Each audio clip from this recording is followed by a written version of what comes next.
What are we gonna get marked down? Fine. I don't get fined. Is your dad gonna be there? No. No, just mom. I want to see your dad. I want to see you too, but. Is he working? Yeah, almost record. Clearly. Well, you'll just have to come over, I guess. Oh, dang it.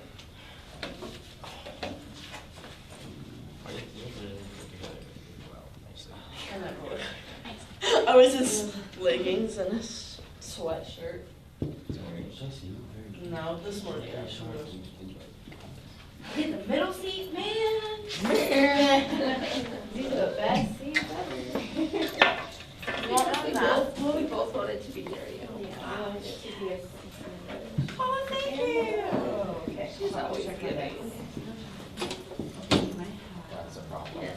We don't have that here. Addie, are you like ready? Can you get me 4 since I'm Okay. 4 or I need someone who's not super prepared. Here, just pile it It's on. still better. Not the one. Oh, okay. Oh. It's not the one. It's not like it's gonna work. Go back on this one. Oh, okay, but Alright, this no, one's you go. yours. Yeah, that one's mine. That's Jacob's. Okay. That's mine. I guess we'll find out because I'll double check it on I this. love Jacob's.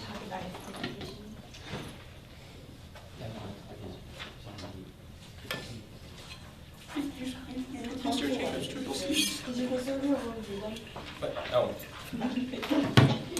No, well, like, I didn't understand, 'cause it's like, what do you do for the context? You just describe what's going on in your poll, and then they read, like, you know, like the Twitter thing that we read, like, you can put a poll from that, and then, like, Yeah, you have to have and then sources. you, like, explain it a little bit before, and then you, like, do all your connections. Did you connect it to other than the black card? Oh my gosh, like, everything you can think of in class, like. Verified interest, like all that, all this, Everything you okay. can think of. I mean, like, good now, I can't do it, like, those readings, progressivism, Never been on. It's just a normal bell for the classes. It's not for us. Just like when a So class. far, only Sophie's Basically, yes. Mostly no. Same. Is your family coming? What? Is your family coming? Yeah, dude, that's the thing I can Oh, do they get a skip? So you better do a good job, Drew. I'll do that when I'm going to. I have my timer. Fletcher, you should give me a good grade. Give me $1 million. I don't have that much. Technically, that's bribery. We Yeah. cannot go past Yep. He's $50. asking me Well, to you go really so did. you better. Really Right. just said it. Why don't you say it? It's 25 at high school. You're not ready? Well, neither am I, so. You are Sophia, ready? You're physically ready. Sophia, That's are you work. ready? Yeah. You got it. It's already kind of My voice sounds weird because I've got tonsillitis again. Oh no. Which clicker am I using? You can use either, whichever you like. This one is Yeah. cooler. Yeah, and the down is next. Don't want to say anything too soon. No spoilers. Alright, let's go ahead and get our rubrics ready. Okay.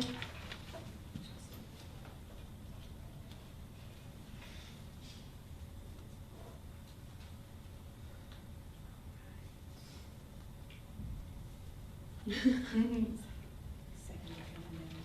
Alright, Sophia, whenever you're ready, we're ready for you. Okay, my name is Sophia Holst. Thank you all for coming.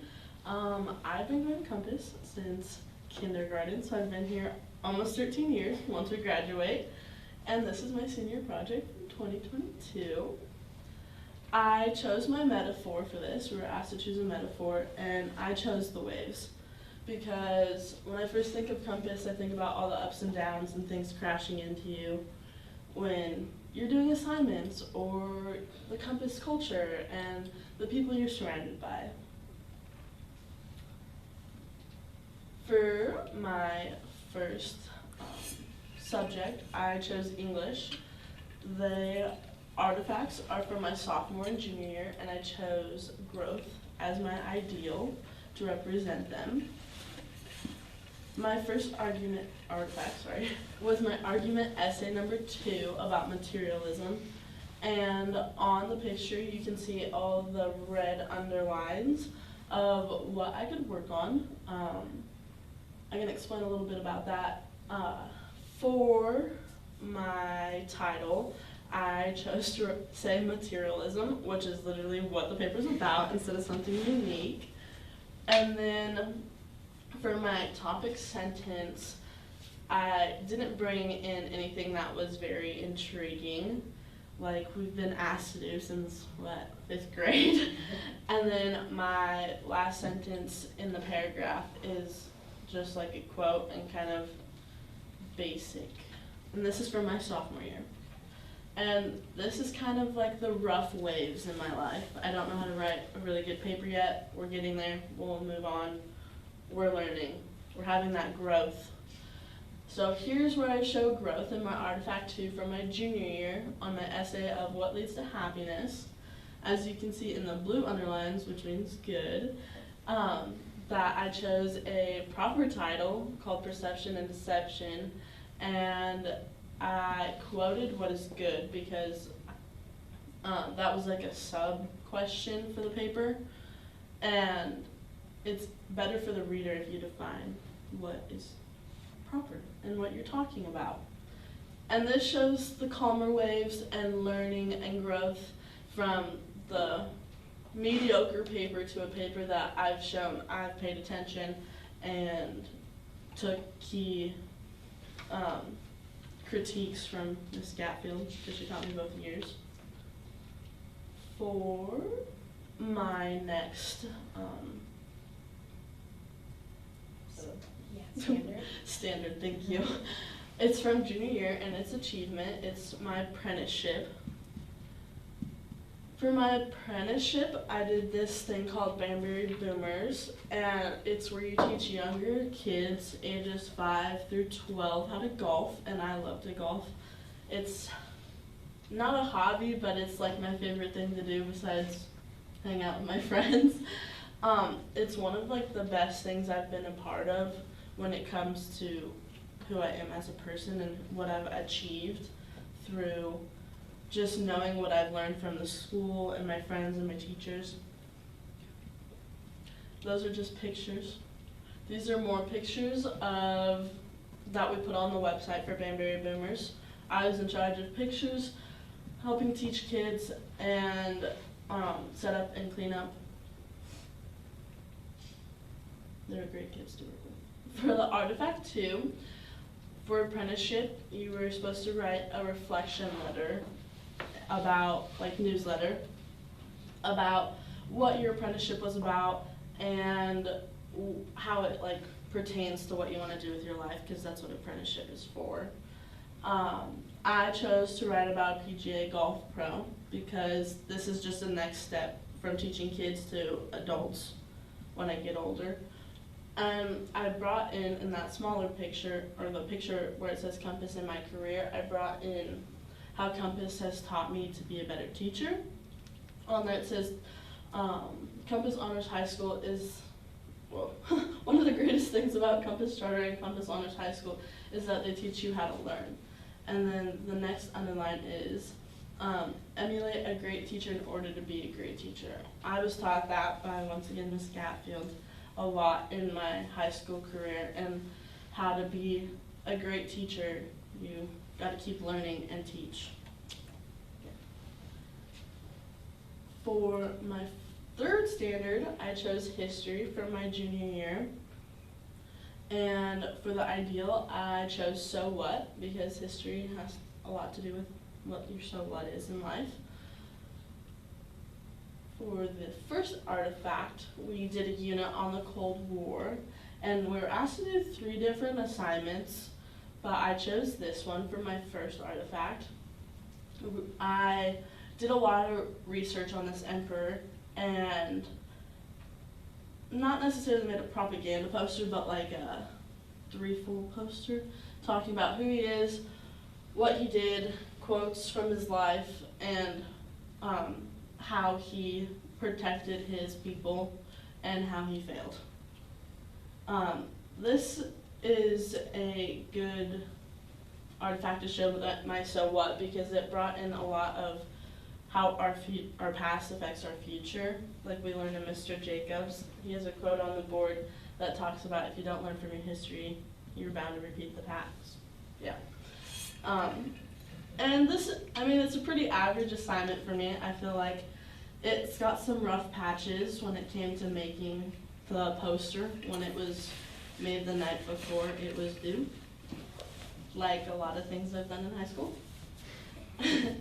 And from an artifact 2, this is also from our Unit 3 Cold War unit. I chose to make a propaganda poster, not very artistic, but this is the best I could do. This connects to So What as well, because we're always like taught about propaganda and like how it affects our thinking. But I really connect it to like how propaganda isn't just poster boards anymore. It's also media, the things you look at every day on your phone. It's just pounded into your brain that you may not necessarily realize, but yeah. Thank you.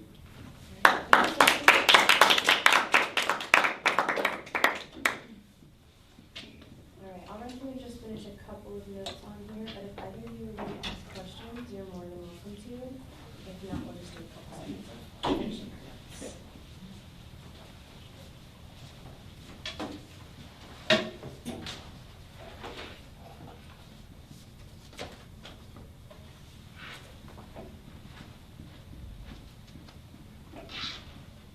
What do you wish you learned that you didn't? What do you wish, hold on. And what subject? Any subject. In high school in general, what do you wish you had learned that you didn't?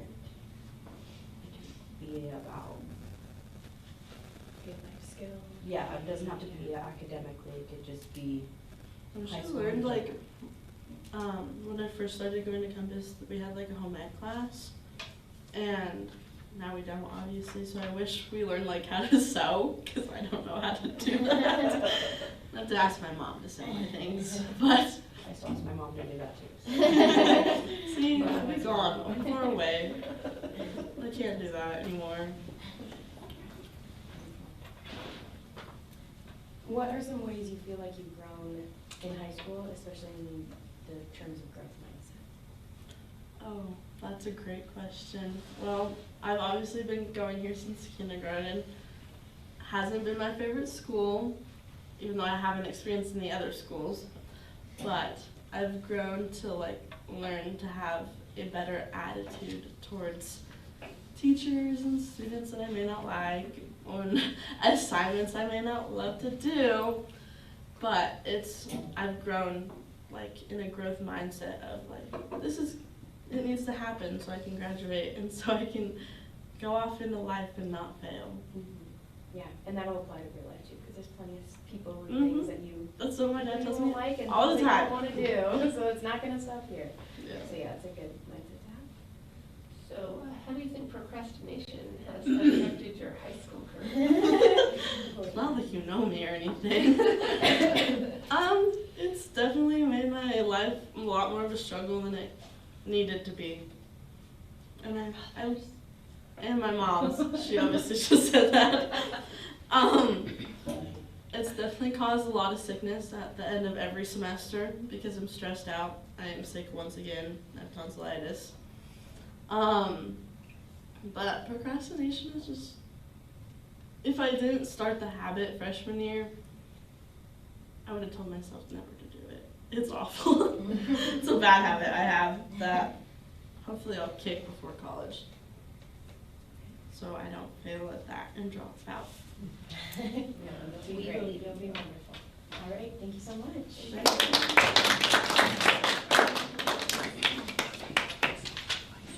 Yeah, you do have a bit of time, you keep right on time for these, and you start at 8, just so you know. So we've got a ton of time to get something out. And, you can take your time with that, but whenever you're done, I'll take your room as well. I want to see your hand.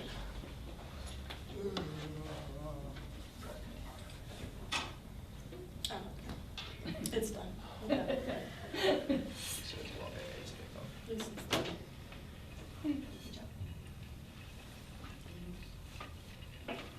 You guys should get donuts and leave them at the house.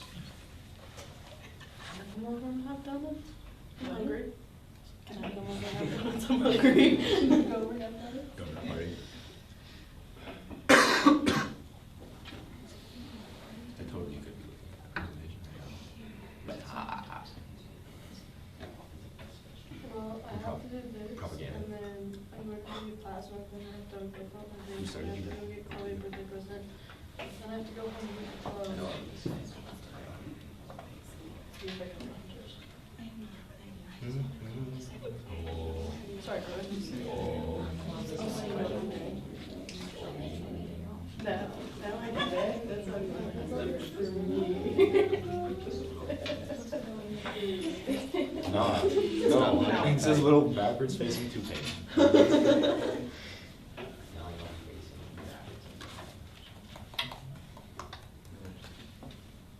Are you staying?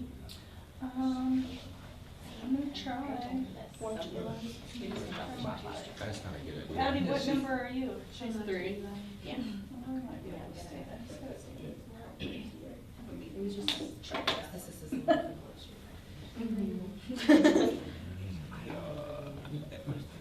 that Mom Lovett going to be here? Hmm? I thought Mom Lovett would be here. I wasn't familiar with this question. You're supposed to have 3 people. Only one person that was that baby. So yeah. You're supposed to have 3 people.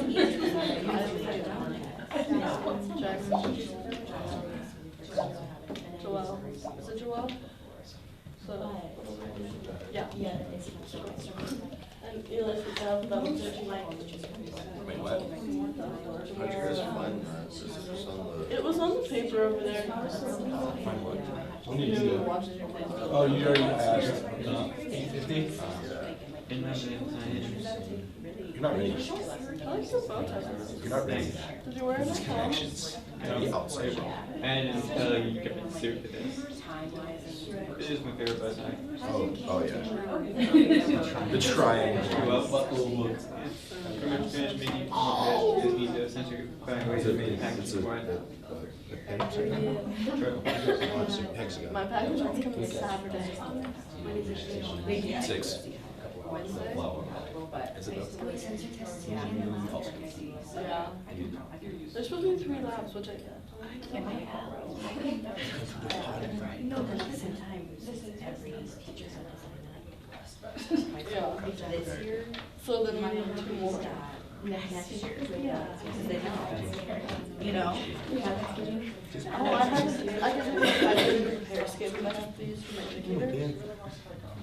Felix has got his phone. Wrinkle bill. Zoom it in. Done that. You have work today? Imagine. I'm only gonna have this, I think. How are you? Huh? How are you? Seriously. Yo.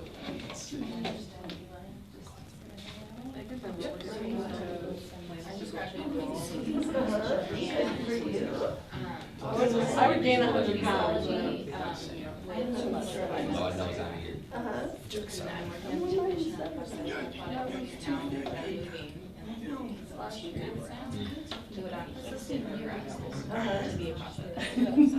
Oh, my heavens, that is so great. No,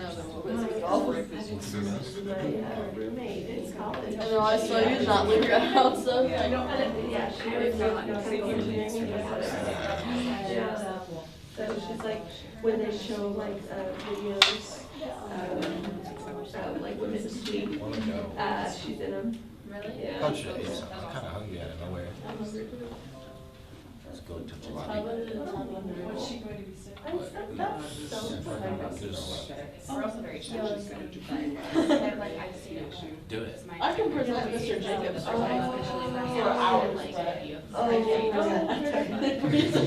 On your own. It's like almost. It's so easy to. You'll be chilling like that. Look at that. think it'll be harder on parents. It'll be exciting, you doing all this stuff, and they'll be like, yeah. Why doesn't she Zoom anymore?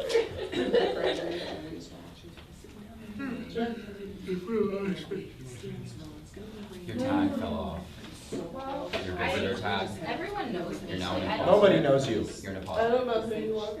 And then I go to. I have no clue. Didn't you wish me like a happy graduation? Yeah. No. I wasn't even there. She does that to everybody though. Well, my dad was graduating the same day as me. Yeah, did he get rained on? Relapse. Oh, really? Yeah. They went through the 400 master's students, and I was like, can you get up at least so we can go? I did not want to sit through another 2,000 Yeah, I know. undergrads. Yeah. Too much.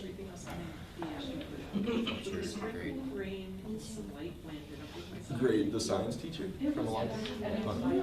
Yeah, you do. Really?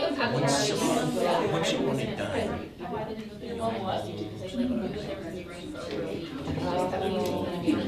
Love charters.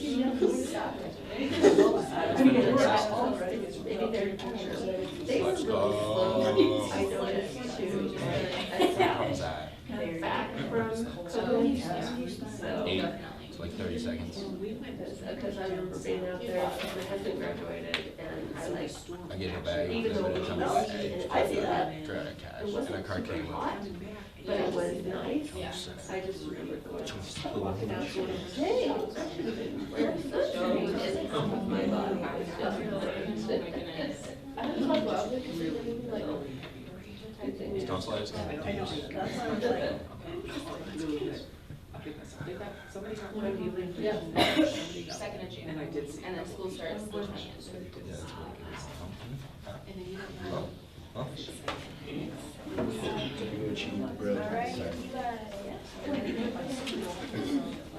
Did they do it alphabetically? No. yes.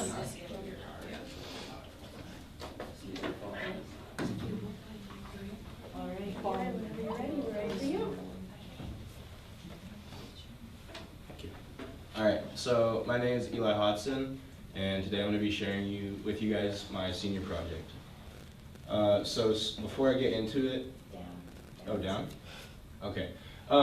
So outside connections that I brought into my high school career, and this is also going to tie into my metaphor. I started skiing at the age of around 4, and over the years I've progressed, and through that I've seen how it can go beyond just skiing and have other applications into my life. And so for my metaphor, I chose ups and downs. So obviously I like skiing, I love being around the mountains, and so that's kind of what I chose for my metaphor, because mountains go up and then they go down. And that's just, I think it's a good metaphor for me because it connects to me personally, and it also connects and is a good metaphor for what's going through in high school. So for my first subject, I chose science, and more specifically, the mastery of scientific explanation. So this artifact is from my junior year, and at the time Mrs. Olson was the teacher for anatomy, and we always took a test at the end of each unit. It was a 2-part test, the first being a multiple choice question, and that was just to show that we were proficient, and then we'd have a written prompt to show our mastery.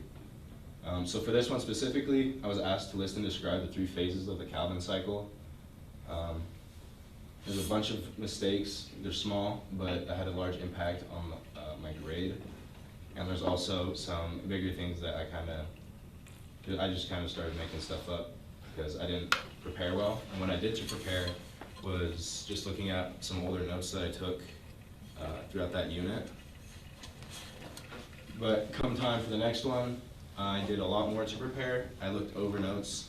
I also went to the teacher, and in class I asked more questions for clarification on things I didn't know.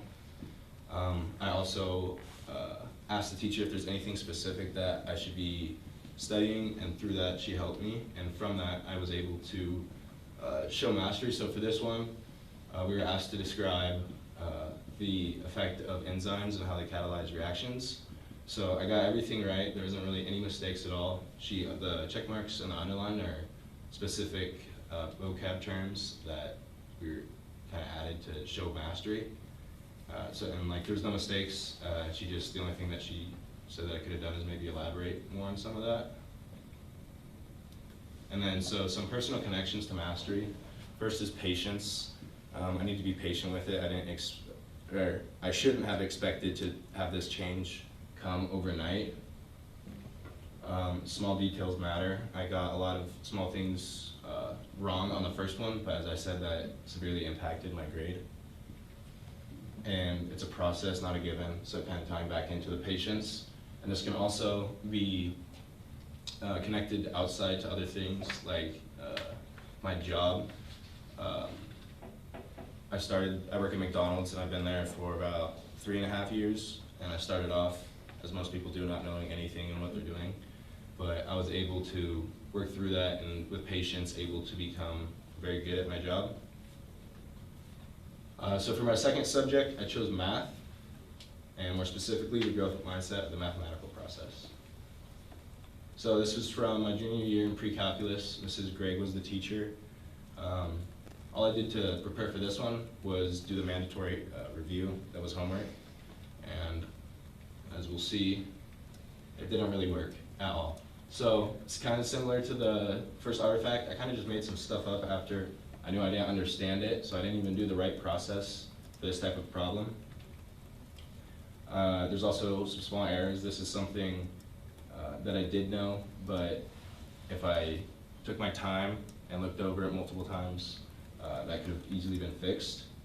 And then once again, I was doing the completely wrong process again. So I didn't have a good understanding of it. But because of the grade and I wanted to get good grades, I changed that. So instead of just doing what was needed,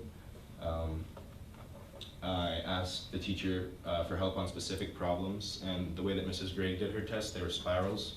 So it was going to be all the information that we had learned over the semester on the test. So I was going back, looking at other tests, and seeing the areas that I was struggling in, and I worked on some of those.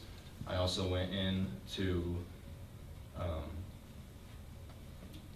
class like after school a couple times to get help. So this specific problem, it seems small, but it was kind of a big achievement because going back all the way to 7th grade, with Mr. Dietrich's class, these types of problems with the factoring was like my biggest struggle, and I was constantly failing. But there was about, I think, like a 3-week period that I was going in every single day after school to get help with that, and it like paid off, obviously, and it's been beneficial because it showed me that seeking out extra help and not doing just what's asked of me can allow for progress. And so here's another thing. I didn't get this right, but she saw that I was doing the correct process, so I was still given a 4, but even though I was going in and doing stuff, I wasn't able to perfect it, but that just leaves more room to grow. So some personal connections to growth mindset is consistency. Referring back to when I was going in every day for a couple weeks back in 7th grade, that was something that I needed to do consistently. The effort, once again, just going in, putting in that effort, and going out of my way to do more than what was just asked of me to reach my goals. So, and another thing is goals, because without the goals, there's no point behind it. I need to have something to work towards. And this can also be connected outside into other things. It's just everyday life. Like we see it like with people who go to the gym, you're not going to see change unless there's consistency and effort. And even with my job, consistency and effort was very important. I had a goal after I started working there for a little bit to become a crew trainer, which was mostly motivated by money, but it was still a goal of mine. And so what I needed to do was be consistent and put in that effort to show that I was able to hold that position. So for my final subject, I chose my elective and making connections in psychology. So this is from this year, senior year, first semester, and Niggy was the teacher. This is our midterm, and what we were asked to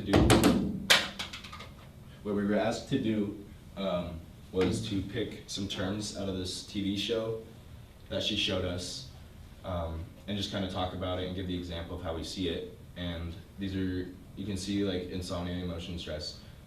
Those are the terms that I got from it, but I didn't go in depth on what they were. It was kind of just like, this is what I see and why I see it, or like what caused it. So it was surface level knowledge, and I received a 3 on this. But come later, the final, and this one was the same thing. We had to pick out some terms from a piece of media. However, this time we got to pick the media, TV show or movie, whatever. It was our choice, and I chose Midsommar because it's an interesting movie and it has a lot of psychology within it. And I think that also helped me on this project, was because it was something that I was actually interested in. So I was able to show more depth and show better understanding through this. And then some life connections from psychology. Awareness of others. I didn't really understand anything about psychology until I had taken that class, and it's really just kind of the study of how, why people act the way that they do.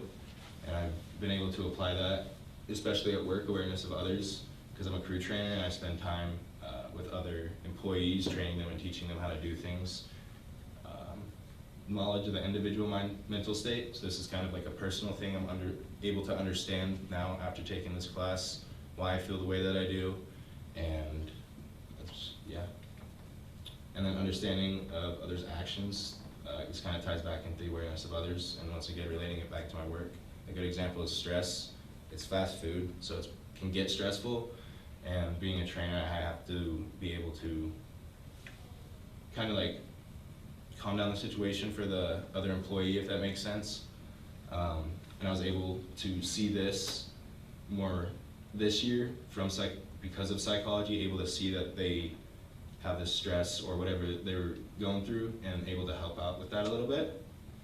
Okay, and then so for the bigger picture, this is kind of just like the big takeaway for what I've learned in school.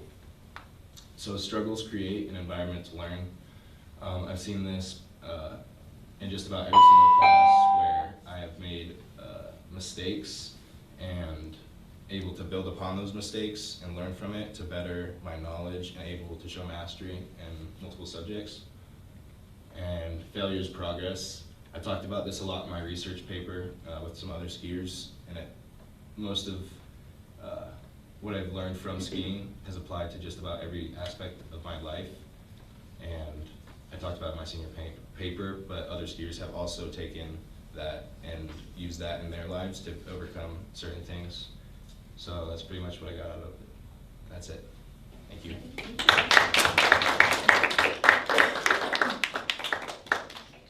Wonderful. We will take just a sec to write notes and then we'll ask you some questions.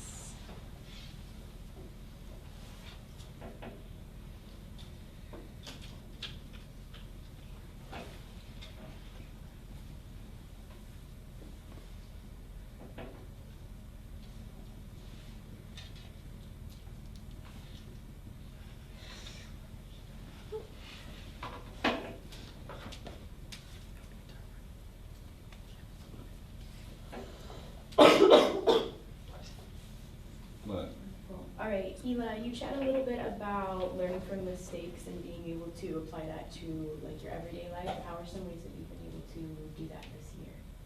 Are you talking in school or just in life? In school, I'm trying to think of some specific examples.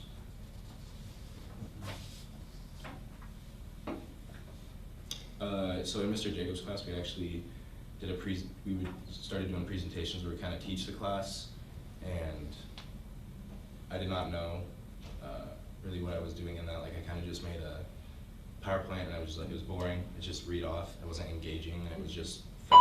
I was just berating the students, and he had talked to us and me about what it should look like, and from that, I've been able to make different presentations to teach the class, and I think they've been much better than the first one that I did. And then maybe in life, learning from mistakes, like behavior. I struggle with my behavior sometimes, like outside of school too. So I think that reflecting on those mistakes has helped me learn kind of like the actions have consequences and stuff like that, and to not make those mistakes. Okay, that's great. Thank you, Eli. a question for you. So you know how we require community service? Do you think that high school should require students to perform community service? Yes, I do. Why? Because I think that it's important to get out in the community. It's a good way to make connections. And it's just a beneficial thing, not just to yourself, because going into it, like when I did my community service, I was like, oh, this is just another thing that I have to do for school. But through it, I learned that it's having a larger impact beyond just school, and it's helping out the community. What advice might you give to an incoming freshman? Stay on top of your work. Do not procrastinate. Seems to be a common thing. Yes. And if you need help with something, like advocate for yourself, go to the teacher and ask, because like my stuff's been a perfect example of that. They're gonna be there to help you. That's what their job is. And they're willing to spend more time than just what's given in class to help you. So go to the teacher for help. Thank you. Thank you, Eli. Thank you. As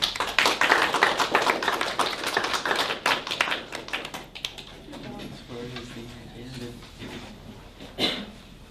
Are you dipping? I do it work. I don't care.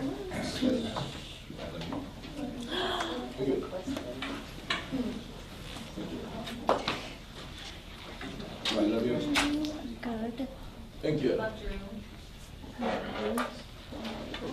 Yeah.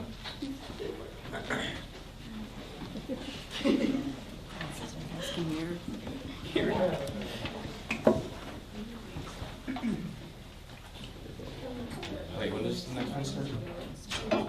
18?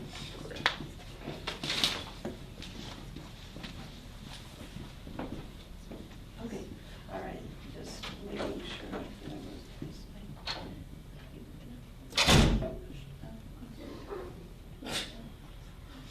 If I have no lines, then I'm done.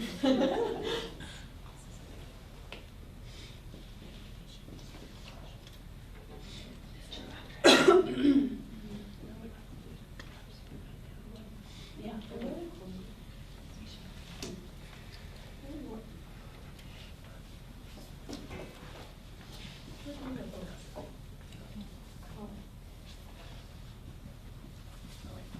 Sorry, I'm still it's hard to judge them, but just.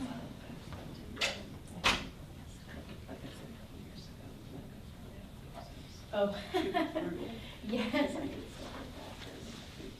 Oh, is that okay? Oh.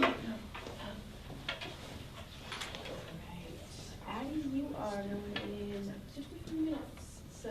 Do you want us to look into this topic with you? You're more than welcome to. If you want to hang out on yours, we finish up notes, but it takes a couple of minutes, but you are officially starting at 8:18, so that is I exactly think so. You said 3 minutes. No, thank you. Sure. So you didn't get the same, memo that Eli got? The same memo? Yeah, I mean, look at him, he matches.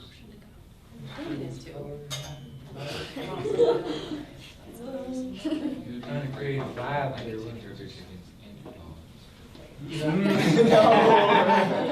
Not at all. Nope. Might as well go home and change now.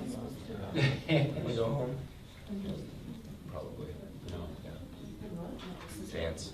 Yeah. Oh. I go home and play 4 hours of Just Dance.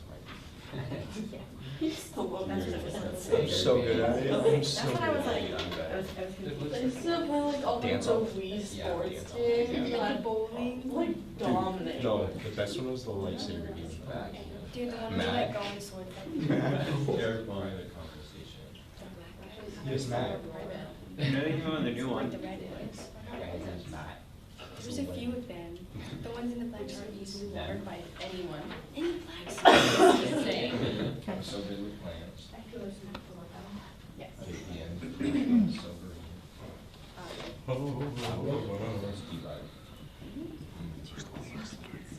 Sure. Thank you.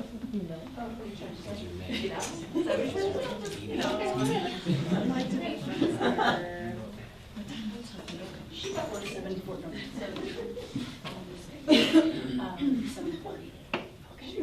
Addie, are you ready? A bit faster. Yeah.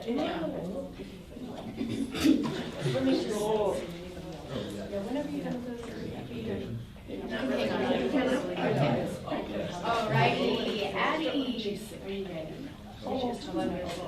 Whenever you're ready to go, Addie. And the audience is ready. She's had a tough go. Ready for you. Thanks so much, guys. Alright, Addie, the time is yours. Okay, hi, my name is Addie Frisch, and this is my senior presentation. So my metaphor is to float on due to the struggles we've all had to face over the past few years with Corona, going from remote learning to hybrid learning and back to school, having to learn how to re-go to school. So this just represents that we were able to find success through the struggles. I'd also like to make note that today's Friday the 13th, which is a really unlucky day, but I feel very lucky to share my presentation with you guys. So for my first artifact, I did my growth in English. So due to Corona and the shutdown sophomore year, I came back from the extended summer and I was not very focused on my schoolwork, so I wasn't turning things in on time. And this essay by Ms. Gatfield, the prompt was "What is good?" And I didn't take enough time to formulate a good thesis and really read through it and have my peers edit it, so it was a really rough essay. I turned it in just to get a credit because it was so late.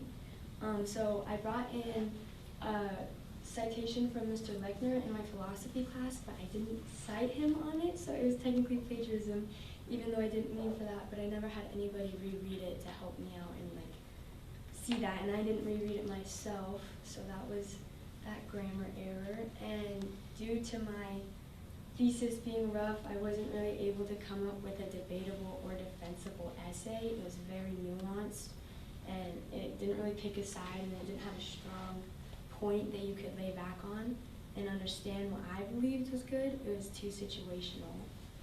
And last was my comma splices. I had a lot of comma splices, which gave me sentences, and it was a really rough essay because I didn't go back through and read it and double check it. So my growth to the next essay, she says, "Woohoo, Addie, nice use of semicolons. This is gonna solve your comma splice pattern." So that was a big step for me to fix those run-on sentences and to show more complexity in my writing by making longer sentences but having them be grammatically correct. We learned SAT words every Monday, and so I brought in as many of those as I could from class to show my effort and my focus during this subject and to show that I was growing and I was on top of my work again. Next was I used another point from philosophy, but this time it was my own original thought, so it wasn't plagiarism. It helped bring in a few different viewpoints on what I believed. Oh, so this essay was what leads to happiness. That was the prompt for this one. And that too is a really big, broad topic, and it's really hard to pinpoint it down, but I was able to use an interesting intro to get the reader involved, and then I was able to create a good, defensible, debatable, and compelling, as well as nuanced, but not too nuanced to the point that you couldn't understand which point I was defining and debating. And lastly, she noticed my semicolon use again, and she's proud of my progress to defeat those comma splices. So that really helped my grammar grade, and I reread this one a bunch of times. I had peers read it to prove that I was focused to get my work done on time. So next, I have my connections in math class. So this was a test we took last year in pre-calculus. So to start, it was a spiral test, so it's a spiral of all the units, and I did poorly on this test, and she offered for me to retake it. So I really struggled with pre-calculus because it wasn't very common sense. You needed to be there for the lesson and understand all the little rules for every graph and equation, and even my dad couldn't help me, and he can always help me understand common sense things, but he had no idea what I was working on. And so to show my lack of understanding, for this graph, I was supposed to graph 3 functions based off the equation she gave us. So that means there's 3 different points where it crosses the x and the y axis. Each function has a different set of rules that follows. And this is the graph that I drew. Is a parabola, and we've been working on parabolas since freshman year. So that really shows my lack of understanding in the spiral units. Even though I would understand them in the unit and in the moment, when we came back at the end to go over them all, I didn't understand them together. So I was lacking that real world connection. I couldn't get over the idea that I couldn't find relevance in my day-to-day life with pre-calculus and trigonometry. So I really struggled with pre-calculus, and I dropped into math and modern society this year. And I did much better in this class with my common sense understanding, and I was even able to do my own taxes this year with the help of this class. So, to show my understanding here, so we were asked for this question to find the interest rate from $1,000 in 2 years, and so I was able to do a guess and check method, which is like my common sense method, to find a percentage of how much you were paying extra to the original amount, which was $2,000. And then I was able to plug that into an equation and find the simple interest rate. And to prove that I had an extra understanding of this subject, I calculated how much you'd need to pay each month to pay it off in 24 months, which is 2 years. So I was able to use this class, and I still am, and I will be able to very soon with student loans, car loans. And I was able to find the connection and the relevance in the day-to-day life, so that really helped me understand it, and each unit went off of the last, so I didn't really have to relearn each unit when the spiral test came around. So that was really helpful for me. And for my last artifact, it was my achievement in history. So this was an assignment given to us by Mrs. Holloway, and it was very government directed. And at this time, I had very little understanding of the government and my own worldview on it. But I did have a simple idea, which were that individuals both deserve rights. And so I didn't understand this question that it was asking, what are the 2 considerations of the federal system that would allow for the protection of rights? But I knew that I believed in the protection of rights. So I did some outside research to get as much information and connections to me as I could in it, even though I didn't fully understand the federal system and what the question was really asking. But this helped me kind of found my worldview on what it is today, because the power independent of the society may as well adopt the unjust views of the majority, which kind of describes to me the differences in governments today. Some are very individual-based, like ours, and others are more like government-based, where they kind of control what the individual thinks and believes. And I didn't have a very strong worldview on this until this government class. This year we were given an assignment, me and my partners, we were to teach kind of on President Calvin Coolidge, and we went head in on this. We made a diagram to help describe the differences in a command market and a free market, which describes the economy. And then we talked about the state and the creator, which is kind of political, and then the social allowance and the differences between the 2. And we were able to bring so many connections in from the whole year in this one little diagram. And the class helped us even add more to it as we were teaching, and it really helped engage them and add flow. And so we were also able to make an activity that was really fun, that kind of described the different economy styles between a command and a free market. And so that really helped engage the class. And so we worked really hard on this. We spent 2 weeks preparing and practicing to make sure it was on time, the time marked 45 minutes. And so yeah, we worked really hard to achieve a good grade on this, and we ended up getting all 4s on every standard, so that was really good, because it's scary presenting in front of a whole class and having to teach them. So in conclusion, I was able to grow in English through focus on my schoolwork and not the state of the world. I put in the effort to get my English grades back up and all my grades back up, and to show that I was capable of writing a strong, defendable essay. And then I was able to succeed through my connections in math, through real world connections, because I struggled so much through pre-calculus and I couldn't use it today, and I can use math and modern society today. And I'm really thankful for that and appreciative. And it really helped me and made me want to learn more about that math stuff. And lastly was my achievement in government through practice, because I didn't have a strong worldview before, and I kind of had a basis of what I believed in, but through practice I was able to achieve a stronger worldview that I can still stand on today. Thank you, Abby.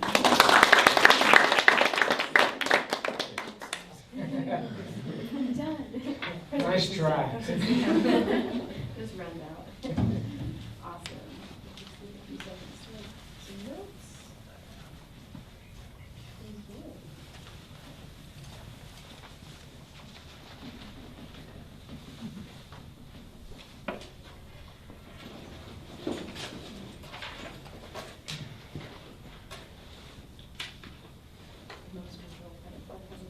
Just waiting for us. I can go here. Go for it, absolutely.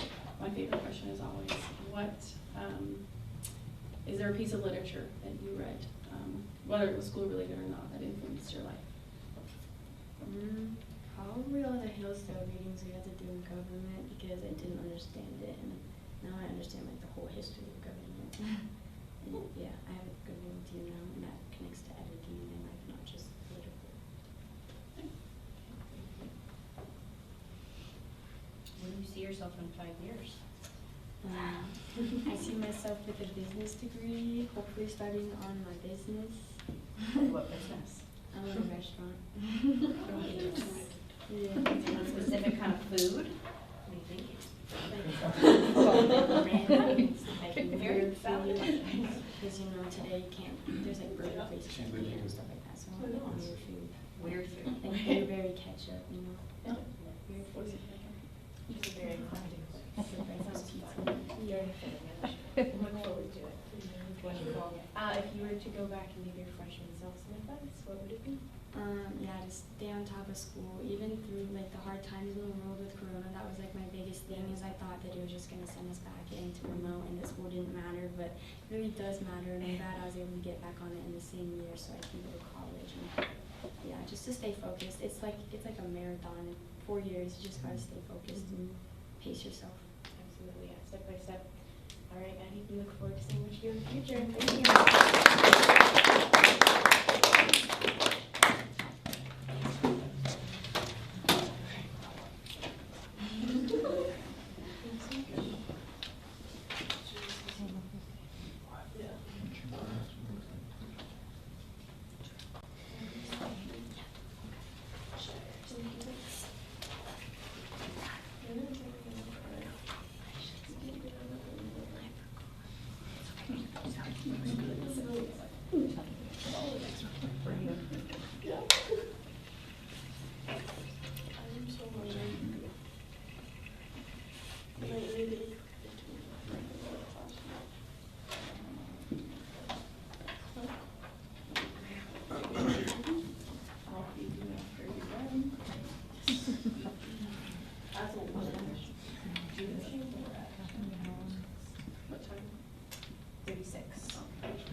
I think they're streaming. If they're streaming, you yeah. You guys are welcome to come to somebody's party. I don't know where Addie got an invitation. She may have, but it's probably in her car along with everything else. Oh my God, it's a cult now. Well, I don't know. Yeah. It's like the one in downtown Riordan, so that's what it's gonna be at food, so you can have your, Yeah, so we'll be doing that. As long as she doesn't have something.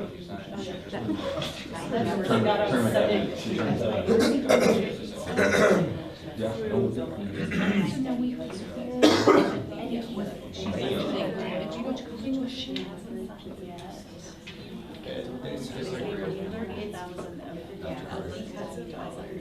It's true.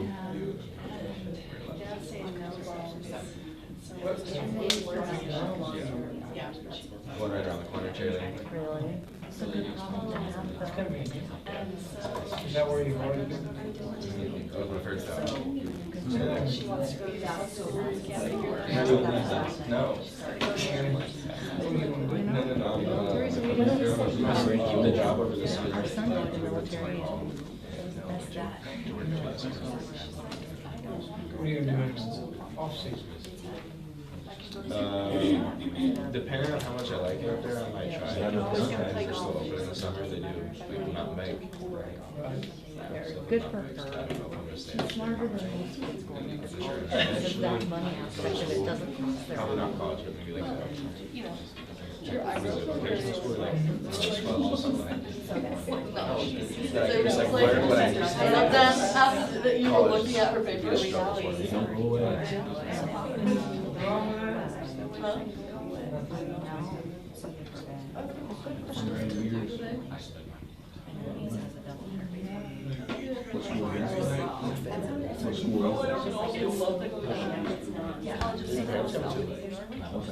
Oh, wow. So way away from Not to them. mention school cost, travel costs, and everything else. It's not like you just get home or 36. And it's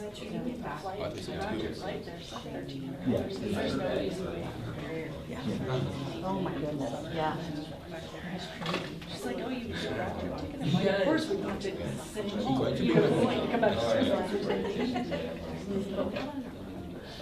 We did I just can't believe you guys are almost graduated. I know. Yeah. Other way. This is expensive. It's gonna be different for sure. So, My black one was. I'm gonna have to start just spending more time together.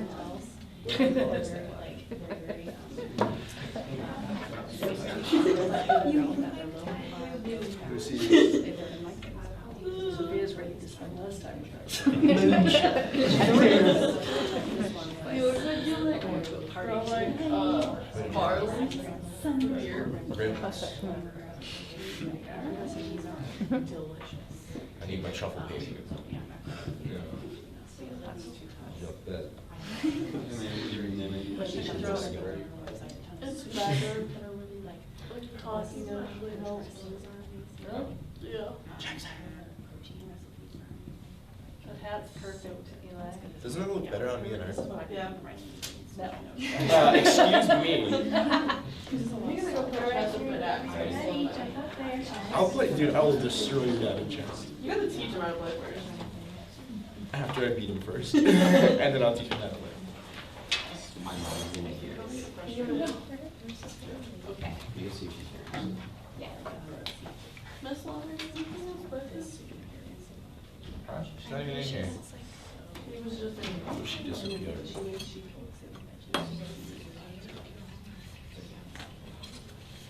Yeah? Okay.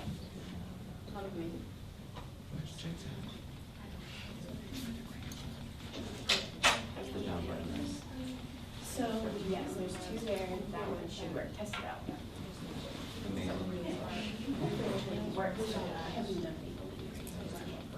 Alright. Alright. Okay, so my name is Riordan, and this is my senior presentation. Thank you all for attending. Alright, so starting off, I'm going to be talking about my growth in technology, mastering English, and making connections in history.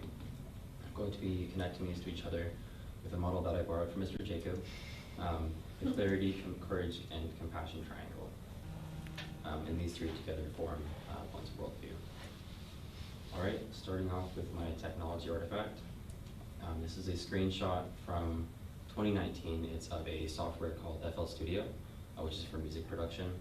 And this song was for my 2019 Spanish final, which was a song that I made between, it was me, Sam Nealand, Elena Fouts, and Keegan Fink. It was a rap song about like dirty and clean things in Spanish. And I made the beat for it, so this is what that is. And it's just objectively bad. I made it when I was like, I made it when I was starting off, just starting to learn the software. So it wasn't really great, but it worked for what I was using it for. One of the main reasons it wasn't great is because I forgot to, or I didn't know how to do yet a process called sidechaining. And so sidechaining is a technique in music production where if you have a kick drum playing at the same time as a low frequency sub bass, you can't have them playing at the same time together, otherwise the low frequencies will mess each other up and sound really not great. So sidechaining is to make the volume of the sub bass 0 at the same time as the kick is playing and have it fade back in as the kick fades out. So it sounds kind of complicated, but it's easier in principle, but I didn't know how to do it. So that's one of the reasons that it didn't sound great, and I'm kind of embarrassed of it. And so at that point, I just kind of committed to learning how to use the software and make something that I could actually be proud of. All right, so contrasting the first artifact, my second artifact is a screenshot from March of this year. I spent a ton of time on the small details, making everything sound clean and perfect, and it's probably some of my best work. So I did use sidechaining right there, and so instead of using it just for the technical reasons to make the mixdown sound good, I also used it in creative reasons, just to make it sound unique, which shows my growth not only in just the use of sidechain, but also the use of music altogether as an emotional net to fall on while I was experiencing the hardships of school, which connects to the compassion element of the worldview triangle. All right, moving on to my English artifact. So this is a screenshot of an outline, also from 2019. It is an outline of an essay we did in Gatfield's class about drones and whether or not they're good for agriculture. So that is my thesis statement right there. I'm going to be focusing on that. I started off with a really difficult topic. It was kind of just a hard situation to take a stance on in the first place. And then you can really see that in my thesis statement. It's extremely inconclusive. It says, although drones have the power to be used in a harmful way, they could also solve many problems if operated under the proper guidelines. So I'm not really, taking a stance right there. I'm just saying, it could be good or it could be bad. I'm not really making an argument on it. So this shows my inability and lack of understanding of what a thesis statement should be and what the purpose of it is in an essay. Okay, so contrasting that, my second artifact is a screenshot of the latest essay we did, which is about the story of Frankenstein. And so this one, I actually took the time to research different stances on the paper and really pay attention to what the paper was, and it was a lot easier because it was just a very interesting book to me. So that's my thesis statement right there. It says, Victor's rejection of natural law and ever-declining mental health was the true monster of the story. He reinforced his condition by acting on his urge to seek enlightenment through the forbidden sciences, eventually creating a physical manifestation of his madness. So a little bit better if you ask me. It takes a clear argument and stance on it and backs it up with validating evidence. And it shows how I actually took the time to read and study and analyze and actually put a lot of time and effort into thinking about the story and essay. This connects to the courage side of the triangle because without English, I won't have without the understanding of a thesis statement, I won't have the courage to write, which is a skill that I'll have to have for the rest of my life. So now that I have this skill down, I'm kind of set. All right, moving on to my last artifact, my history artifact. This is a screenshot of a worksheet we did in 11th grade in American history. It's about Thomas Jefferson. And so you can kind of see just by glancing at it that I had no interest in the topic. It's not even finished. But what I did do demonstrates more than just the fact that I didn't do it. So this outline here says, all sub-differentiations of government philosophy is based under a federalist concept, which he argued to be genuine and has addressed. All Americans, federalists or not, still stand on the core principles that founded America. So this isn't even a true statement. It doesn't make sense. So it kind of just demonstrates that I really didn't know what I was talking about, and I really didn't care to think about what I was being taught. Contrasting that artifact, this is an annotation, a screenshot of an annotation that we did in this year's government class with Mr. Jacob. And the annotation is about congressional policy making.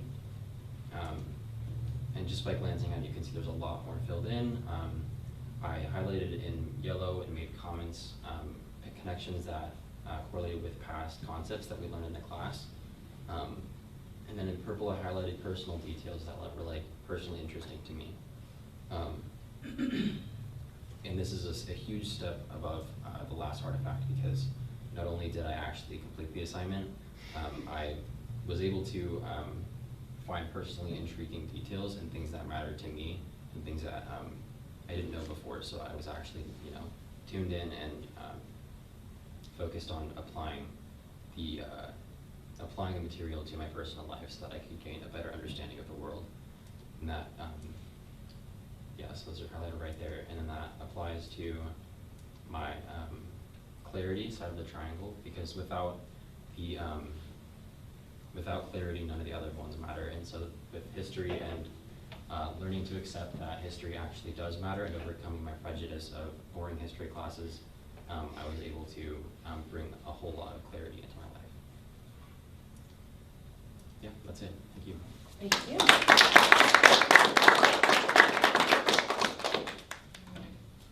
Have a wonderful minute. You stand in silence as we check you out.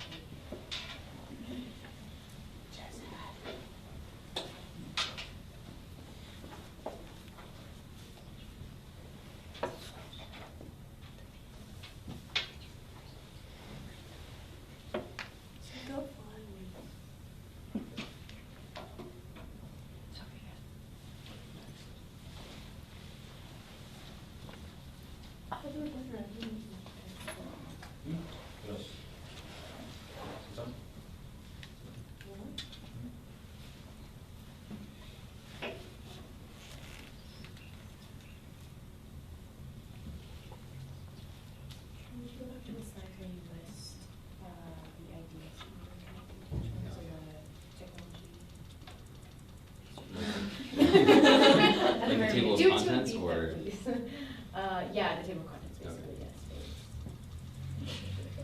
yes. All those really solid transitions. Beautiful, this is it, perfect, thank you. Thanks.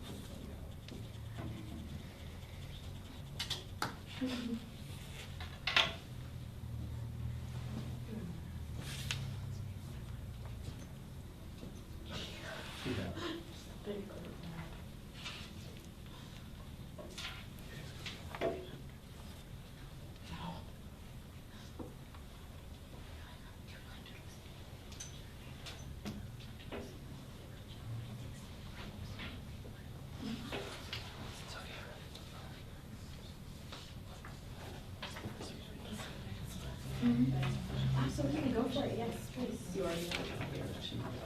Piece of literature. I was really hoping you were going to ask me that. Definitely 1984, which is the last book we read in Mr. Jacobs' class. 1984 is my favorite piece of literature. Okay. Yes. We can't hear you as well. Oh, sorry. No, what you were saying is the value. Yeah, definitely 1984. Geez, there's a lot. Well, it helped validate a lot of things that I was struggling with personally, and it's just a super challenging book, like mentally. So like it was a fun process, but a hard one. So yeah. What does it mean for you to have a growth mindset, and do you consider yourself growth mindset? I do.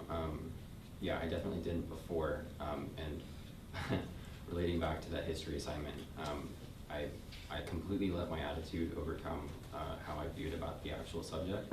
And so being able to not only gain the motivation to finish my work, but find the possibility for it to be personally applicable to myself is kind of the main indicator of my growth mindset. What are you excited for as you graduate and move into your future?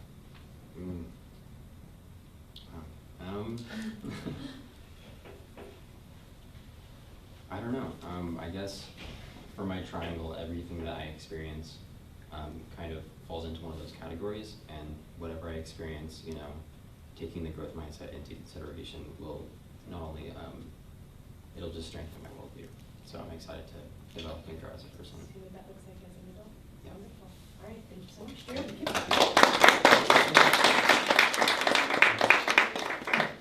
Good job, Drew.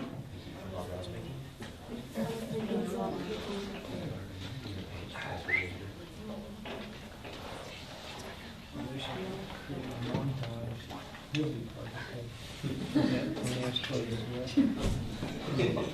you walk away from Probably there. We'd have satisfied. 30 of them. Yeah. The rest of you Yeah. Okay, good. Thank you. Where are you going? So I'm going to Purdue. You gonna follow? Yes. Yes. Yeah, so I'm either going to do audio engineering, which I'll hopefully be able to use to get into our music scene, and then, I guess, engineer like speakers and stuff, but also like, get my music out there, So,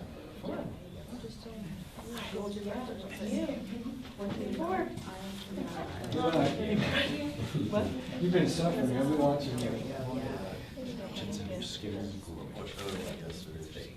It's fake? Or it was good? Oh, I wondered if Good how job, much guys. of sports people had because Another thing John that was I've saying. Just go to it. Oh, I know, I'm going to I thought, well, so maybe some people.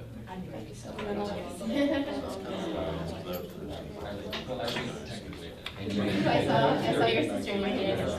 Yeah, you're right. I think.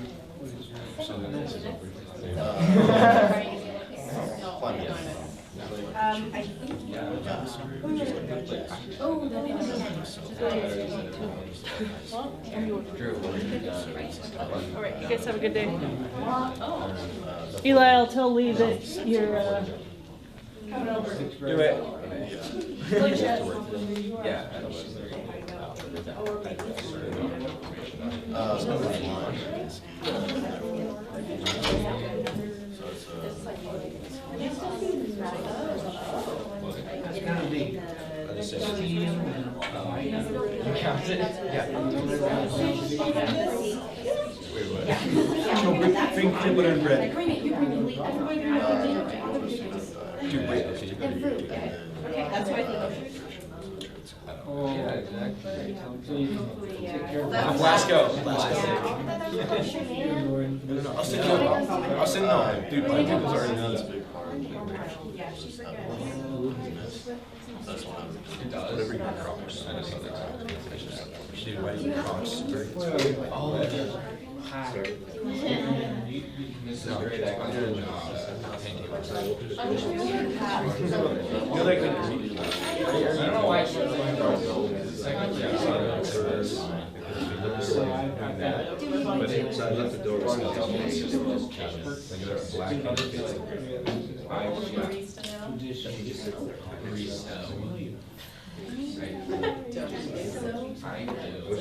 Let me I mean, you can.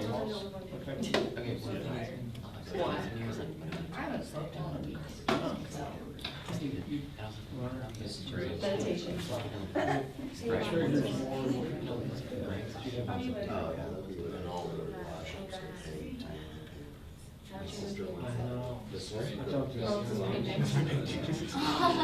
Like, who's the other one? Was that you just Because I'm nervous. Whenever I use they need to talk to me. Not me, my brother. Wow. Yeah, well.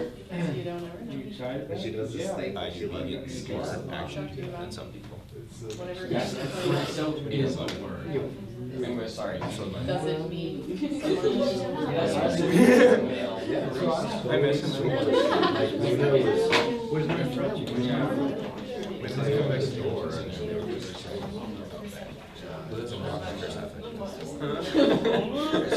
are you still doing that? But do I want to be right? Yes. Yeah, I'm fun. I really don't want to order now. Wait, it's like the pottery places where you buy the pottery and the paint? Like that's Oh, that's what sick. that's so cool. And then you're not. You know full well.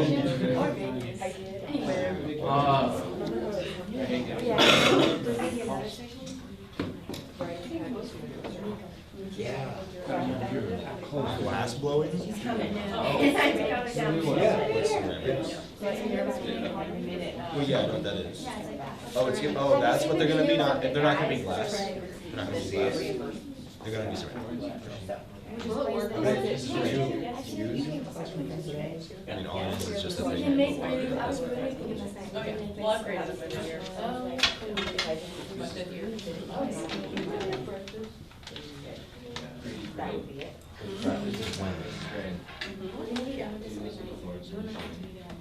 They have I want to get in there first. He's gonna put some. Okay. You have occasionally. Thanks for the new album. Have you listened to the songs that I showed you to yet? No.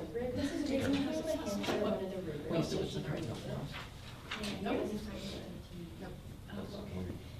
Yeah, I feel like an open ended. Oh, hello. If you want to get up there and test it with the original class. What are you doing? So the way it's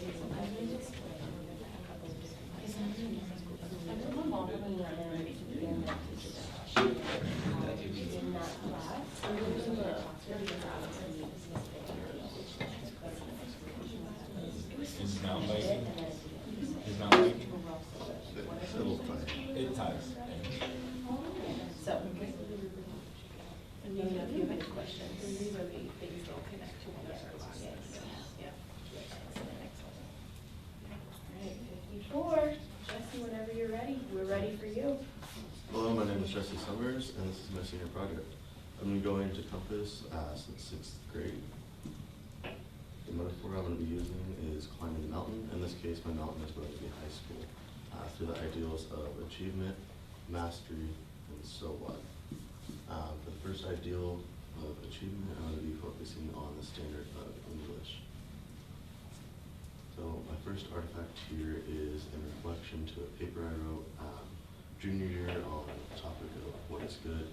We had to come up with the definition of what is good, and we had multiple sources to be able to define the definition of what is good. And if you can see on the rubric, the top for the reading standard, I got a 3, and both writing standards, I got a 2. My typical essay looked like this. I didn't do too well on essays in general. But of course, like any good essay, you have to create a debatable, defensible, compelling, and nuanced thesis, which my attempt at that was the reality of what is good can be seen through multiple lenses. Although some actions can be considered good, like in Boston Photographs, the case against perfection, an insufficiency of honesty, as long as the actions taken are morally and ethically pleasing to society. I don't have a clear direction in here. I have 3 pieces that I wanted to talk about, but as a reflection of the rubric, I had good ideas. I just can't really put it out into words. So moving on from that, Ms. Catfield had this comment to make.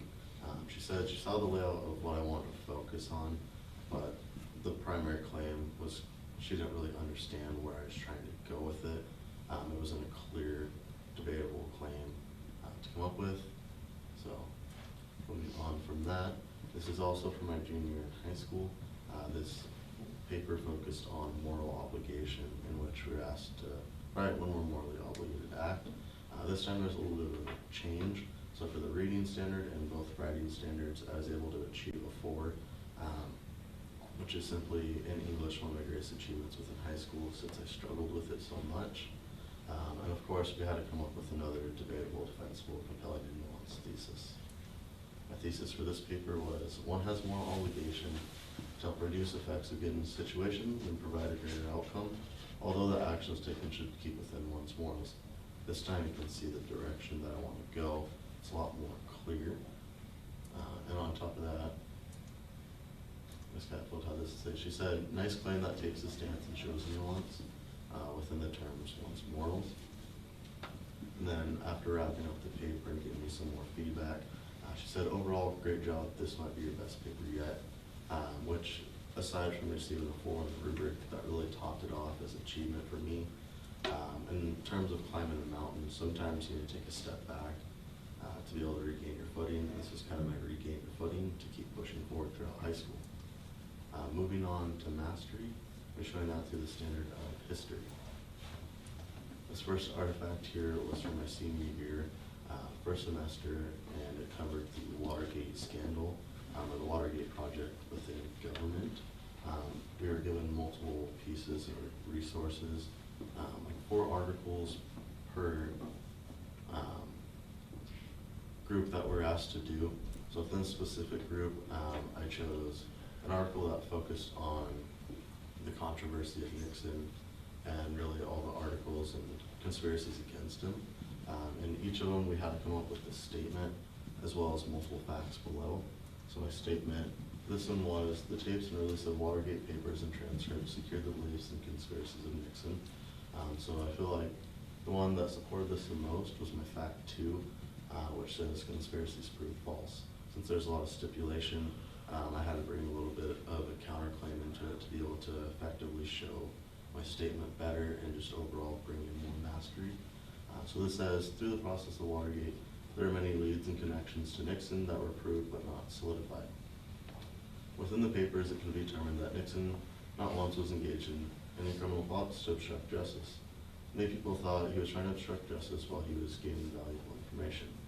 After the documents were released, they were taken from the White House, given to reporters and editors to tell the true truth of Watergate and remove Nixon from light. So overall, just besides those buckets going into nice detail, being able to support my statement, I received this comment. After receiving a 4, felt that was enough, but this comment from Mr. Jacob really topped it off. He said, I'd like to give you a 5. This is absolutely amazing. Superb depth, details, connection, and analysis. So like I said, beside receiving a 4, I felt this really showed my mastery, especially on this project. Really helped me keep pushing forward. This is more of a project towards the beginning of the year. So just that helped motivate me through the rest of my senior year. And moving on to my next artifact, which is also from senior year in government. And it was about a president's project in which we had to pick a president, which I chose Ronald Reagan. We had to show the economic, social, and political values and basically the best of that president in those areas. This section here is from the economic section. At the top, it's reducing the large growth in government spending, which we had to defend through a context, a content, and a connection. The connection overall summarized what we had learned throughout, and just an overarching question, and as well as being able to defend it through a thesis as well. So my thesis for this one was, while Reagan was seen to face many struggles as any president would, he showed his worth and significance through his economic, social, and political beliefs throughout the height of the Cold War and national struggles. So really all my buckets are able to connect really well, and just this economic piece contributes more towards the fact, and shows my mastery, not just that I'm able to go in depth, but how much I'm actually able to represent the topic. And then out of this, one of my favorite parts is my context, which says, within Reagan's presidency, he had a large target and goals to reach to better support the people and also better the lives of people in America. While his presidency was in the middle of the Cold War, there's a lot of government and federal spending taking place. The problem with the federal spending is that it comes out of people's pocket, but does not sit right with him. So that just really shows the depth. It connects my fact and just my thesis and really ties it together, where I can wrap everything up with my content connection. And throughout high school, history has always been the subject that I feel I'm able to master. I've always done well with it, and I've always had a strong interest with it. So after getting my footing with English, I feel this year and just representing my high school career is able to show mastery. Now moving on to the so what, I'm going to be showing that through the standard of community service. So first artifact here was from my sophomore year in high school. It was a service hour tracker, in which we were just asked to track actual community service hours and be able to complete the required 40 hours for both semesters. So until about halfway down, everything looks normal as far as community service. But then after about halfway, it turns into more doing chores and more personal things around the house. The reason for this was it was during COVID, so everything just shut down. We had to improvise and be able to expand beyond the typical community service, let alone just being able to complete this to be able to graduate. So that really shows, as far as the mountain goes, there's things that don't go as planned. You have to be able to adapt and overcome your issues, and even be able to extend beyond what's expected, which this really showed that. moving forward, this next artifact is from a Swimba Dig Day out at Table Rock. Swimba is a nonprofit organization. It's Southwest Idaho Mountain Bike Association. And what they do is, being a nonprofit organization, they try to help better the trail systems and give back to the community. So there's a lot of work that needs done with the trails. It's not just someone goes out there. There's a lot of volunteers involved with it. So for the past 4 years, aside from it just using it for my community service requirement, I've been able to use this for the past 4 years of my life to be able to make bigger connections and expand within the community, and just be able to have better connections, like I said, just outreach more. And alongside that too, I've also been riding with the Centennial Mountain Bike team for the past 4 years of my life as well. And this year I'm choosing to volunteer to be a coach. So community service just hasn't been a high school requirement for me. It's extended beyond my life, helped me make more connections, and just move a little bit further. So from achievement to mastery and the so what, reaching on beyond my life, I'm really excited to see where it can take me, just what all my connections can be. So in conclusion, I've been able to exceed beyond. I've been able to go through high school through the ideals of achievement, mastery, and overall so what. So I'm excited to climb the mountain in high school. My next mountain will be attending CWI in the fall for electrician program as well as a business degree, CWI. Beyond that, not sure what the next mountain is, but I'm excited to overcome it. Thank you. All right, we'll just take a minute or two to finish up some notes, and then if either of you are ready to ask a question, you can ask that if you'd like to. Okay.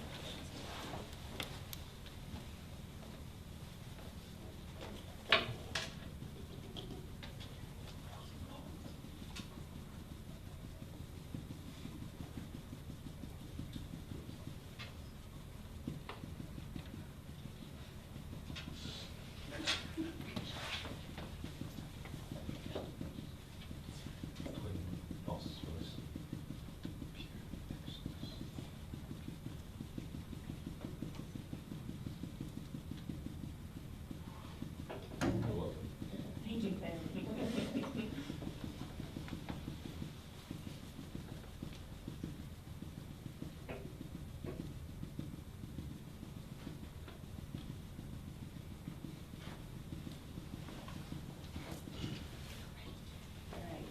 First question.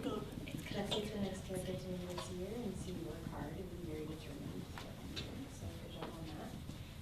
Describe a challenge that you've encountered throughout high school and a lesson you learned from it or how you overcame it. Oh, like everyone said, procrastination. Like, there's been a lot of assignments that I've debated, like not turning in and just like making an excuse in class why I didn't turn it in. So procrastination is like the biggest part of it. Okay. And kind of weaken my determination for assignments, be able to actually complete them. But I've, for the most part, turned in all my assignments. Okay. So, What's the lesson you've learned? not to procrastinate and wait till the last minute. Makes everything significantly harder. Okay, right, so That like should doing be. it piece by piece is Yeah. helping your future self. All right, wonderful. Piece of literature. Like Drew said, I really like 1984, which is a book that we're reading in Mr. Jacobs' class. We're asked to teach about it as well. But I feel like it's just really influencing. I think it was written like 1945 or something, but it's overall just like government control, like events that are actually like, taking place now as we're kind of just looking around. Like everything that was said in there is kind of coming realistic. It's just kind of helped with connections throughout life as well. But it's not just for completing high school, it's kind of connected into outside life as well. That's kind of been my favorite book so far. What advice would you have for an incoming freshman? Besides don't procrastinate. Yeah, definitely take your time on assignments. Don't just rush through. Take the extra 30 minutes to actually get the grade you want, not just to turn in a grade. That has a lot to do with your success in high school, like your determination. Thank you so much, Jesse.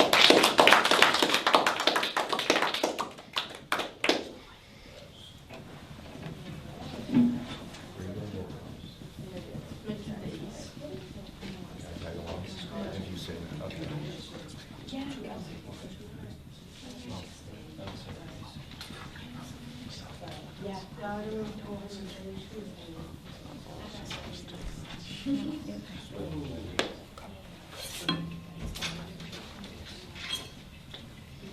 got this, Carter.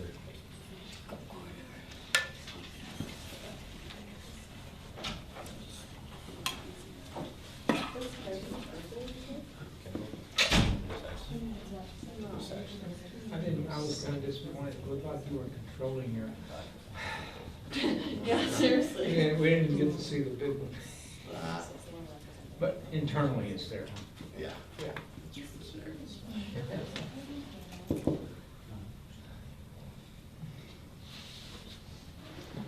Imagine for you guys that when you get this finished, it's kind of a, wow, it's almost done kind of thing.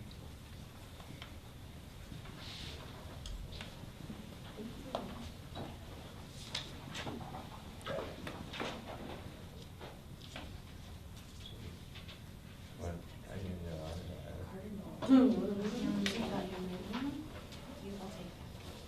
Oh, yeah, for sure. You don't understand.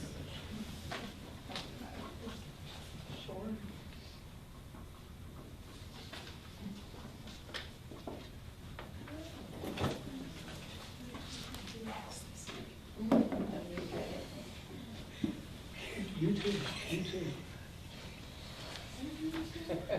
Huh? That works.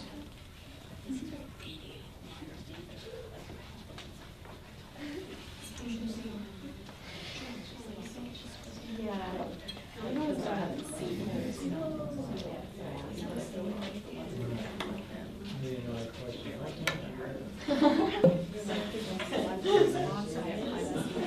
Yeah, you're just so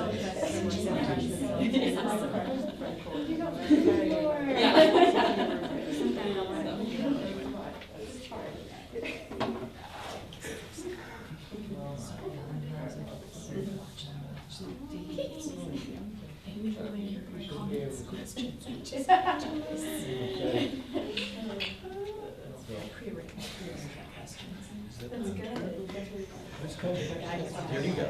No. Yeah, bro, like you were I'm so happy that we did Yeah. Yeah. You know, it's a little bit important to have. It's terrifying.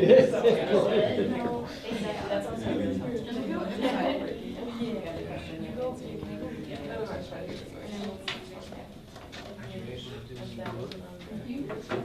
So you're not gonna change? Because he doesn't know. Oh. Because I've asked you like 6 days. Can you show me where?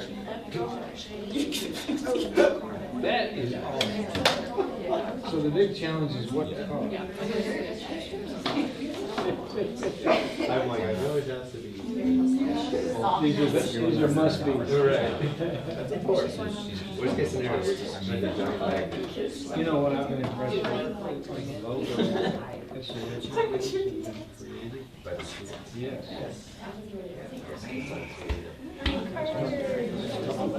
So whenever you're ready, Good way, by the way. Oh, you're not. All right, Carter is up, audience members. Carter, you got this. You got this, Carter.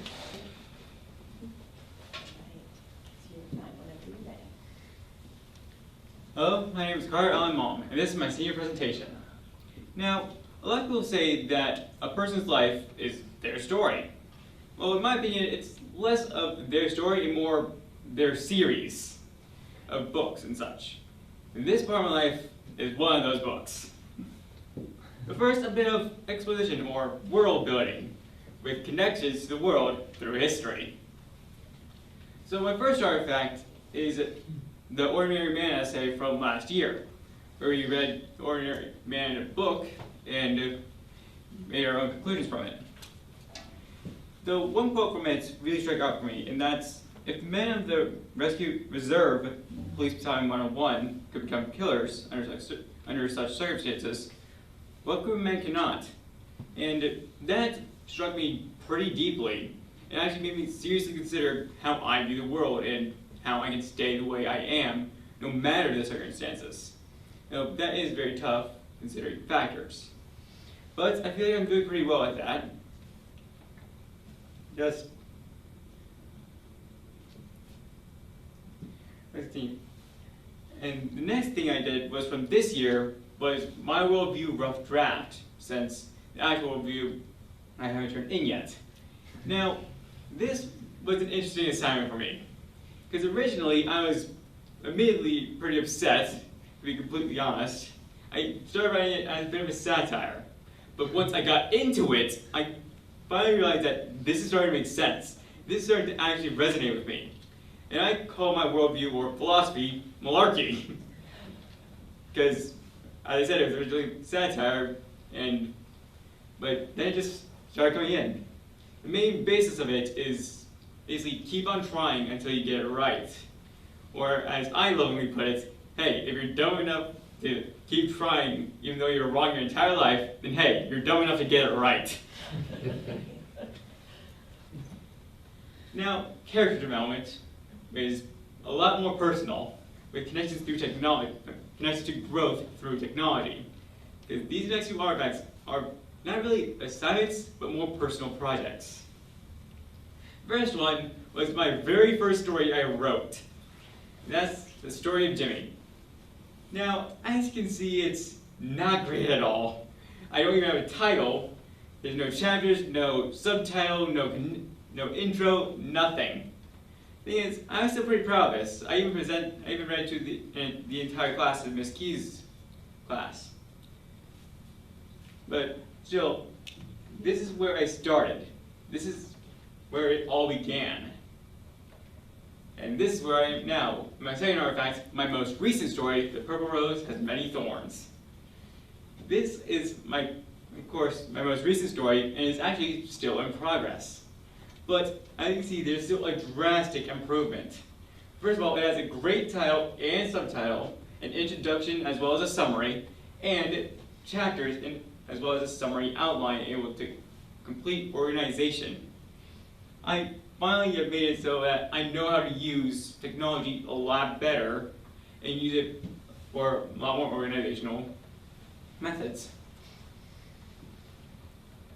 Now the following action.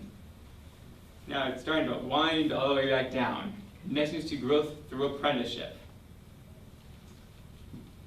The first artifact is my lesson plan that I actually taught.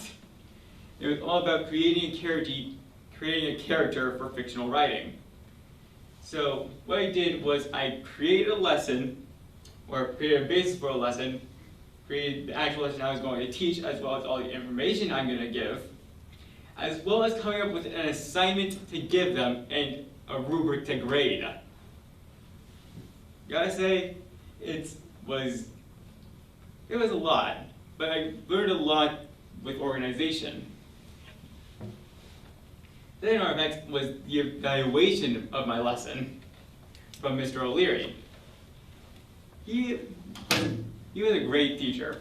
He helped me learn a lot, both while I was in his class as well as in his apprenticeship.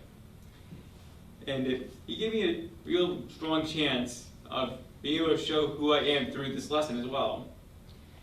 And through this lesson, I learned a lot about time management and also organization. Since I was working on a big deadline since my apprenticeship was during the last month of last year. Still, it really helps me just learn more about how to function in society. Now, resolution. Why does all of this matter? Well, first was my worldview, how I connect my understanding of the world to everything else. Next was growth through technology, and how I'm able to use technology efficiently and organized as well, which is very important in a work environment. And finally, the apprenticeship, which I learned more about time management and organization, something I still struggle with, but at least I'm getting much better. All of these are important to show that I have improved as well as that I've proved, as well as proving that I can function in society as well. And I need to prove that I can become my own person and show I'm more than just some kid. I am the hero of my own story, and my tale is about to begin. Epilogue, thank you. Carter,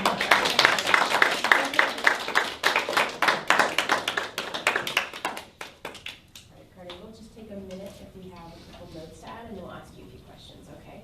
Okay.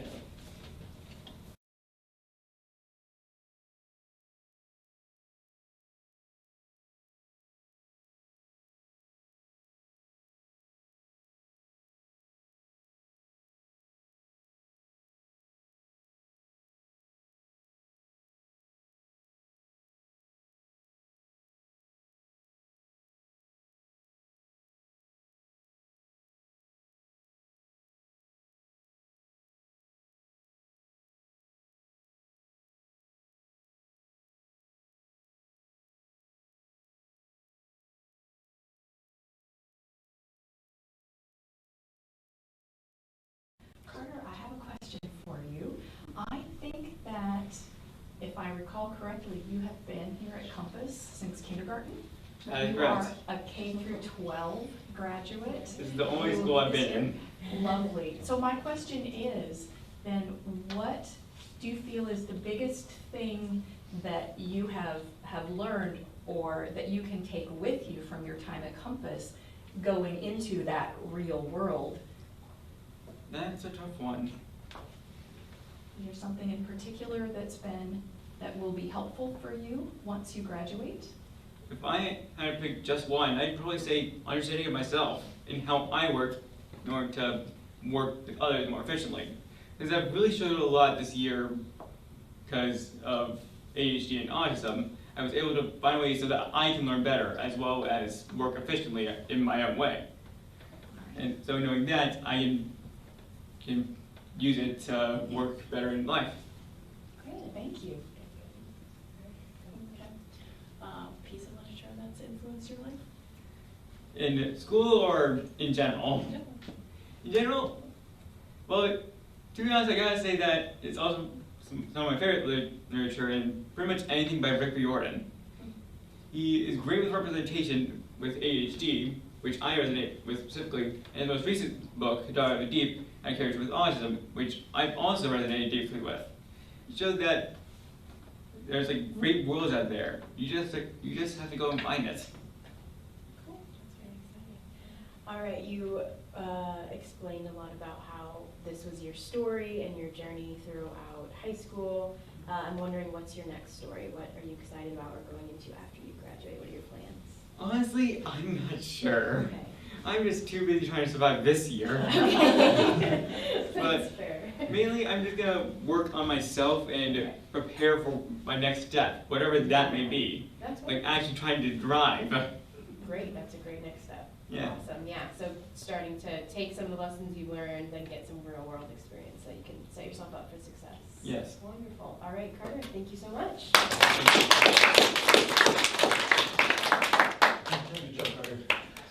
Thank you. All right, guys, the judges will finish up some notes now, but this is the time where we take our first break. So if you're hanging out, and the first group of students, you guys are free to go. Freedom. Freedom. Freedom.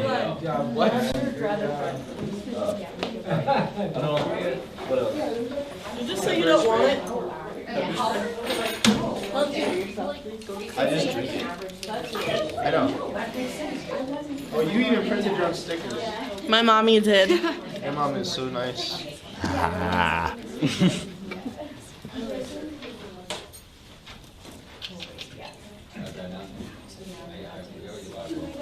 didn't know if you were coming. Look, you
Hello, my name is Ella Noland. I'd like to thank everyone for their time this morning as I share a few of the high school experiences that have shaped who I am today.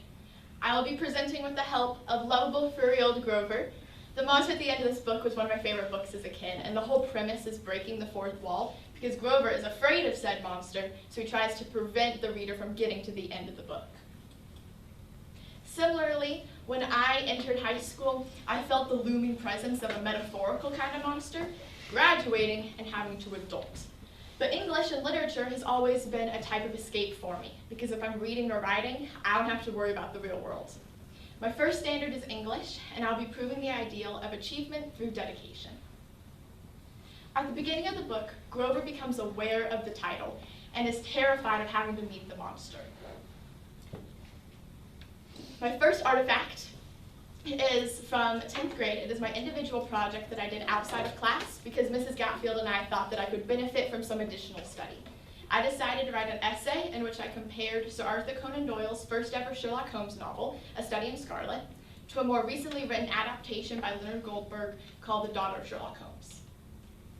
In my essay, I argue, Goldberg's The Daughter of Sherlock Holmes undoubtedly did Doyle's iconic Sherlockian characters justice.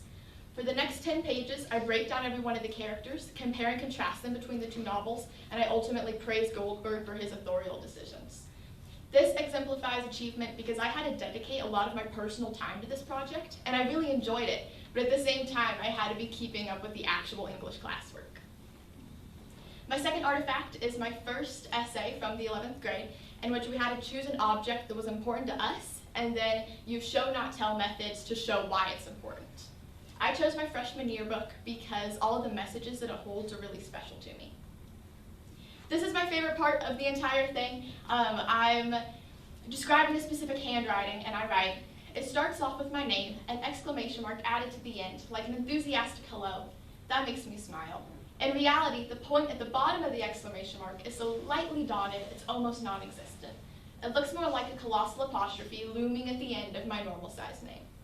I was just really happy with this description. I felt like it was really effective imagery. I worked really hard on it.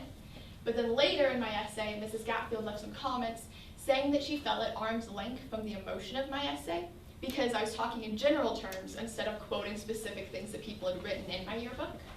And this shows achievement because this is actually only the first draft of this essay. I took Mrs. Gatfield's feedback, I made some other edits, greatly improved my paper, and then submitted it to the Scholastics writing contest where it won the highest award tier.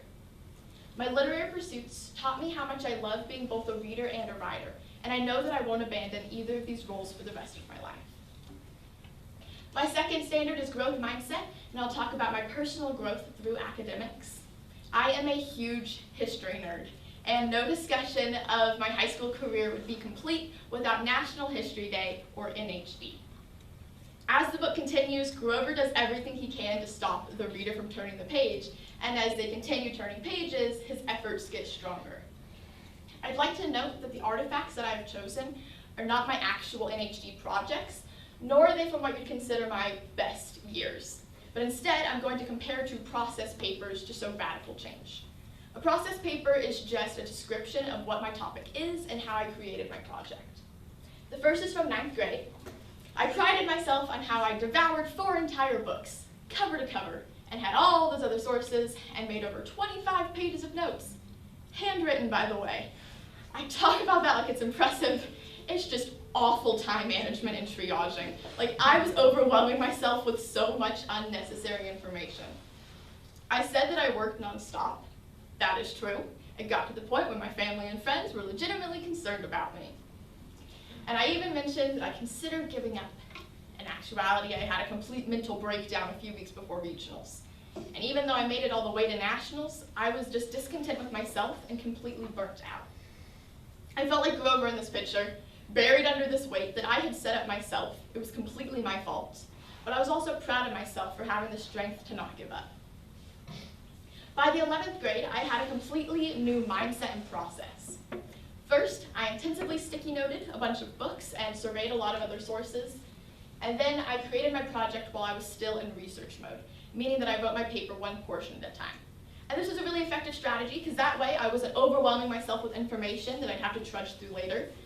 And the 11th grade was by far my favorite year of NHD because I felt like a historian in a way that I can't really put into words.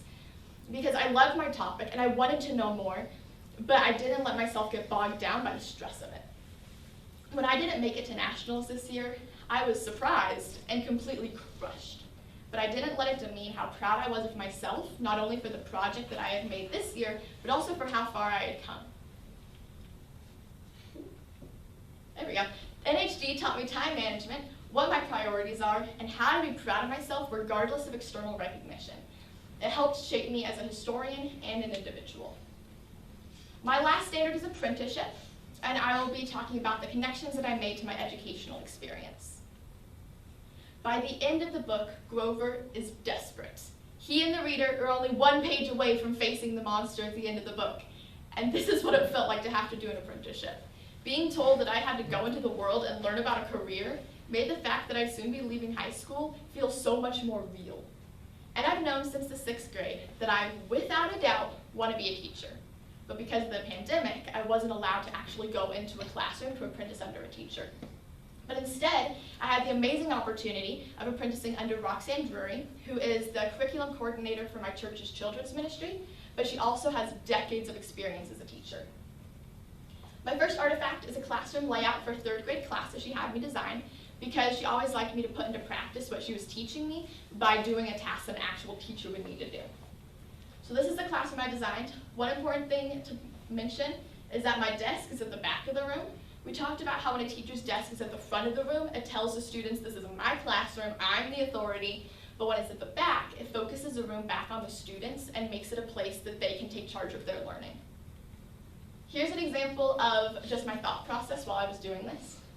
From my desk, I can monitor the group work areas.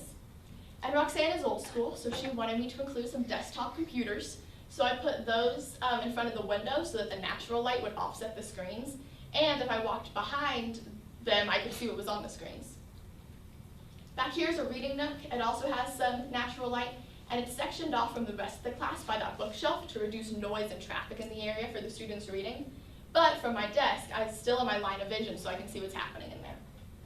And this shows connections because I had to think about my experiences as a student and what I feel like would work well designing a classroom. And I had to think about how everything is interconnected and how I did a lot of erasing and removing things and thinking about the logistics of how everything works and then how everything contributes to the overall feeling that the room has. My second artifact is a lesson plan that I did for a 3rd grade class. Along the top, you can see that it was for Monday through Friday. It's for a 9 a.m. to 3 p.m. school day with 7 subjects. And this was a really, really fun assignment because I wasn't given any directions on what to teach. I had access to the internet and a stack of Roxanne's curriculum books, and I could make a lesson plan for whatever I wanted. And as fun as it also was exhausting mentally. And I know that I'm preaching to the choir, but it was so painstakingly intricate to think about all the things that I wanted to teach and then how to do it and making sure it all works well together and that there's a variety of ways to learn and a variety of activities and getting students engaged and thinking about all of that. I know that it's important for students to be able to draw connections between the different subjects. So with my the classroom theme being love for the month, the Bible stories that we read and the stories that we read for our reading curriculum also have the theme of love. In science, we were talking about farming and different types of soils. So in history, we talked about important instances of farming in American history. And I also know that it's important for each day within a specific subject to build on itself. So for example, in language, we were learning about prefixes and suffixes. So on Monday, I introduced the spelling list. On Tuesday, we watch a fun educational video about it, and we define all the prefix words. And then on Wednesday, we rewatch the same video, because repetition, and we define all the suffixes. On Thursday, the students do group rotations to practice these skills. And then on Friday, there's a spelling test. Seeing this lesson plan come together was incredibly fulfilling. I came into my apprenticeship knowing that I wanted to be a teacher, but I left feeling empowered with the knowledge that this truly was the right career path. All of my standards reaffirmed something that I already knew about myself. I think that a person's passions are really important because I believe that they're God-given directives that help shape our lives and shape who we become. And through my achievement in English, I know that I'm passionate about reading and writing. Through my growth and growth mindset in National History Day, I know that I'm passionate about history. And through my connections in my apprenticeship, I know that I'm passionate about teaching. Putting all of these things together gives a really comprehensive view of who I am as a person.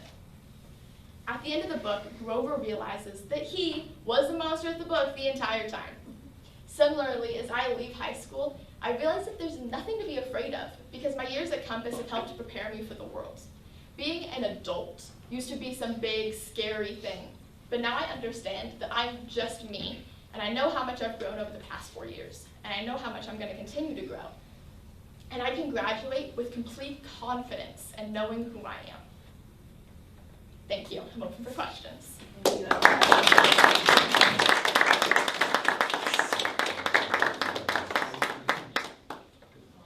Now's the time where we either write full notes or jump into questions right away. So if there's a question, if either of you have one right away, you're welcome to ask, or you might just have an awkward silence where we write down some notes for you. So Okay. hang out.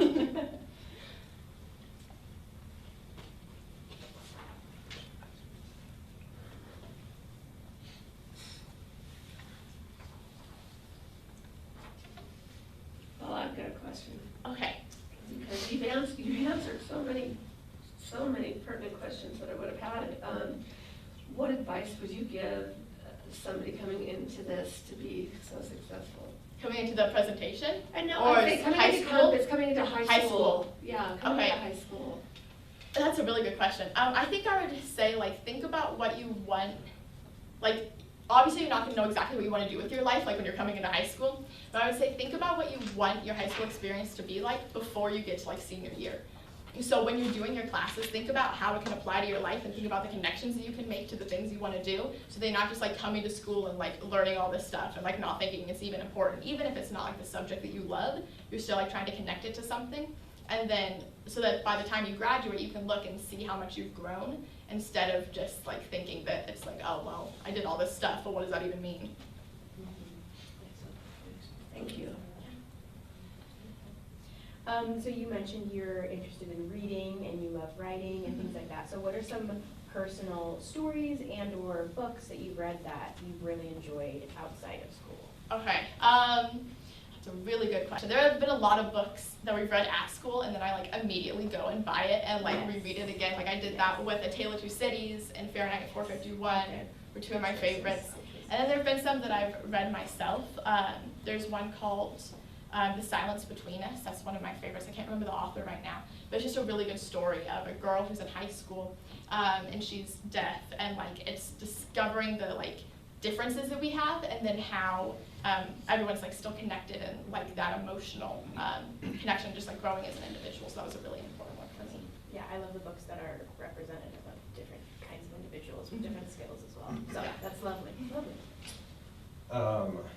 I really liked your theme with Grover. I thought that was great. Thank you. My question is, do you think there's a correlation between failure and success? And if so, what is the correlation? I definitely think so. I think that every time that you fail at something that you wish you had succeeded at, it makes you want to succeed more, so then you put like more effort behind it. And not to, like, obviously I had a problem with working too hard on things and not having that balance, but I think that failure isn't just like I wanted to, like with the National History Day, like I wanted to get to nationals and I wanted to do this. But then also, when I was trying so hard to succeed with that, I was failing in my personal life. So then finding the balance of, like, thinking about what your priorities are and then how you want to succeed in those, and making sure that when you're succeeding in one thing, it's not at the consequence of failing at another. Thank you. Thank you so much. Thank you.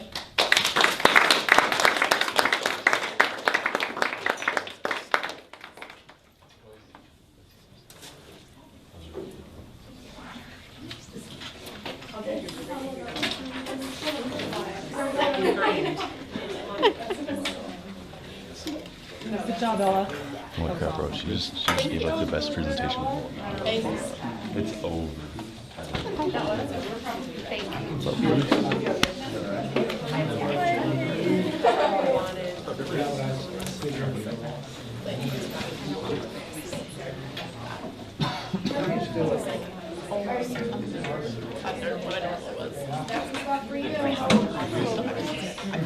I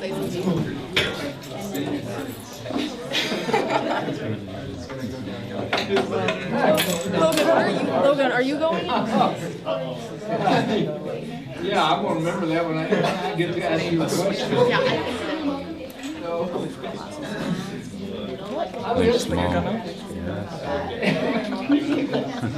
I said something way before, and then I'm just like, moving on. You as an adult. By the time you get serious. Oh, you know. Oh, finally, someone. Stored energy. Entropy.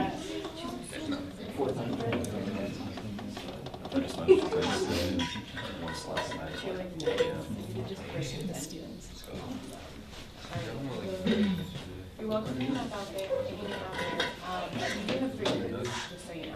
I don't know. 2 minutes. We did pretty good. Cake got sent to both parents. Bring in some Today's props. the day. Yes.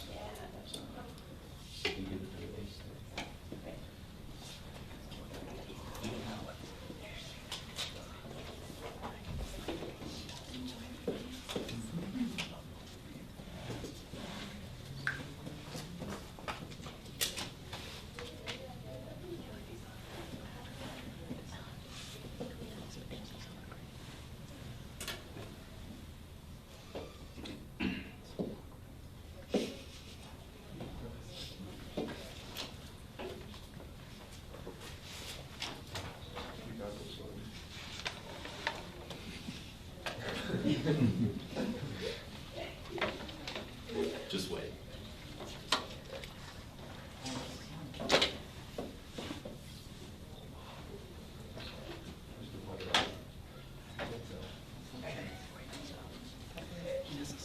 Is this the clicker where the up is back and the down is go?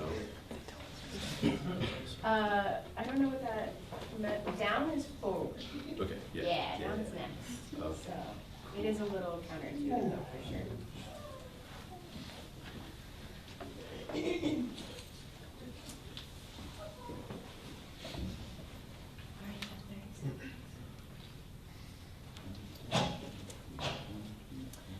If someone would be able to shut the door, that'd be wonderful. Thank you, Ms. Gregg. Oh man, all the chairs are full. This is nice. You're very loud. All right, Logan, whenever you're ready, and the audience is ready, we're ready for you. Cool. Well, good morning, everyone. My name is Logan, and this is my senior project presentation on probably the best 4 years of my life so far. So, before I get into anything, I'll briefly explain the metaphor that I'd like to compare my high school career to, with that being a chicken and egg. So, a chick that hatches out of an egg must rely on its own strength and ability to break its shell. If someone else opens the shell for it, the chick will be out of the egg, which is the end goal, but it will not develop the strength that it needs to eventually survive. So I'll be connecting that concept to my different artifacts and standards throughout this presentation. My first standard that I'll be going over is math, and I'll reflect on the ideal mastery. The first standard, first artifact in this standard that I'd like to show you guys is a cumulative test that I took last year in pre-calculus.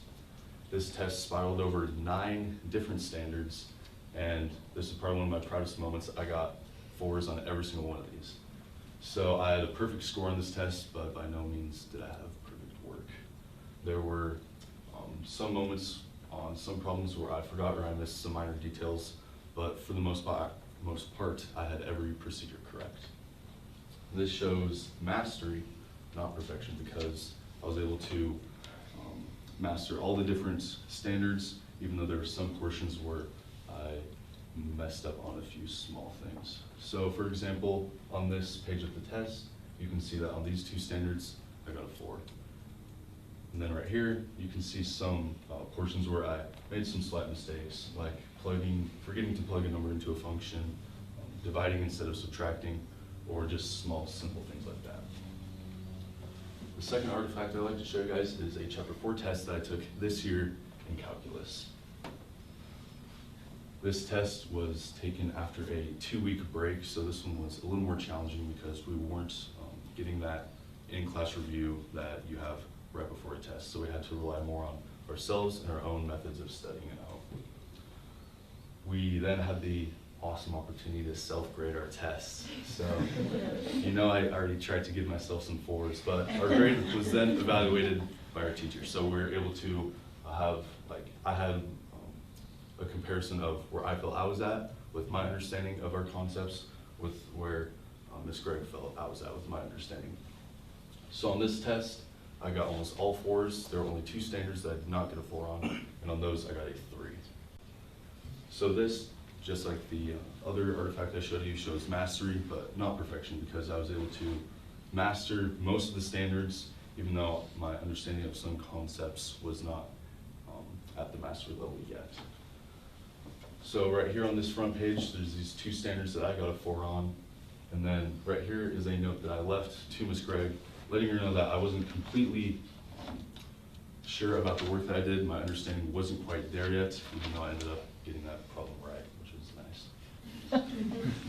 So this connects to the overarching metaphor, because I have had to work hard and study throughout high school in math to be successful.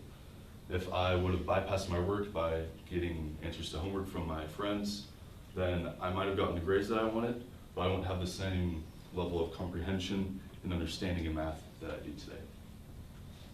The second standard that I'd like to present on is my elective, while reflecting on the ideal so what. The first artifact is a live script that I wrote my freshman year for a broadcast of Aviator TV. In this broadcasting elective, I had the opportunity to work with other students in there as a team to create a live production that we would show the school and put on Facebook. Because of this, I was able to become experienced with broadcasting procedures and equipment such as a teleprompter and video editing software. However, when it came time for me to present my live segment, the teleprompter decided to break and not work. So I was forced to adapt and present my live segment with no script, which was extremely embarrassing and really hard. But from this, not only did I learn valuable skills and technology and software, but it taught me the importance of practicing my presentations, and it really helped me develop skills of presenting, especially in moments where I'm really uncomfortable. My second artifact is also from broadcasting class, which is a 60-second film that we worked on. I can't put the video up here, so I have a picture of the thumbnail with the Adobe Premiere Pro logo, because that's the software that I used to make this film. This was my sophomore year in broadcasting, and this assignment was really fun because the only restriction that we had was the time limit. So every student was able to create something different and unique to them. So because of this, we all used a variety of software and equipment. So for me, I used cameras, props, Photoshop, and video editing software. This assignment was really important to me because it allowed me to express my creativity and share my interests that I have in technology with my teacher and the other students in the class. This was especially important in my life now because it helped me develop my technological and software skills, which will be extremely valuable to me in the future as I'll be studying computer engineering this fall at BYU Idaho. This connects to my metaphor because some of these assignments I had to do during the remote learning period, which was a big struggle because I didn't have my peers and my teacher always around me to give me feedback and help me get through some of these assignments. But because of that, I was able to develop my problem-solving skills, and it increased my self-reliance and my ability to be confident in my own work. My third standard that I'll be reflecting on is my community service standard on the ideal of growth. My first artifact is my Eagle Scout service project. So a community service project is required by all scouts who want to earn the highest rank in the Boy Scouts of America program, the Eagle Scout rank, which only about 8% of all scouts in the world receive. I did this at the tail end of my junior and into my senior year. And for my project, I had the opportunity to prepare and construct a garden for the school. I spent hundreds of hours working on this project, from preparation, communicating with the school and with my leaders, doing paperwork, there was a lot of paperwork, and doing the project itself. This experience really developed my leadership skills, and is important because it taught me the value and importance of community service, and it really increased my maturity. My second artifact in this standard is an NHS service project that we did this year. For this, I had the opportunity to serve with 16 other members of the National Honor Society and spend a Saturday afternoon volunteering at the Boise Rescue Mission. When we were there, we helped them sort out items in their warehouse and in their stores so people who are in need are able to get food items or clothing that they aren't able to get otherwise. This was probably the most fun I've ever had doing community service. Maybe because I was with like my friends, maybe not. But it was extremely rewarding because it showed me that my service and our service as a group had a direct and visible impact on our community. This is important because it increased my desire to serve others, especially those that I love and care about and those that are in my community. This connects to my metaphor because good character does not come on its own. I can't just be sitting at home, doing nothing, and expect to have skills in leadership and integrity without putting in any work. So putting others' needs before your own, sacrificing your time and your effort is initially challenging, but it's forever rewarding. So in conclusion, throughout my high school career at Compass, I've developed important life skills, found a love for education, and learned the importance of character traits like honesty, integrity, and the growth mindset. Because I grew up in this rigorous academic environment, it was rough for me to not seek for instant relief from other students and have them break open my shell by giving me the answers to tests or assignments. But in the end, because of this, my choice to endure through my challenges developed essential qualities such as leadership, perseverance, honesty, and determination, which will prove to be invaluable throughout my educational and professional careers.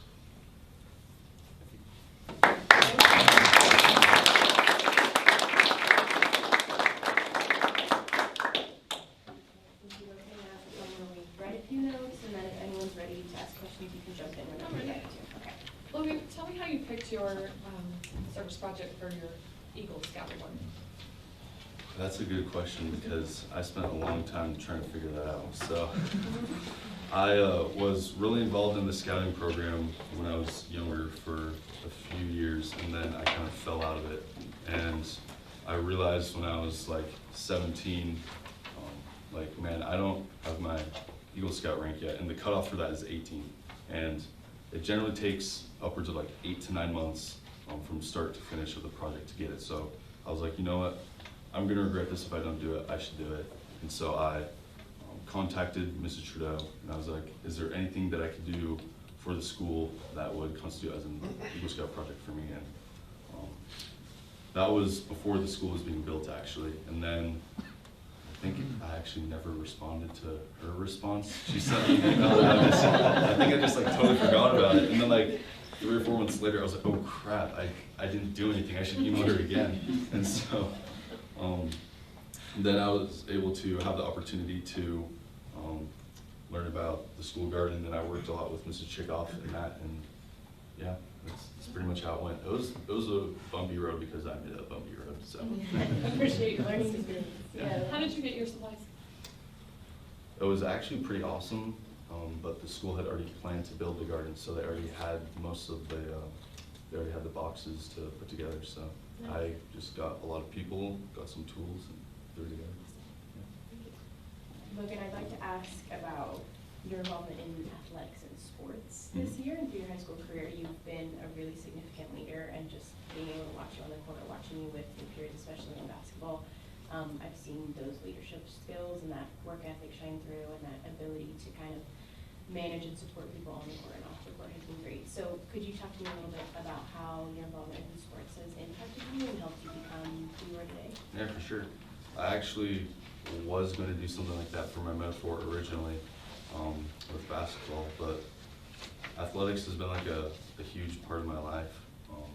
I can't really imagine going through like school without basketball or cross country, and ultimately it kind of just boils down to my love for the sport and for academics, like with basketball.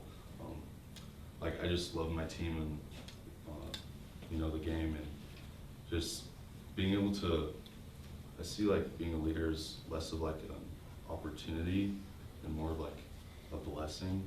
Like being able to help others develop like their skills, whether it be in academics or in sports, has always been something that I've really enjoyed do. I love helping people, so having these opportunities to be a leader on the team has kind of almost just come naturally, and it's just been really fun to be a part of that, and I'm sad that I won't have another season, so. Well, I got to see your leadership firsthand, and it was, I'm really glad I got to, I mean, I wasn't your coach directly, but being involved in the same, you know, coaching sphere with you was an honor, so carry that leadership on with you as you go on. My question is, what life lesson learned at Compass do you think will be the most beneficial for your future success? That's a good question. Especially like, I've learned a lot of things here, and I know some of us kind of think it's cheesy with like all the like character traits that we like go over and stuff, but honestly, having a growth mindset, as much as it's been said, you know, for the past like 10 years of my life being here, has actually had a much bigger impact on my life than I thought.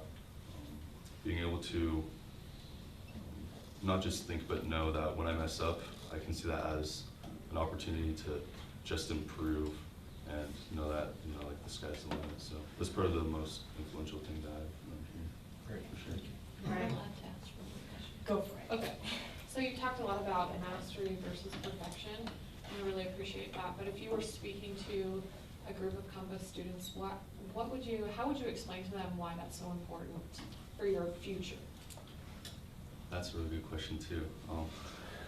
I mean, I thought about this a lot because math is like my favorite thing in the world, and I'm really glad that I was able to present on that. So for me, like the importance of knowing the difference between being really good at something, being a master, I guess, and being perfect, is knowing that no one really is perfect. It's kind of impossible to expect perfection from yourself and from other people. So knowing that you will make mistakes, and from those mistakes, you can improve, and over time, maybe you'll get to the point where your mistakes are less frequent. But even, I don't like to say this, but I mess up at math a lot, even though I think I'm like really smart at it. But being able to recognize that you can be good at something without being perfect is really important for just knowing that, like knowing your worth, and just kind of understanding that as you go through life, you're going to make mistakes, and you know, like I've said, like probably 10 times right now, you can only improve. So. Okay, great. Yeah. Thank you. Thanks, Logan. Yeah.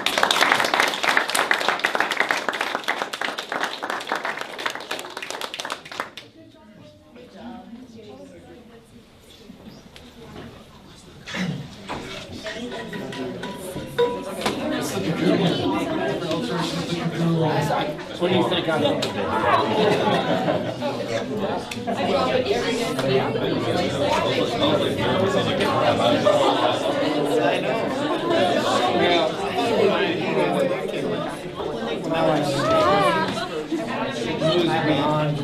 You did? Yeah.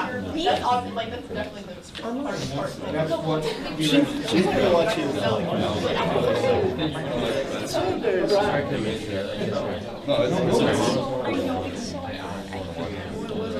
Dude, if you ever feel like you have to go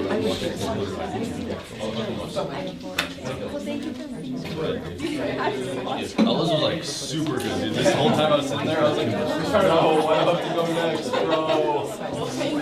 Yeah, Ellis was super good. It is a big difference. Try that. I I have like a few that my friends Did you like it? but it's not. I liked it a lot. You can even put a bagel on one. It's a little candy or something. But I have a couple platters, and then I did get. I did like your 4 tubs of cream cheese. I was gonna do one that was just on the with like Yeah, big tubs. the And I just got different flavors.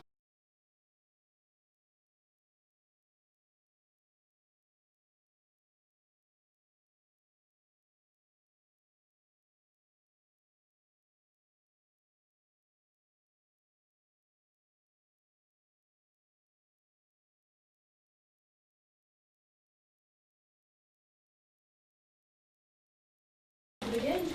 Time is yours. All right. Good morning, everybody, and thank you for coming to my senior project. For those who don't know me, my name is Micah David. First, I'd like to talk about my metaphor of the apple in the frame. The apple in the frame is supposed to represent the apple is supposed to represent core ideas, and the frame is the protection around those ideas to make sure that the apple does not rot.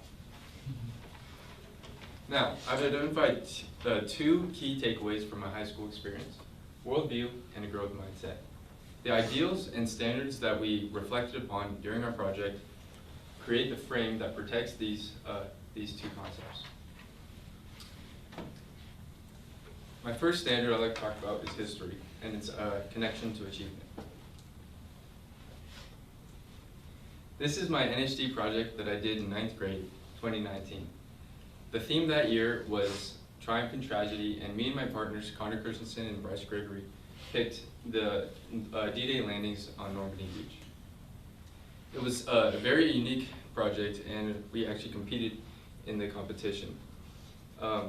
We did a lot of in-depth research, analysis, and writing. So I had previously competed in NHD 7th and 8th grade and did a website. So we did a website again because we had almost no success previously. But I personally oversaw the design and the clarity of the website itself. And I made several modifications between each competition.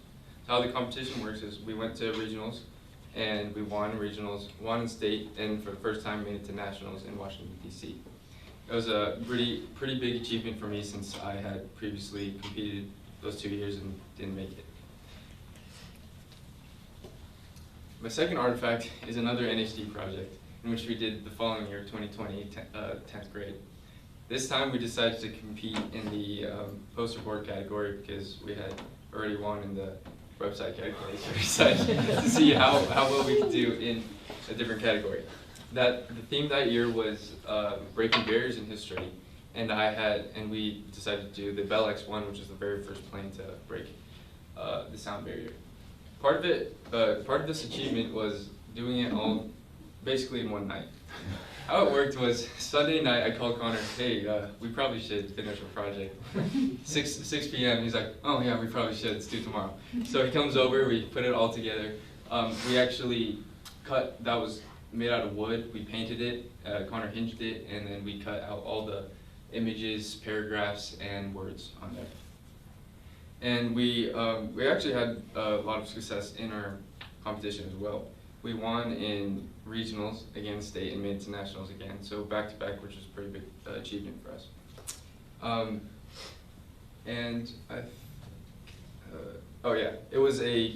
That year was COVID year, so the competition was held online, so we had to kind of adapt to that. We actually had to make a slideshow of take clear pictures and put all the information in slides, so we had to adapt to that as well. Now, it all connects back to this metaphor of the apple in a frame. So we had to have a growth mindset because we didn't have much success those previous 2 years, and having that willingness to want to do better and also improve our project every year definitely contributed to having a growth mindset. Plus, in history, it's important to have a understanding and being able to do in-depth research and analysis to be able to develop a worldview, because I think history is a very important subject in developing a worldview. Alright, so my next is philosophy and its connection to so what. So this first artifact is taken from 11th grade philosophy final, in which we were supposed to create a story and have our character in that story talk about the different fields of philosophy, which are logic, epistemology, ethics, and metaphysics. And my character, I kind of took inspiration from Dante's Inferno, which is one of my favorite pieces of literature, in which the character dies and wakes up in an afterlife and kind of learns about all this philosophy. And we were also supposed to include our own worldview. So this is part of my conclusion in which I express my worldview in these fields of philosophy. First off, I determined why philosophy is important because it deals with existence, knowledge, and reality. So I talk about epistemology because I think it's one of the most important fields because it's the way we determine how we know knowledge, so either rationally or empirically.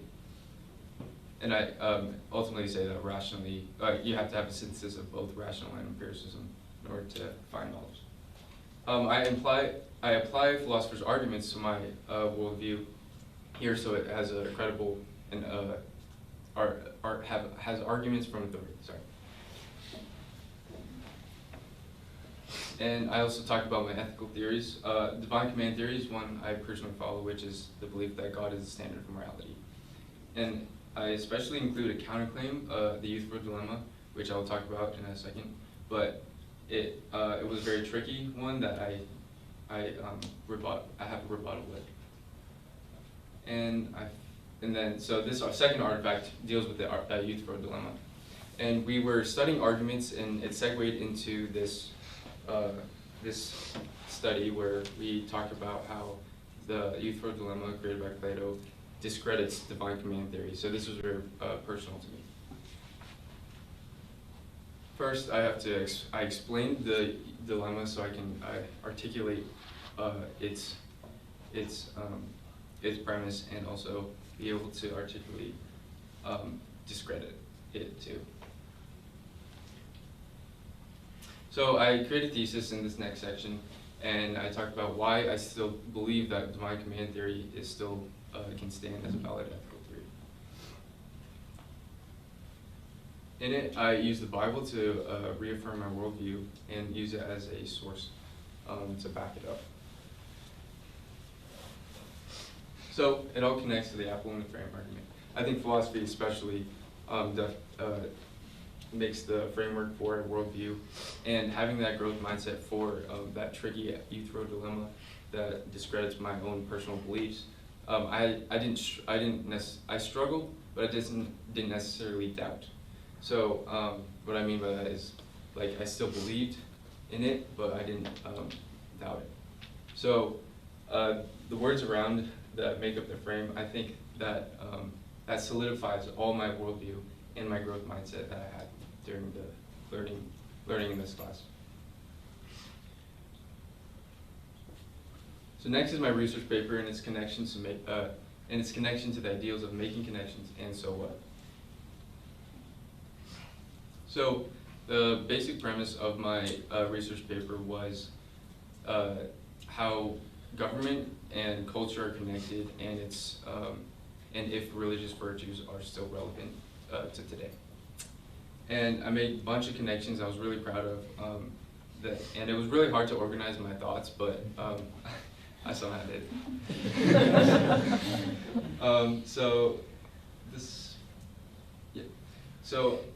In this paragraph, I talk about the founding fathers and their belief in that we, as Americans, should have a want to learn more and also have a worldview and become and ultimately lead a virtuous life.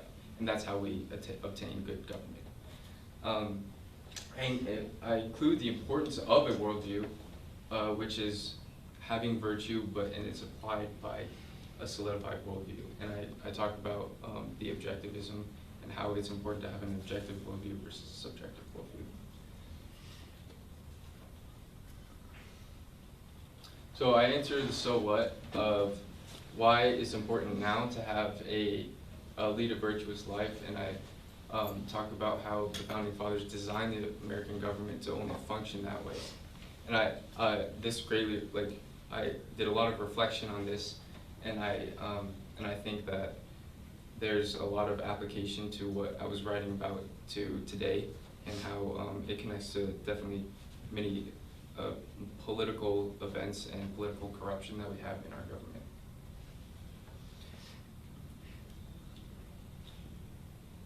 And finally, if with any good paper, there should be a call to action, which answers to so what as well.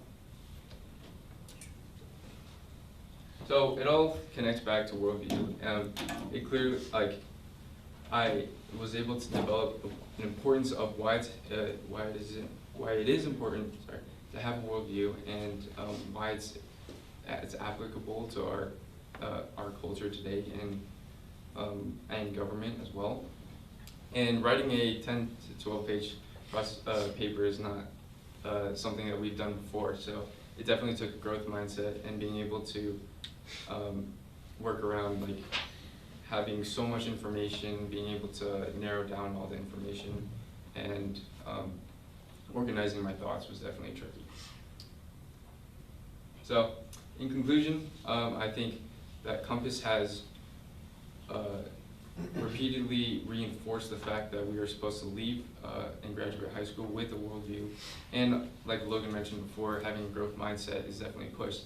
And it does sound really cheesy, and we talk a lot about it in like motivational Mondays and such, but it's definitely important as I move on in my life.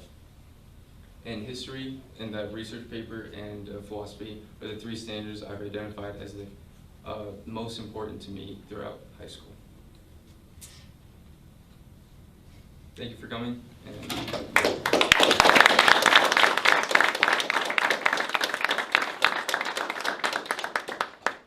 Micah, thank you so much for presenting and representing yourself well today. It was really nice to see your presentation. You had a very cohesive theme. Like, you showed consistently what you're passionate about and how you were able to really dig into those passions based on your work, like, throughout high school in many different areas. So that was really awesome to see. Based on that, and I was able to read your research paper as well, so I was able to see that kind of organization side that you talked about a little bit, but also I was really able to see nicely how you applied those valuable core elements of America to today and to something that is meaningful and consistent and you see underlying in our daily lives. So with that, I'm wondering, through philosophy and history and this senior research paper, you have these big ideas. How do you apply those to your everyday life? Like, how are those actions like seen into it? Yeah.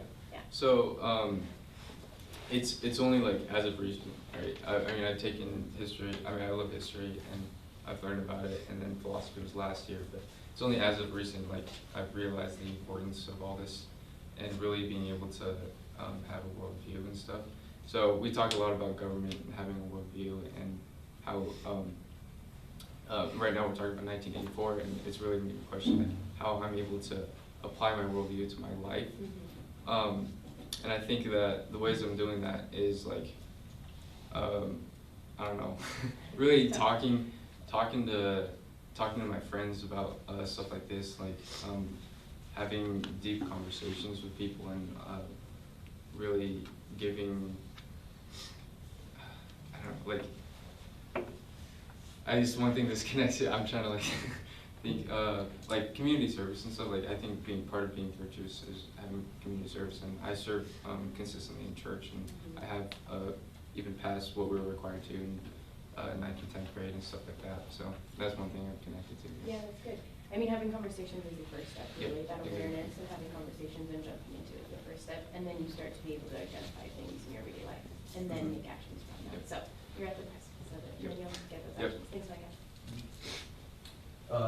Having been a Compass graduate, I think Ms. Stevens would relate too. I think worldview is one of the most important things that we do here, and I think you'll see that as you move on to college too.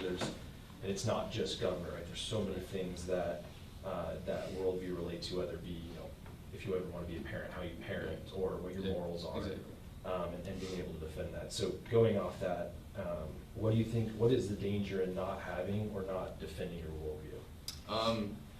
Because if you don't have one, they'll give you one. essentially. I haven't heard it put that way, but. Yeah, so I mean, if you don't have, like I talk about in my paper about, a lot of people think they have one, but it's very subjective, meaning it's subject to change. And like in 1984, we're talking about how it's easily, you can be easily lied to. And especially today, like I think with, like there's just so many people saying the same thing. You just gotta make sure you stand up for what you believe in, and also make sure it's objectively based, so you can't, so you have somewhere to, like a source to look to. Like for me, that's the Bible, and so you have a source to look to that you know, like this is what I believe in, and this is how I can defend it. Awesome, thank you. I was impressed with the way you were not only able to express the significant parts of your life, but you ended up turning this into a teaching. That's very good. What is the most significant so what that you've encountered so far? Probably, I want to say Worldview again. Just having, well, like, I think what we talked about in your classes. Yeah. Well, let's even narrow it down. What part of your worldview has been the most significant part for you? The one that you would least like to see broken down in that frame? Oh, probably virtue. Having virtue, because it's hard in a world where you're told do what you feel like you're doing, and if that, I don't know if that makes sense, but like you have to stick with what's good and what's not your inherent selfish desires, if that makes sense. Like I talk about in my paper how the nature of man is evil inherently, and how which is why virtue is that cognitive resistance to our own nature. All right, thank you so much, Micah.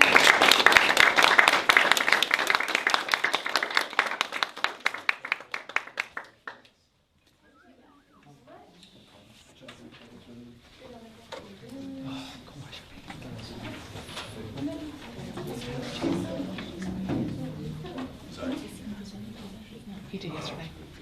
That was amazing. Thanks for coming, bro. Thank you for coming, guys. Thank you. See how we just met for Do you like my math artifacts?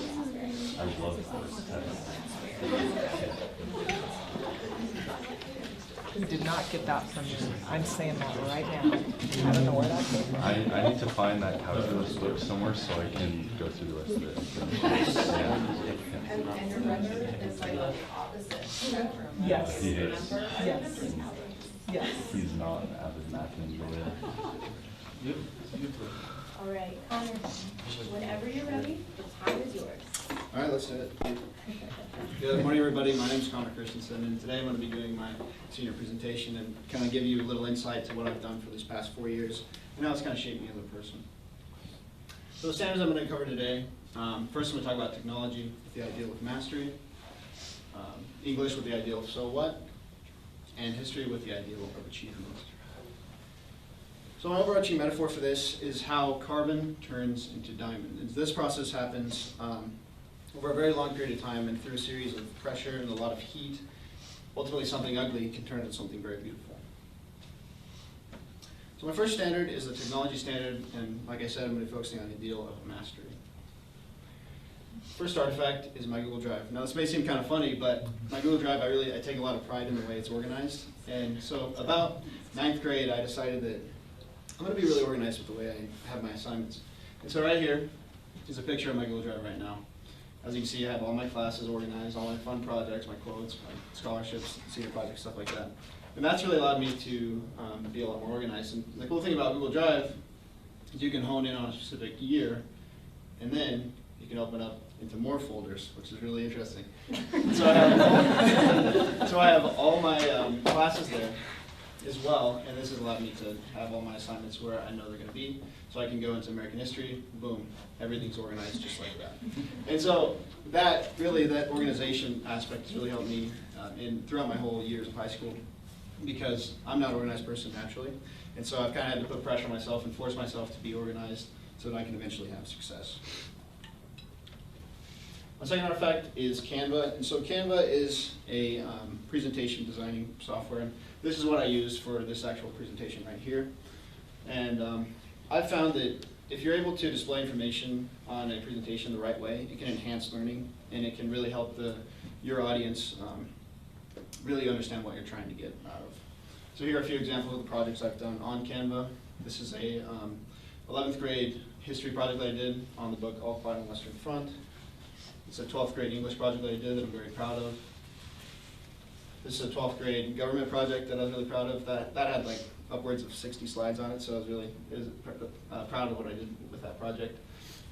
And then this is my last one, which is 11th grade history project. And I'm very proud of these, and I feel like I was able to master the use of technology to enhance learning to a greater extent than if I could just stand up here and talk monotone, you know. So that's what I said, the connection to the mastery, able to use technology for my benefit in a world where technology is growing more and more, be able to use it to benefit you as a whole and as a student. My second standard is the standard of English, and I'm going to be focusing on the ideal of so what.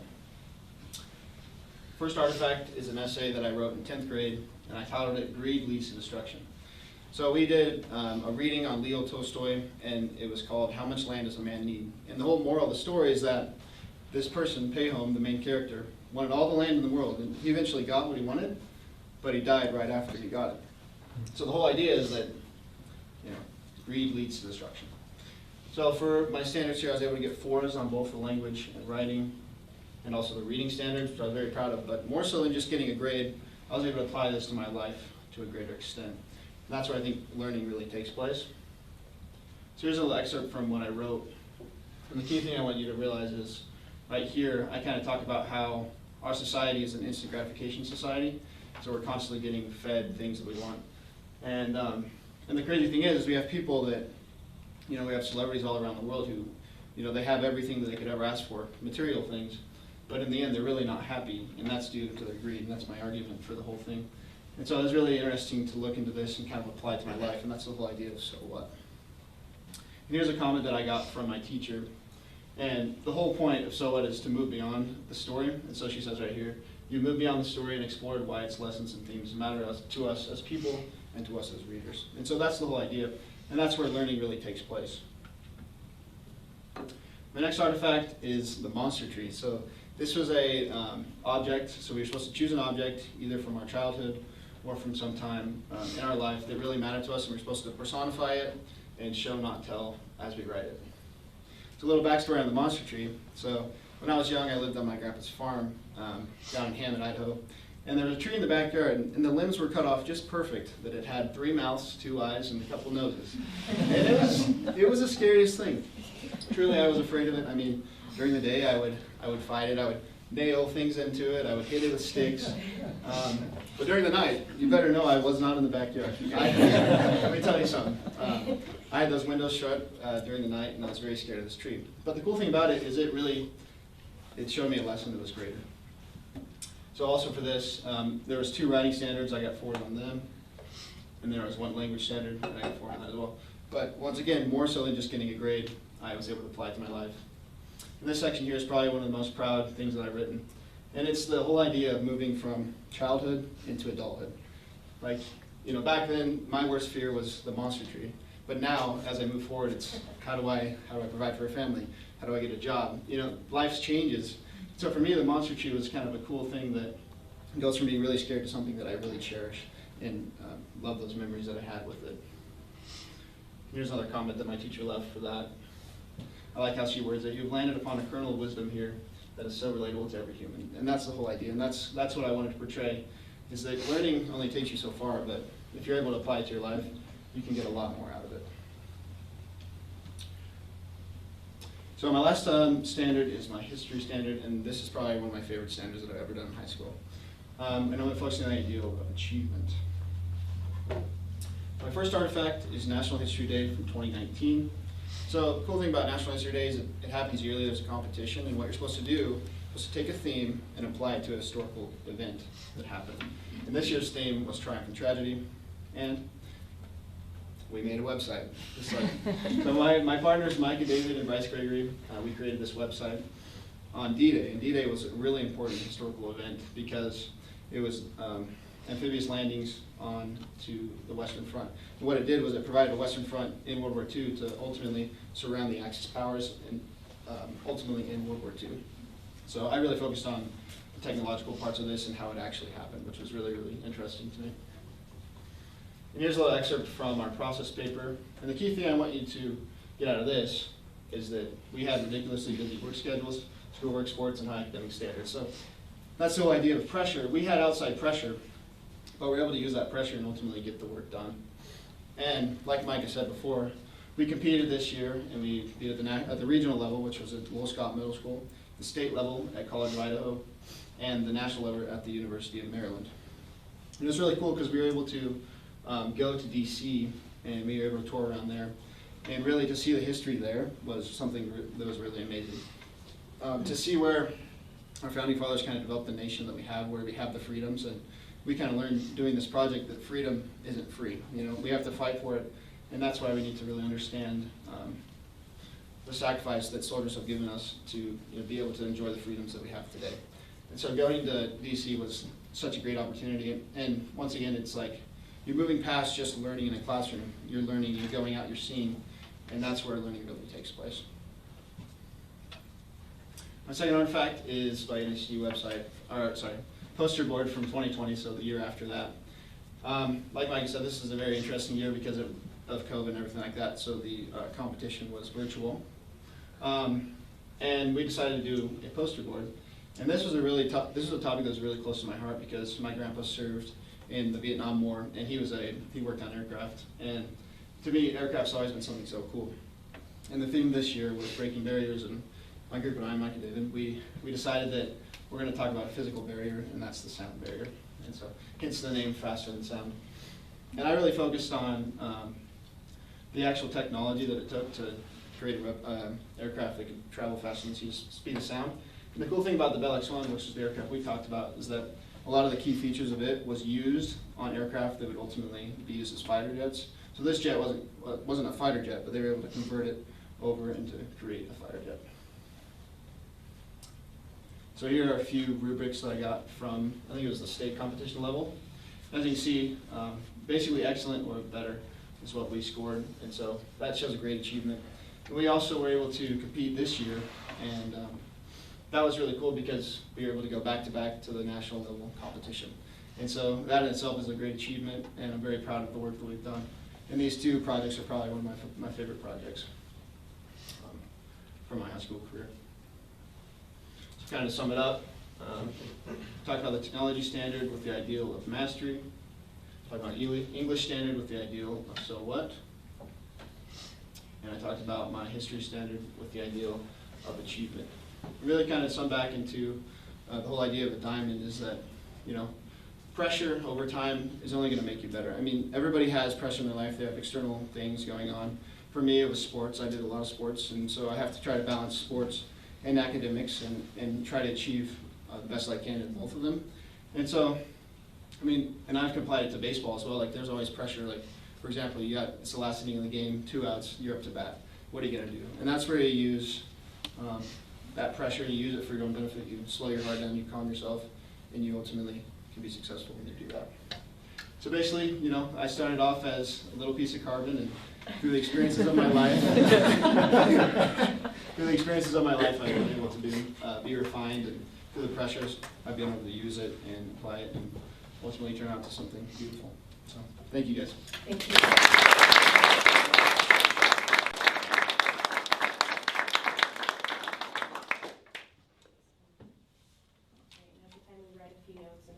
Whenever we're ready, we ask you. Hang in there for a second. Sounds good.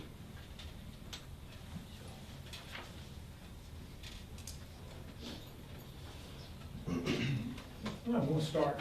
I really love the way you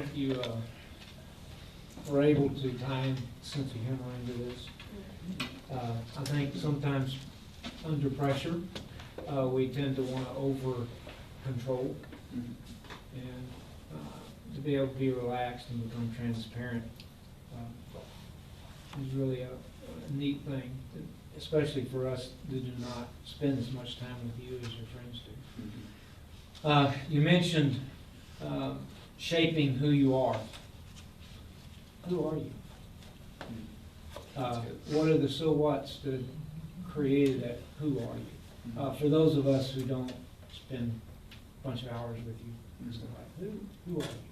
Well, I'd like to say I'm a child of God. That's what I believe I am. And you know, through everything in my life, there's a reason that everything happens, and I think that God has directed my path. And through everything, you can learn something, and that's the idea of pressure. Is like the external pressure, it only makes you better if you use it the right way. And you have the right mindset about it.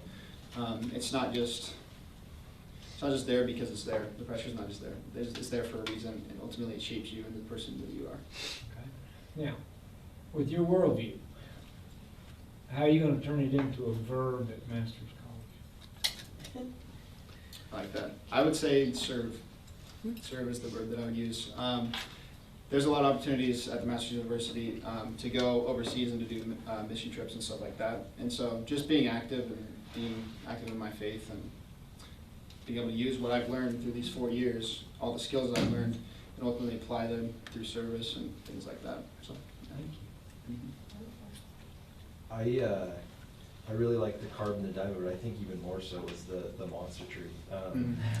I think you'll find, and it actually made me make the connection, is that I think in order to be successful in life, everyone needs a monster tree or even a new monster tree, whether it be like a job that you don't think you can get or a dream you don't think you're going to accomplish.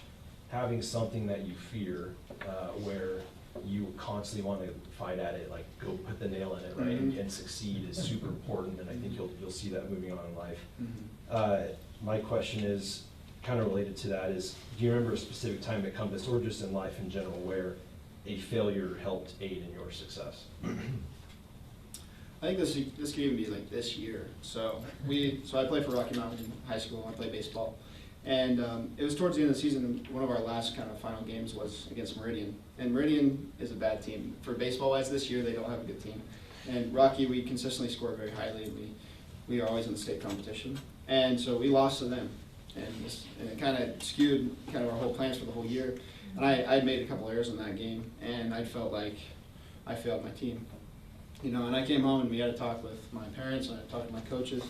And really, it's the whole idea that it's just a game, but it's more than a game. Like baseball teaches you things in life that through adversity, you know, you're not going to achieve all the time. And through adversity, you're only going to get better. It's only going to make you better. And the cool thing was, is I came out senior night, which was the game after that, and I played really well. And so I was really proud of myself. In making that change, like through the adversity, you're just going to get better.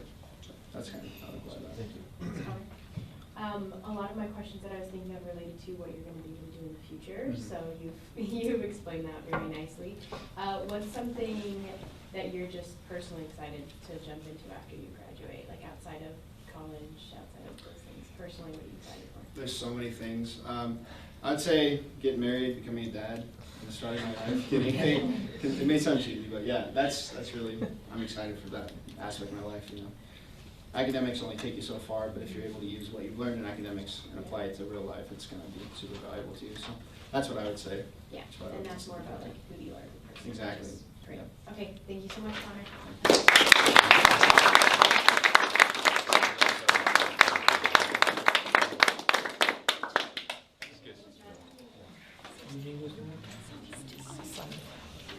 I know, right?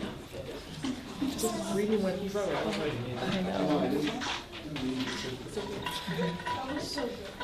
It's just fun to see how these kids have grown up since second and third grade. Just like they had a way to handle on stuff more than I did when I was their age. I didn't have to Okay, so you know, hang out there or whatever. I'm gonna get over here. I can. Growl at it. Notice I want to see it's like, is there a correlation? Probably. I mean, everybody wants to be bored. Oh, never mind. We got Madam. Secretary.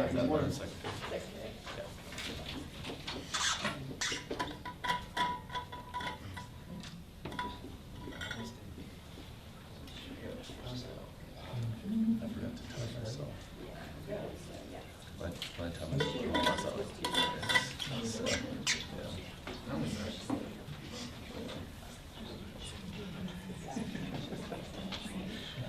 No, I didn't say.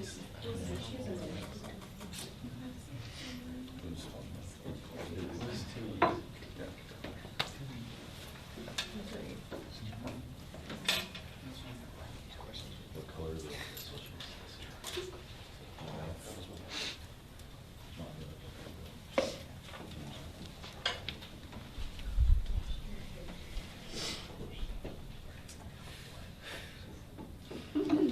Are you this one?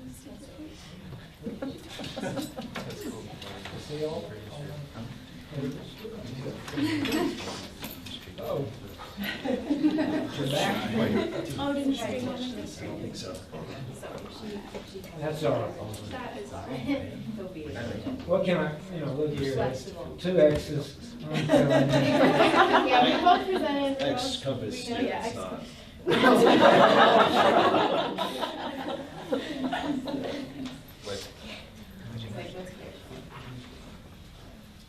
All right, so we've got our 3 judges, so whenever you're ready, the time is yours. All right. So my name is Sophia Borders, for those of you who don't know me, and I would just like to thank everybody for coming to my senior project presentation, and I would also like to thank those who are on the live stream.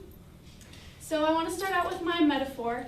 I used to press flowers when I was a little girl, and you'll start to see how that's important to the presentation. So my first ideal is growth, and I'm going to be connecting that to the standard of technology. When I first came to Compass, technology was one of my more difficult classes, and once I was finished with it, I thought I was going to be done with technology forever, but turns out that wasn't the case, and you'll see that I've grown a lot. So here's my first artifact. This is my junior history Civil War presentation, where I talked about battlefield medicine and hospitals. And within this, I talked about specific tools, specific people, specific procedures, and then I connected to Civil War knowledge about medicine to post-war knowledge about medicine. And so as you can see on this first slide, my picture is very low resolution, my font's really boring, and there's no overall theme. And then as we continue, these are some slides for my presentation. I have giant paragraphs. I have bullet points, but even my bullet points are paragraphs. I have no idea what I was thinking.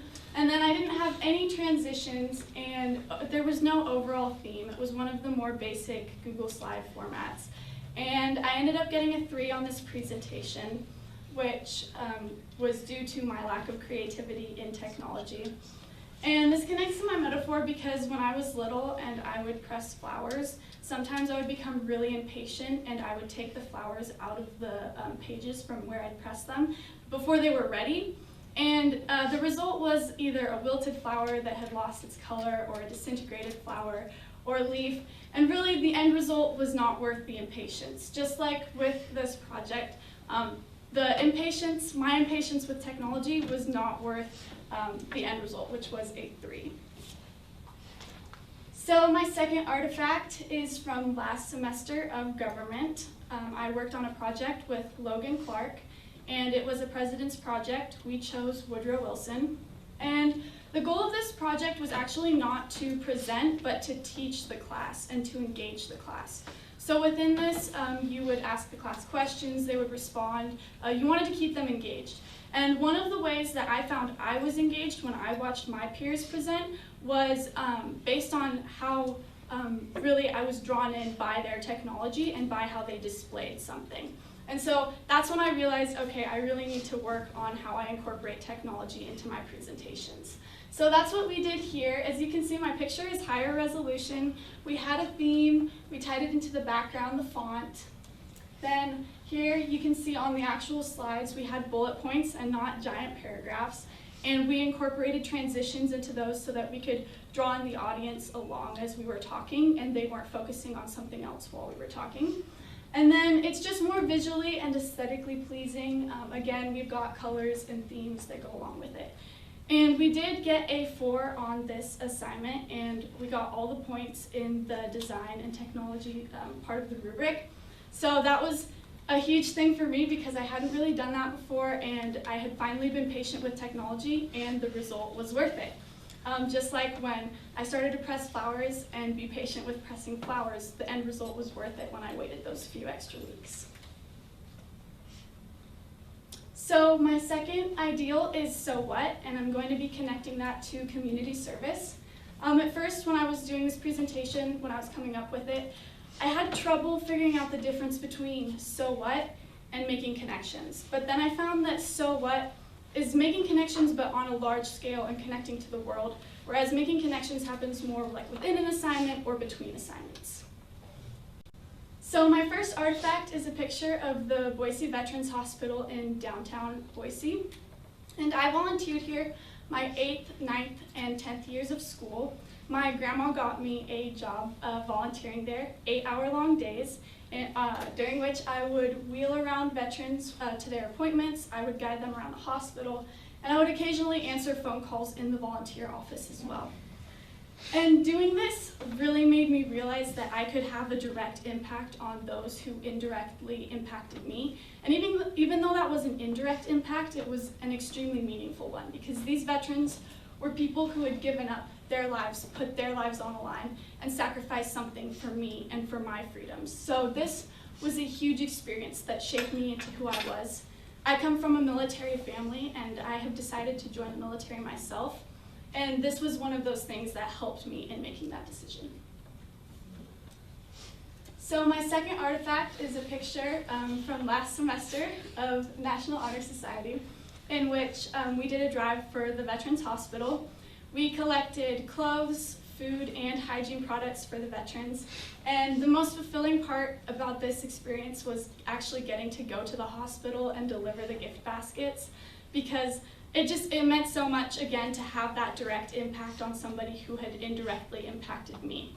And this connects to my metaphor because these memories that I've made, they've helped shape my worldview, and these are memories that I'm going to take with me, just like I have flowers that I've pressed that I'm going to take with me that have meaning behind them. So my final ideal is mastery, and I'm going to be connecting it to the standard of English. So when I took my junior year of English, I decided to set a personal goal for myself that mastery wasn't going to be just getting a 4. Mastery was going to mean connecting something personal in my life and something meaningful to me to my assignments, and that was going to be the driving force behind getting that 4. So these next 2 artifacts are both going to be from my junior year of English, and that's where I'm going to be demonstrating that. Okay, so this first artifact is an argumentative research essay in which we answered the question of what is good. My title is Defining Good Through the Lord, so I am arguing that our understanding of good comes from God. And this is my personal belief that I am arguing through research in this essay. Okay, so here's an excerpt from my essay, and I include some information provided by Friedrich Nietzsche, a German philosopher, in which he discusses the German word gut, good, and göttlich, good, God, and how those are tied together. Our earliest understanding of good, gut, comes directly from the word God in German. And I understand that this is just a literary and verbal understanding of God, but it's just, I'm using it to show that that is where our earliest understanding of God comes from. And then I further developed that later on in my research with more philosophers and more history. So that's just me connecting history and defending my own beliefs. So I got a 4 on this assignment, and yes, that 4 demonstrated mastery through Compass's standards, But I had also achieved mastery through my own standards because I was able to tie it to something that was personal to me, and that was my driving force behind it. So up there I have a ginkgo leaf, and when I was born, my family planted a ginkgo tree for me the same day, and that tree was supposed to symbolize my journey throughout life and how I grew throughout life. And so everything that I experienced, that ginkgo tree experienced, and there wasn't a day where that ginkgo tree wasn't a part of my life. That'll be important here in a minute. Okay, so my second artifact is a creative writing essay from my junior year of English. And we were asked to describe an item of significance. And my title is The Good Book. So my item of significance was a New Testament Bible that I had received from my grandfather. And he had received that Bible from his grandfather. So it was extremely important to me because he has 12 grandchildren, and out of his 12 grandchildren, he chose to give me that Bible. And I was not the first of his 12 grandchildren, so it was extremely special to me, and that's what I wanted to write about. And the main idea behind this essay was to show rather than tell. So here I used words such as creases and polished corners, grasped at by oily fingertips, yellowing pages, and the vibrant red color. So all of this descriptive language is me showing rather than telling the reader why this Bible is significant to me. And it just really helps to give them an image of what this item looks like. So tying this back to my ginkgo tree. I did receive a 4 on this assignment as well, but again, that mastery did not come from just getting the grade. For me, the mastery came from being able to tie it to something that was important to me and purposeful to me. And just like the leaves that I pressed from my ginkgo tree, those leaves were more important than other flowers that I had come across and just pressed throughout my childhood. And just like that ginkgo tree has been with me since the beginning of my life, and I can't remember a time where it wasn't a part of my life, I can't remember a time where God wasn't a part of my life and hasn't shaped who I am today. So the ginkgo leaves from that tree are like God's footprints and his path in my life. So finally, my pressed flowers. God has given me a bouquet's worth of flowers throughout my life, and I can decide to either put them in a vase with water where they'll only last so long and eventually get discarded and I forget about them, or I can choose to press them and keep them as a part of my memory and who I am forever. And that's what I've decided to do with my experiences here at Compass, with the relationships that I've created between my family, my friends, and God. And I'm going to take that with me far beyond my high school career. Thank you.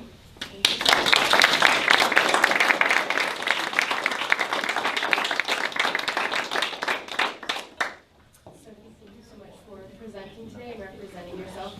You can tell this was a very heartfelt presentation for you, and you represented what's meaningful to you as well, and I think you show that in your everyday life, which is really nice. It's the best to see that what you think you are and what you think you believe, then you can apply, right? So that's really lovely. You discussed a lot about how history and respecting those who have come before us is really valuable, especially those who have served for our country is really valuable. How do you think looking back on history, particularly for you, with your military history, impacts how then you look at the future? Yeah, that's a great question. So my great-grandfather fought in World War II, he fought in the Vietnamese War, he fought in Korea. And then my grandfather fought in the Vietnamese War. My dad's been to Iraq, so that's always been a part of who I am. And hearing their stories and hearing their sacrifices, it really hits close to home because I know that people around the world make those sacrifices, but it's a part of who I am today because I come directly from them. And I wouldn't be here if it wasn't for them. So towards the future, I kind of see how today a lot of people are taking that for granted, and we're starting to forget the impact that the people who fought for our freedoms are having on us. And I think it's really important that we don't forget that and don't take that for granted. And so I want to make sure that's kept alive and remembered. All right, we talked about the 3 C's. Yes. For you, what does clarity, courage, and compassion mean? Well, for me, clarity's, we talk about truth, having an understanding of what the absolute truth is. For me, my truth is God. He is my truth. Courage is the courage to do something even when maybe everybody around you is telling you not to do it, or right now I'm being faced with a situation where I have to show more courage than I'm used to, but that's where I take my clarity and I go to God and hear what He has to say, and He gives me that courage. And then finally, compassion is probably the one that I struggle with the most, because I set really high standards for myself, and so that means that I also expect certain things of other people, but I understand that I can't do that because everybody has their own life, everybody has their own story and their own things that they're going through.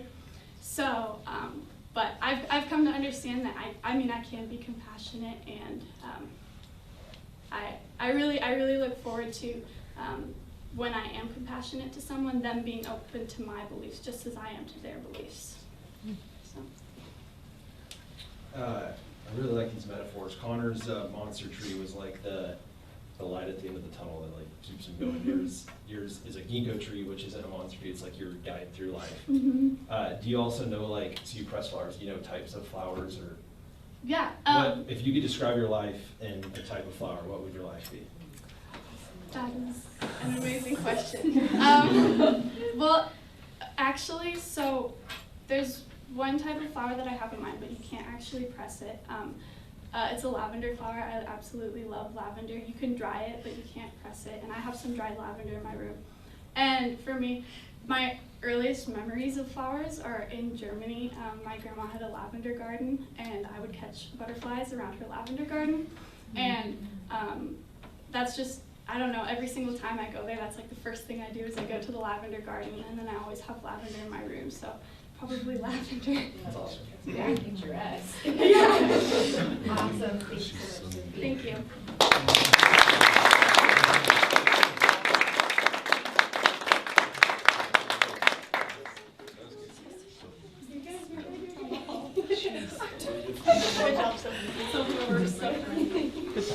Thank you.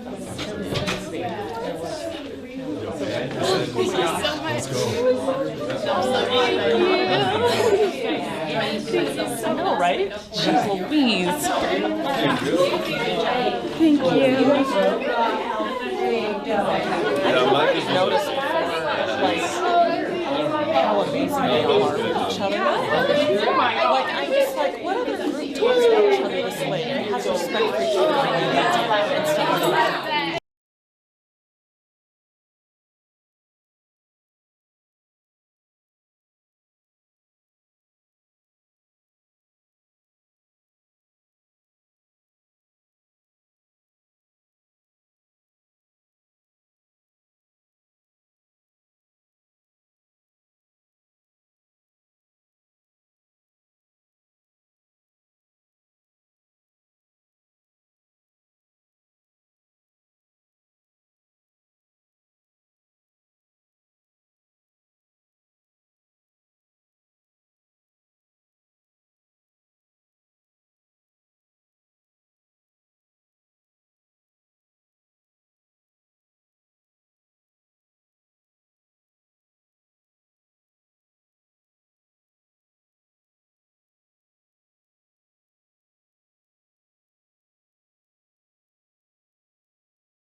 eyes on you. Yeah. Now I gotta think about that question throughout the whole presentation. What a distraction. Exactly. All right. Lauren, the time is moved. Whenever you're ready to go, you can begin. Hello, my name is Lauren Taylor. This is my senior project presentation. I'm going to be talking about my 4 years of high school and how that kind of connects to making movies and producing movies. So the first standard I wanted to focus on was my growth through science. And I connected this to storyboarding because when you start producing a film, the first thing you're going to do is you're going to storyboard your concepts and your ideas. And basically through that, you go through your ideas and you grow your ideas until you see the bigger picture. So for my first artifact, I'm going to be using my Anatomy and Physiology Chapter 3 exam. And as you can see, I didn't do good on this one. I got a 0.5, which is one of the lowest grades you can get.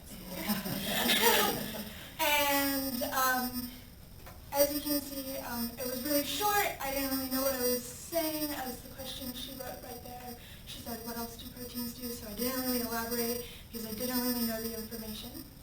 And on the second page, as you can see, it's kind of self-explanatory. I got a lot of things wrong. I didn't know what I was talking about, and so because I didn't study, and so I got the information wrong, and I didn't elaborate, and stuff like that. So my second artifact is from my 11th grade advanced biology class. And as you can see, I did magnificently better. I got a 3.5, and I was able to elaborate more on these slides. I have a lot more information. There's not a lot of critiques, so I was getting information down, and I was confident in what I had studied. And then on this one, all of those underlined words are like concepts that checked off that I was supposed to have in my paper. And I also was confident enough to put a diagram up there to kind of like give a visualization of what I was talking about. My second standard is English, and I decided to show mastery through English. I connected this to filming because once you have your storyboard down, the next thing to do is film and get all of the things to master your vision. My first artifact is a paper I did my 11th grade year, and it was a research paper on drones, and the title of the paper was The Use of Drones in the Workplace. The first highlighted section that I wanted to point out is reads, until the use of drones is completely safe during crisis, drones should be limited to a small and controlled work environment. And my English teacher, Ms. Gatfield, wrote, excellent, your thesis is clear and the development in your intro shows the nuance of your argument. So basically what we were learning at the time was how to take a well-written thesis and move it up a level by adding nuance in it. So as you can see from her comment, I showed that mastery and I was able to step up my theses by showing the nuance. And then the second part I want to talk about is this highlighted part. The use of drones in transport supplies between hospitals would not only be beneficial, but it would also be a small and controlled situation with minimal risks and drones. And she commented, great, your micro so what? Here shows how the evidence supports your thesis. You are consistently arguing the same points. So not only was I able to master that thesis, but I was able to take that thesis throughout my whole presentation and develop those ideas. So my second artifact was the last paper I did my 11th grade year, and it was on what brings happiness, and the title of the paper is Choosing Over Pursuing. And the section I want to point out says, because happiness isn't something to be pursued, but instead happiness is most often achieved by choosing to be happy and content every single day. And my English teacher commented, your argument is clear and reflects your original thinking on the topic, rather than repeating ideas we discussed in class. So this shows that I mastered I mastered learning information in class, and was able to develop and make my own ideas, like write on that. The next section I want to highlight is a quote that I used in my paper from The Great Gatsby, and it says, "As I went to say goodbye, I saw the expression of bewilderment had come back into Gatsby's face, as though a faint doubt had occurred to him as the quality of his present happiness." And she said, "Oh wow, you found the perfect quote for your argument. So this shows that I was mastering, like, learning how to gather evidence and using it efficiently and effectively in my papers." My last standard was my elective, and I wanted to show my bigger picture of my so what through Spanish. And I connected this to editing, because once you have all those film clips and all of that, you're going to put them together to make like the bigger picture and the final product. So my first artifact was a presentation we did my 11th grade year of Spanish, and it was a cultural assignment. So it wasn't Spanish, but it was based off of like the culture and everything. And I decided to do mine on religious influences and holidays. So I connected religion and how they influenced and were woven into holidays such as Dios los Muertos.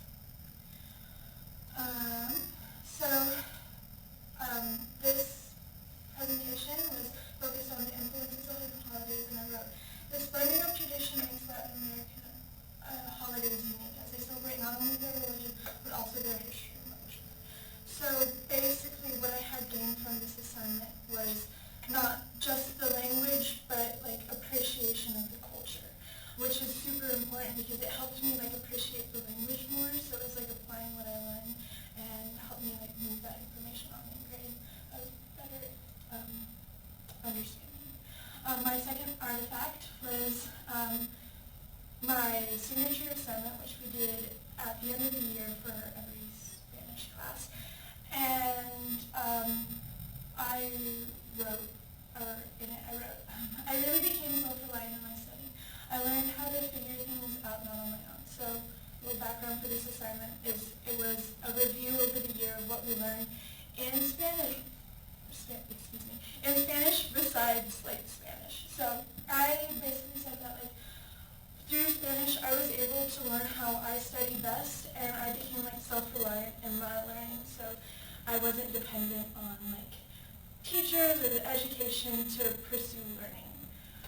And then the second part I want to highlight, I was talking in this section about how I learned how to prioritize like learning and like other activities outside of like my GPA or my grades, because I was super centered on like getting good grades instead of just learning. So I wrote, "This mentality also translated in my other classes, and sure enough those grades got better as well. This is the first year I will have all A's in my classes." So I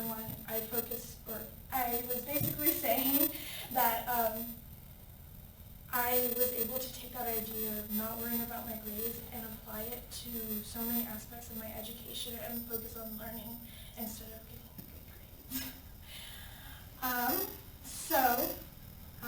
I wanted to conclude this presentation with talking about how Compass has helped me and how it will help my future.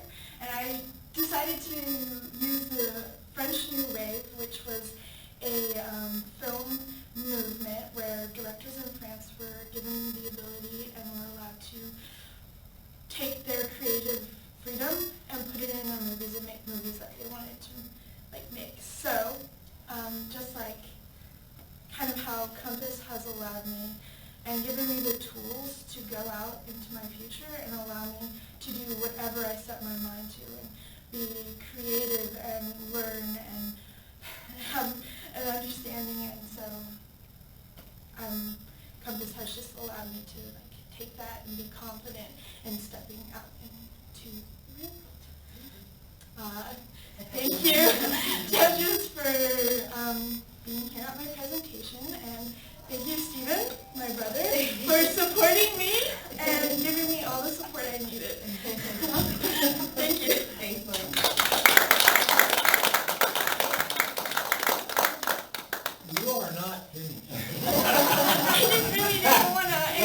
last question.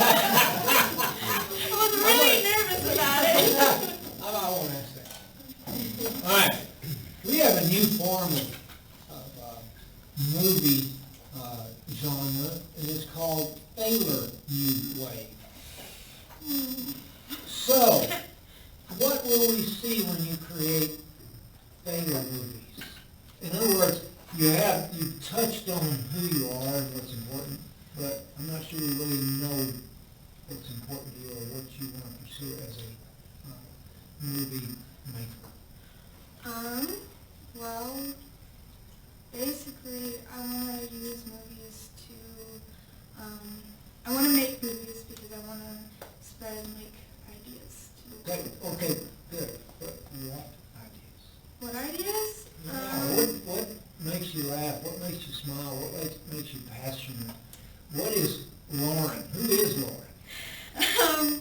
Well, I definitely want to make movies on life experiences, and I want to make movies based off of ideas I've gained from my faith and things I've learned from my family. So I want to make documentaries. All right, we're getting closer. Okay.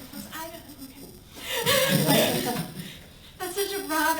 I know you, and you haven't narrowed it much. I want you to narrow it down. Who are you? What fires you up? If you had the opportunity to make 1, 2, 3 movies, and you would have all the funding and all the support and all the people that you needed to get it out and produced and in the marketplace, what would a subject or a type of documentary, what would be the subject matter or thesis statement? Well, for my first one, I would be passionate in making a film about animal preservation and how we can preserve animal lives and stop animal cruelty and abuse and stop, governments coming in and, wrecking our ecosystem and stuff like that. My second one would probably be focused more in the arts and, making art and how art influences people and decisions and how it inspires people. And my third one would be family-centered, family, children-centered, because I think that there's a lot to be explored into how different families interact with each other. And I know that, I'm so thankful to my family, and I think that there's a lot to be explored in how, children are affected by families and how the family unit works. Awesome. I wanted to ask, how many years have you been here at Compass, Lauren? I've been here for 6 years. 6 years. And I might be going out on a limb here saying that you're rather a quiet, introverted student a little bit, a little shy maybe. I'm wondering if there's anything in your 6 years here at Compass, things that you've been involved in or things that you've learned that have helped you to come out of your shell a little bit, so to speak, that might translate then into real life after high school. So I think my Spanish class helped me a lot with understanding who I am and how to interact with people, not just in a education wise, but in a personal wise. It helped me accept that I'm gonna be who I'm gonna be, and people are gonna like me more for being who I am instead of trying to be who other people want me to be. And so Spanish really helped me come out of my shell and interact with people and gain understanding rather than just assuming. Okay, great, thank you. Thanks, Lauren. And Ms. Greg didn't mean this at all, but I do want to clarify, being an introvert is absolutely wonderful. I am one as well. I am one as well. Introverts, so we appreciate them and everything about it is absolutely lovely. But yes, you do learn to be unique in yourself as well and own that. So my question is a little bit about your overall theme, which is absolutely wonderful because it also relates to your senior research paper. So I was wondering, can you just explain some of the cool things that you found out when you were researching your senior paper, or anything, like a final conclusion that you landed on, anything from that? So from my research, I think the, well, now I gotta remember. I know, Research so paper. Did the I- music connection Yeah. to the viewing experience? I think the coolest thing that I really researched is how, like, not only music affects movies, but like right placement and like getting the perfect music to put in movies and how that affects the audience. And I really didn't think about that or know that before I wrote the paper. And so like doing that research and like learning that like was like, wow, that's really cool. Like those composers have such a hard job, and you can either like give it 50% or you can go 100% and produce a really good, impactful film score that is memorable and makes the movie like 10 times better. So. Awesome. Yeah, I got that in reading your essay, so you communicated that well. It's lovely to read. Laura, thank you so much. Thank you.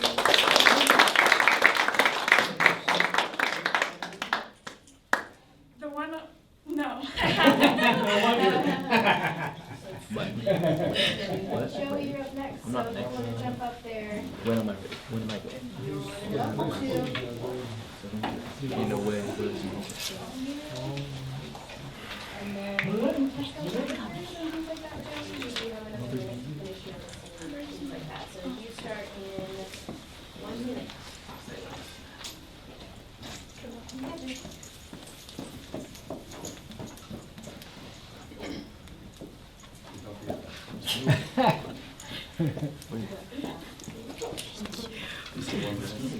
Yeah,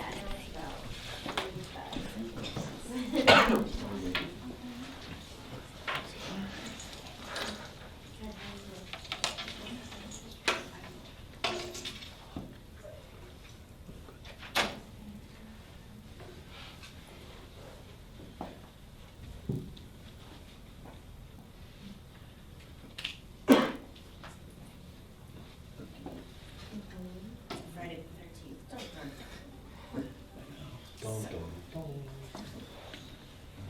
Alright, awesome. Alright, Joey, the floor is yours, and whenever you'd like to begin, we're ready for you. Well, hi, good afternoon. I am Joey Ruiz, graduating class of 2022, and I just want to say thank you for being in attendance today for my senior presentation. As we go throughout, I'm going to give you kind of the details and story of my high school years at Compass Charter. To start, I wanted to start with my metaphor, which is the reflection of oneself. I feel that throughout all my classes, all my coursework, I've just been able to not only turn in an assignment, but also reflect it upon myself and be able to learn of, I'm not perfect, there is something that I'm going to achieve in my life. There is something always that I can turn this back on and be like, that I can better myself with.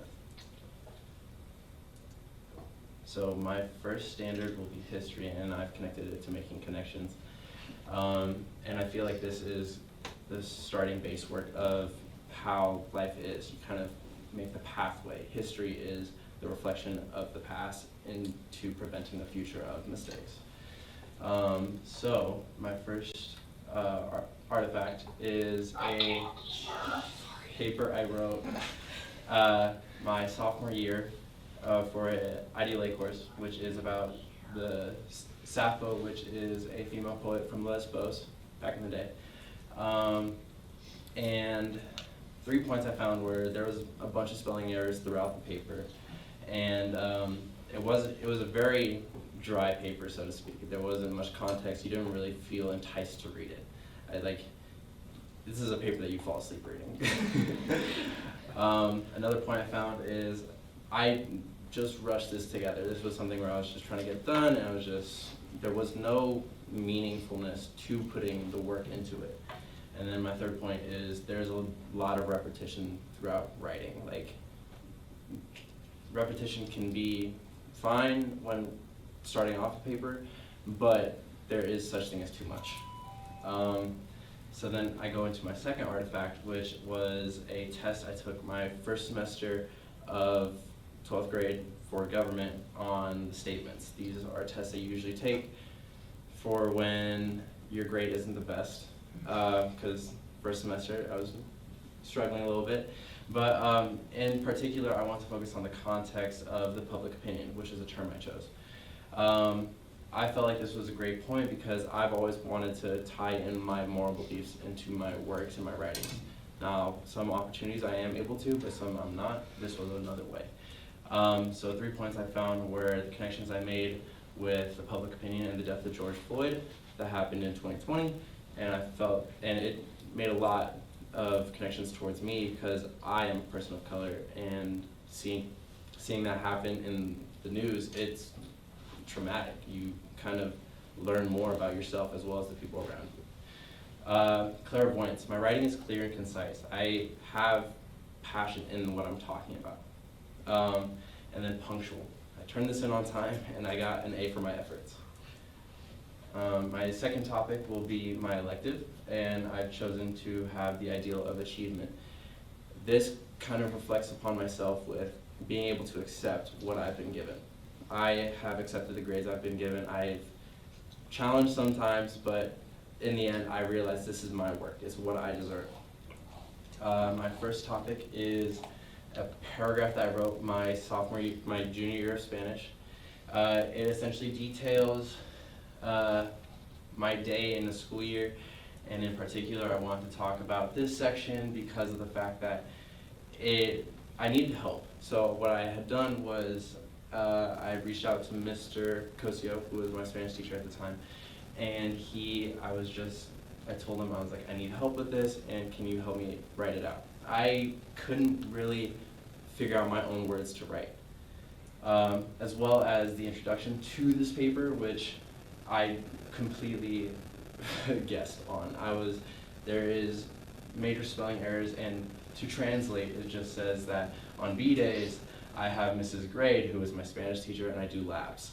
It's very, very bland of a Spanish paper, especially my junior year when I've taken 4 years of Spanish. Points I found in here where I'd worked hard to complete the assignment though, is I accepted the fact that later on this is something I needed to get done. So I worked hard and I asked the teacher for help. As I said before, it allowed me to admit that I do need help sometimes, as well as I wasn't too proud of the work. I knew I could do better. From a family who speaks Spanish, I could definitely do better. And then my second artifact, which I'm insanely proud of, it was my Psych 101 signature assignment, where I focused on the 2017 Oscar-winning award, the movie of the year, Moonlight, which is a very deep movie, which I definitely suggest to those of you out there who need to watch a movie. I was able to discuss topics of interest to me, such as discrimination, which is something that I have experienced in my life, as well as I know plenty of others have, but there's people out there who have no connection to what it could be, and they need a thorough explanation from someone who has lived through it. I was able to exhibit my creative liberties throughout this presentation. 3 points was I was confident in my work, or 2 points, and I was able to make connections within my life. My next slide was being able to fully express my creative liberties, because I'm shy when I do a lot of my work. I am afraid to ask questions, so being able to fully express what I'm thinking and how I want it to be represented in my work is very major in my life. 3 points I find is this project helped me tap into my passion. I love movies. I can relate to Lauren here because I do want to become a filmmaker in my life. I believe I have a story to tell. I got a proper grade for this. I received an A and I turned it in on time. And allowed my perspective to widen. It not only showed my perspective in a film, but also showed someone else's perspective from the perspective of a gay man. I'm not that. And being able to have that understanding, it allowed me to learn more. And my third topic will be English, and it represents the ideal of growth, specifically in the growth of my writing and being able to grow myself and be like, I can grow further than what I am. I can grow further than what I believe I can be. My first paper was from my freshman year of high school with Mr. O'Leary, and I had to write a story about an inanimate object. So I looked to my right and I found my friend's hat, and I just wrote about it. It is terribly written. I will read you a sentence where it starts with, when he got outside, the hat needed a ride. So he ran to the bus driver, offering free McDonald's nuggets if they gave it a ride. The bus driver accepted. Sorry, 2 twos. What's the point? The 3 points I find is the writing isn't clear. I'm clearly talking about a hat, but there's no intrigue. This isn't Pixar. It's freshman year. Topic's bland. It's a hat. I could have chosen something better. The assignment shows rushed work. I bull rushed through this assignment. I was just like, I looked to the right and I found the hat. I was like, I'm gonna do it. And then I chose my junior year with Mrs. Gatfield, English and Composition, What is Happiness paper. In particular, I wanted to focus on my thesis statement, or my introduction, where I quoted Edith Wharton's comments on happiness, because it showed me growth in being able to make it more interesting. And my paper talked about how we kind of neglect what truly is happiness, which is the social interaction we have within each other. 2 points I find is my writing quality is clearly better. It shows growth within that. And the intrigue within my assignment is immensely better because I was learning more about myself as I did the paper. So in conclusion, high school has provided me with more than the common knowledge. Here I talk about I've been able to grow my knowledge even more outside of high school. I've been able to learn how to have a social interaction with people I may not understand, and just be able to build myself even more and build my knowledge. High school has shown me clarity within myself. At the beginning of my freshman year, I didn't know who I was. As time went on, I've learned to be who I am, and that nothing can stop that. And then high school has prepared me for the world ahead. I feel confident that the real world of adulthood I can be prepared for, because with the knowledge I've been given, I am not perfect, but I can sure learn to be better. Thank you.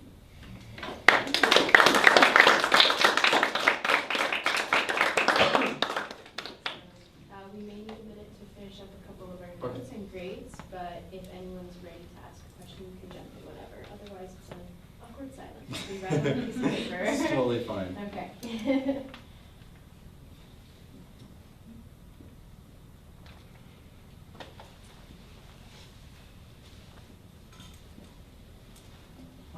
I'll ask a question first. Okay.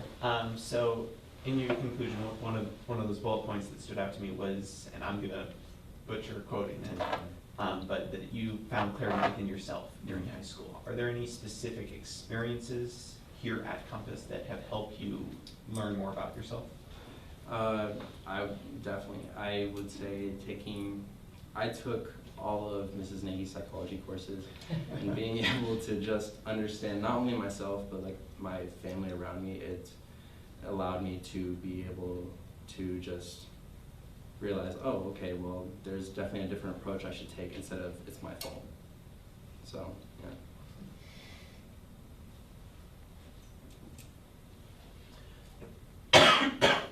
Thank you for the question, I should say. Yeah, thank you. Joey, how do you think adversity at the school has helped you prepare for the real life? Great question, I should say. I believe it's allowed me to understand that, well, it's allowed me to build thicker skin, but that thicker skin comes with being able to vocalize my concerns.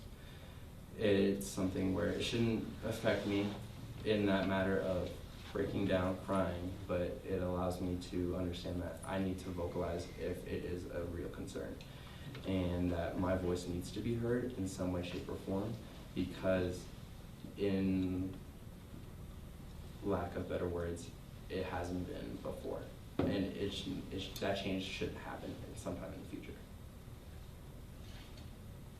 Thank you. Yeah, of course, thank you. Joey, literature is commonly referred to as either a window or a mirror very often. And essentially what that means is that it either gives you perspective to what someone else is going through, which you represented well in your presentation, and then also that it's a mirror in that when you're reading literature, you're able to experience and feel like you're in that story, like you feel yourself represented, which you brought up as well. So besides the film that you represent here, what are stories that you both feel is a window for you, and then was also a mirror for you? Right.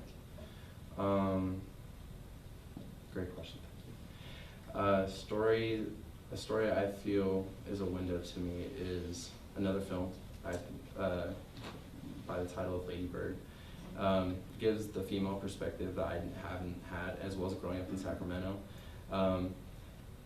It's something where the film depicts a senior in high school where she's trying to find herself and she's wanting to fulfill her passion of moving to New York. For the longest time, I wanted to move to New York, but then what I had realized throughout when watching the film is that there's a lot that I need to look within my town. And then I believe you also asked what's another reflection of myself. I really enjoyed the novel Great Gatsby because it showed someone, Jay Gatsby, his character showed the term of hiding oneself because he, along with another character, Ernest, had developed like these monikers or personas of someone they want to be, not who they are. So I find that a reflection of myself, where a lot of my time throughout high school I wanted to be this person when I should have accepted who I really am. All right. Thank you so much, Yes, Joey. thank you. Wonderful.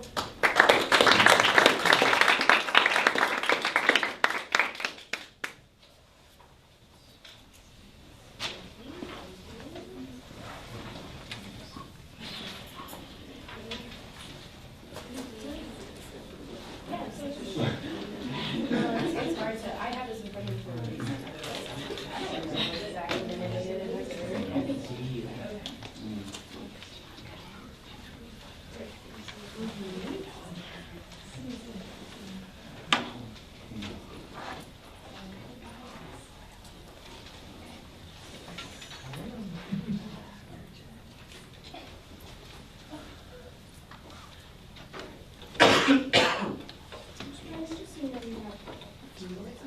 So you're welcome to say it there, see it? if you don't want to. Where is it? It's up to you, but yeah, we've got, it's, 111 right now, we start at 115.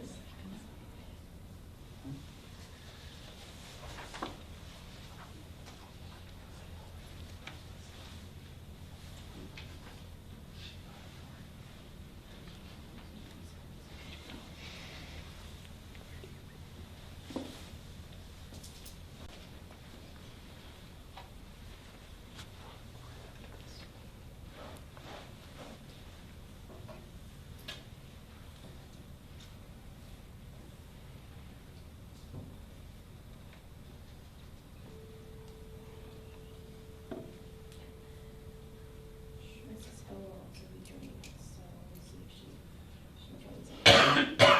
We'll actually just go check it out. Excuse me. Just go please to make sure she'll be.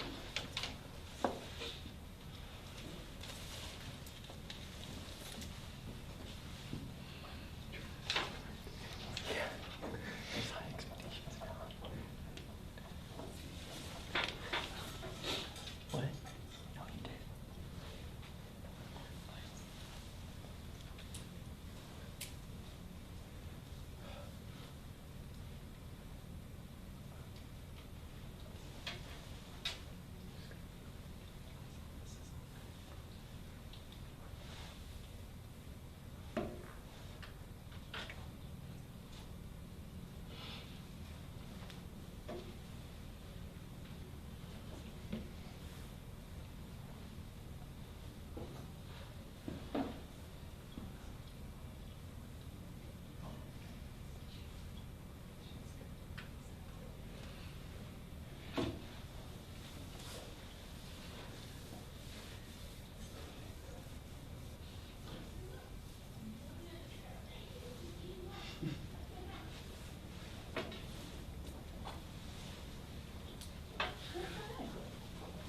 All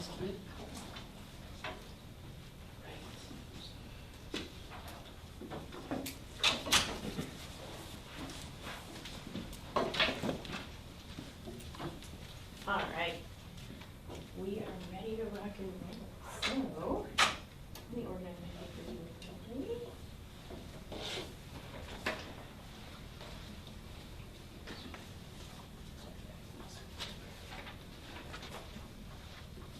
All right. Lauren, 10:14, so whenever you're ready to go. Hello, my name is Riley Riordan, and I'm going to be presenting on building my library, showing how I've grown throughout my experience in high school, with each standard representing a book. So, starting out, the first book shows my growth in English. English is a topic that I really love and I've always enjoyed, but I've often struggled with putting in the effort to really excel in it or succeed. So starting out, this artifact comes from sophomore year. It was our first paper, and it was about the pencil and Ode to an Orange, which is just about celebrating the little things in life. And so, things that I could have improved on was, I broke it. You're good. So, I had issues with Emily formatting. I was missing a title, I was missing a header, it was incorrect, and it had no works cited, which I could definitely improve on. But then I also, sorry, is it this button? It's the little arrow that goes to the right. It says on the side, not the bottom. Yeah. Okay. So I was off topic and lost focus on the thesis. Mrs. Gatfield said that the focus seems to have shifted from the value of the pencil rather than the strength of the writing. So I could have definitely improved on that. I would begin ideas before even finishing the ones before that, and so it just had no clear focus or connection to the thesis itself. And then it was only a little over a page long. I, at the time, didn't feel like I could go any more into depth on the topic. I didn't know what else to write about, so I just ended at that amount of length. And so for my grade on that, I got a 2.5, which isn't great, but I definitely improved in my next artifact. So this was from our semester final junior year, and it was about consumerism, and I got really interested into the subject itself.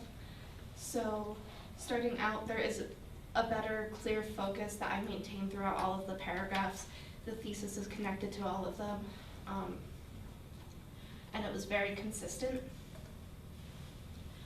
I created a good connection that shows why this topic is important to the world, but also how an individual can help with reducing consumerism and what they can do. And then it contains correct Emily formatting. I had a title, I had the correct header, I had a works cited, and all of my research was very good for the works cited. And then it was 6 pages long and more in depth. I really enjoyed writing about this topic.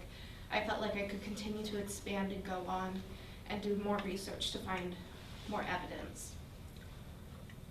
So my grade for that was a 4, which was a lot better. So through this growth, I have learned more about myself and my interests and what I'm capable of. I've learned that I'm interested in the environment, and I'm interested in English and really accomplishing more in that, and that if I put in the effort and that if I redid the first artifact, I would have done a lot better now than I did back then. So my second book is Elective and Making Connections. The electives I did were humanities and philosophy, and that has to do a lot with humans and history, and that was just so interesting to me. And I made a lot of connections throughout the way. So first artifact comes from humanities. It was about the plague. I had to do a presentation on it, and so starting off, I made connections to religion and societal beliefs that were impacted by the plague itself. And then I also made connections to the economy and the economic downfall that occurred because of the plague. And so I just gave a better understanding of the events itself, and so included information on the different ESP factors that influence these events, so economic, social, and political, and how that shows the big picture of it all. Second artifact comes from philosophy, and so we were discussing the different epistemological beliefs, the metaphysical beliefs, and the ethical beliefs. And so starting off, I included information on different philosophical beliefs. I compared rationalists and empiricists to see how they were different.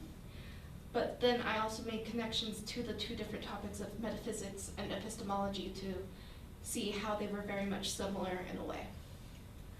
And using those two connections, I was also able to connect it to others' beliefs, but as well as my own, and I could find what I believed in.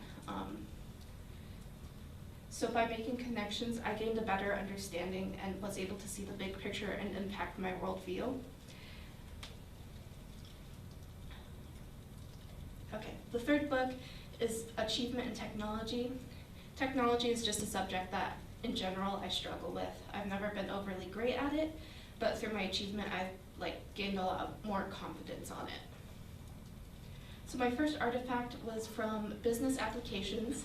I created a website, and so things that really helped me achieve, I think, in this assignment were I chose a topic that I was genuinely interested in. I really like video games, and so that made me put more effort into it.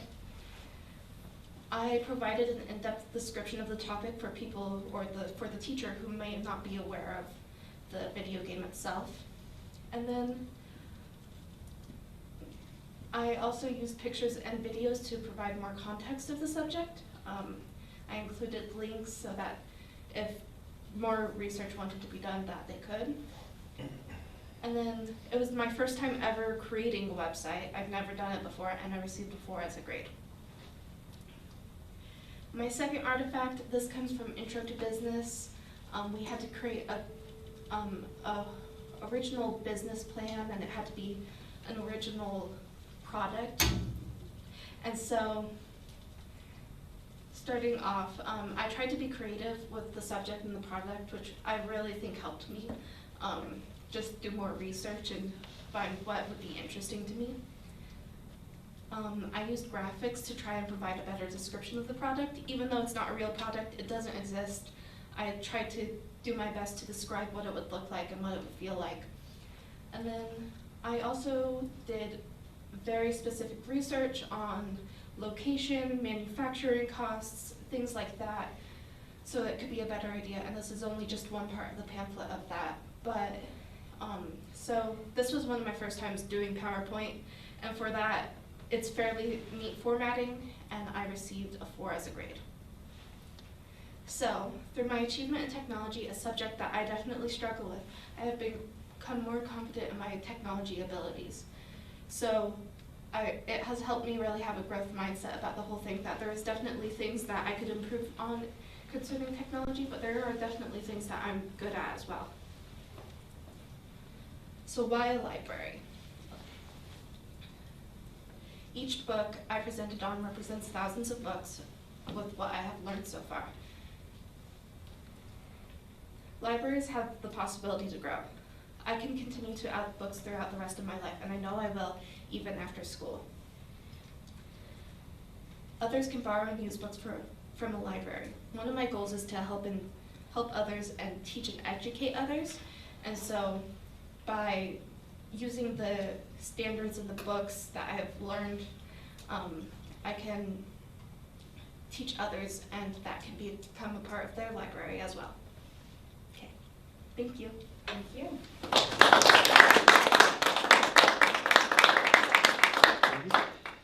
Riley, thank you for presenting to us. We have a little bit of time to either write notes or ask questions. If either of you would like to ask a question, you're more than welcome to jump in. Otherwise, we'll take a few thoughts and we'll use a question for you.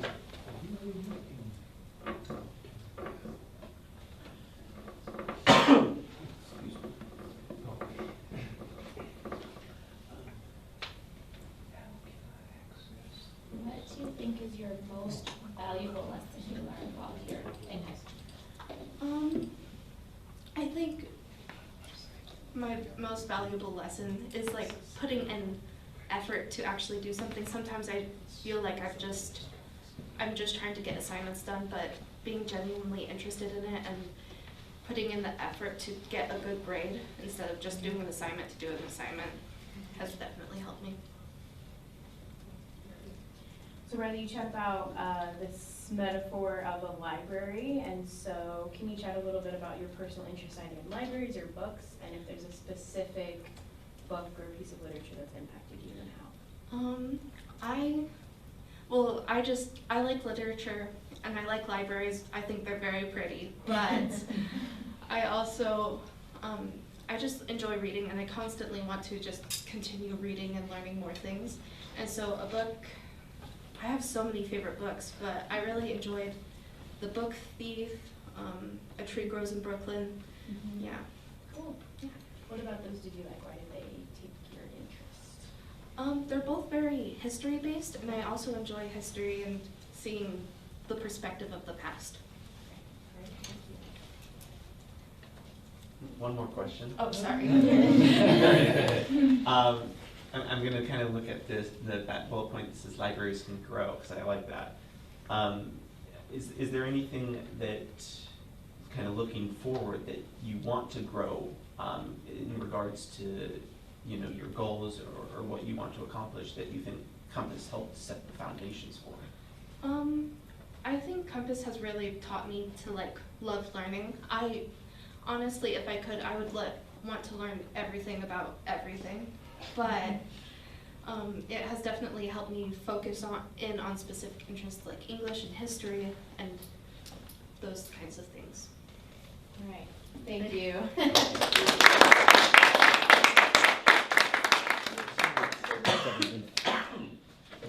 That's 132.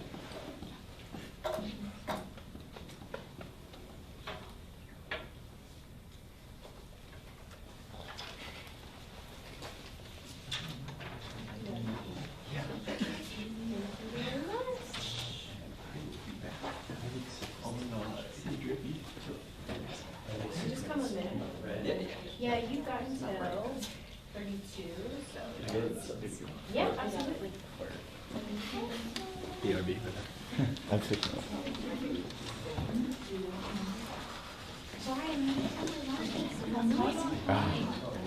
More than for you. They set the standard so high. Yeah, I didn't know that. Really? Aggressive, bro. Didn't come out of line. That's Yes. That's right. You made it. Yes. And now you're done. You're done forever. You got 2 weeks actually, but. You should be done Monday.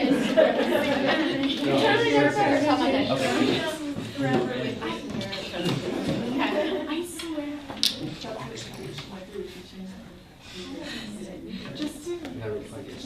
Yeah, I saw that. So nervous driving here. I'm like, Everything at the same time. And if I remember the rodeo,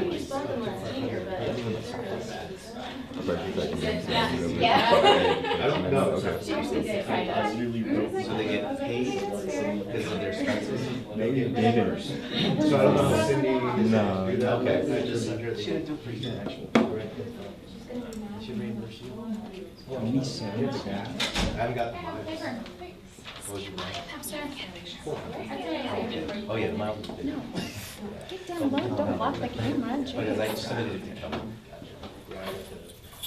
Okay. Aw. You guys are all gonna do It was a lot of. I have like 5 minutes.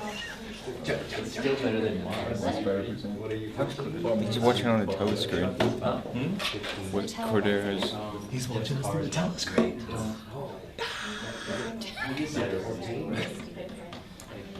That's not real. You're gonna use your phone up there? We do actually. Lucky that. Are we live? It's okay. No? Agreed. You sure? Okay, I'll take it. Very nice. I like your thing. I feel like Maybe. Connections. Gotta go over it. 27. Jesus Christ.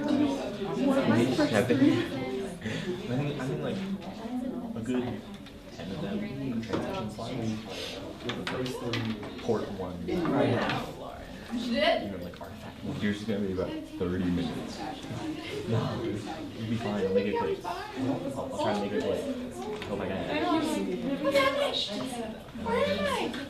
I'm more worried about that than I think. I'm hoping I hit time. Same. I think I'll hit time. I know you will. Yeah, 'cause you have 27 slides. I have 17. Alfredo. You home, Mr. Alfredo. I've been hearing about Alfredo in the office. It was so bad. Like, So when as I bad was as walking you- in and out of the she's office, bad I was as- like, whoa, Alfredo, stop. She's talking about it. Like, where's this Alfredo? I met him today. Yeah, did I? Came into my class and practices. Hello, friend. They were. It's actually not the best. No, I know I could have done it. Hey, brother. I'm better for you. It's like such. That's right. Was that your first year? After what? That was first year. I am. Oh, okay. Yeah. Mystery judge. Oh, yeah. Who do I have? First word of I first name. with an X. Mr. Wood.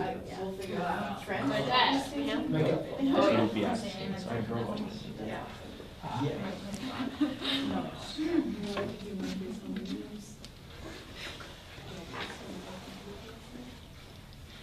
Let's see, about 1 full minute. Okay. So, your sister. Yes. Okay. Kelty? Yeah, Kelty and Josiah. Did they ever graduate? You're old, is what that means. Did you teach all of them? Wow. We were great first graders. I love that. As a first grader, amazing. Out of the park.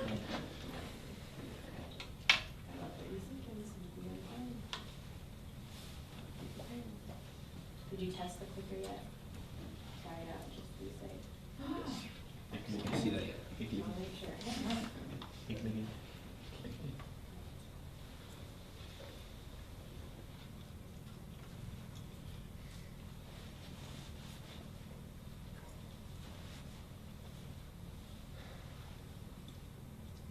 All right. Wesley, the time's yours whenever you're All ready. right. Jump in. My name is Wesley Foreman. I've been going to Compass since 6th grade, so this is my 7th and last year at Compass, gladly. So I'm going to be covering the growth, the so what, and the achievement ideals. So to start off, I have my math artifact. This is a test I took last semester in Math and Modern Society, and this test dealt with dilations, triangles, and graphing. And throughout this test, I didn't have much understanding of what's going on. And overall, I received a 2.5 on the test, which I wasn't very proud of. And I also didn't explain my answers on many of the questions. So what I realized was that I didn't study on the test, and I decided to take what I learned from this test and take it to the next test, which was a test I took this semester in math. And for this test, it dealt with personal finance and like annuities and taxes. So I felt like I was much more interested in this type of stuff because I saw how it could relate to my life and how I could use this type of stuff in my life. So I made very minor mistakes, like division right there. Yeah, so I received a 3.5 overall, which was a major improvement from my last test. And I also made some minor mistakes, but as you can see, I actually explained my answer this time. Yeah, so I actually realized I learned a lot better when I realize why I'm learning a subject, or like how I can apply it to my life rather than like being told to learn. So that's one thing I started to implement this year. So to move on to my next ideal, which is the so what, this is a paper I wrote in 11th grade, and the paper dealt with the underlying importance of happiness. One thing I found in my research was that happiness actually comes from better social relationships, and if we have better social relationships, we'll just have overall greater happiness. And my thesis stated one of the key practices to life to reach happiness is by having healthy social relationships. I also realized that by eliminating desire, we can also eliminate suffering. And one of the key things that creates suffering is desire. So, and Mrs. Gatfield gave me some very helpful comments throughout the paper. I was able to use these comments to see what I did wrong and see what I could improve on, but also things I did do right. So moving on to my next paper, this is a paper I wrote in 12th grade. This is just the rubric of it, but this paper dealt with Frankenstein and how Frankenstein's pursuit of knowledge actually led to his demise. And I was able to support my claim with evidence from the book as well as outside evidence, but I tried to, throughout this paper I was able to portray my ideas effectively, able to defend my claim effectively as well, but by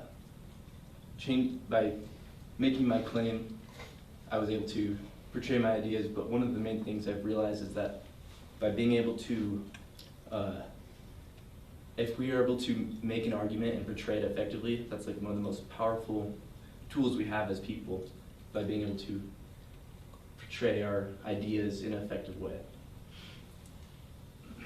So this leads on to my growth mindset artifact. The ideal I chose was achievement. So this is me in, I think it was 10th grade of basketball, but I started basketball in 6th or 7th grade, and when I first started basketball, I didn't have very much knowledge of the game, but I was interested in playing.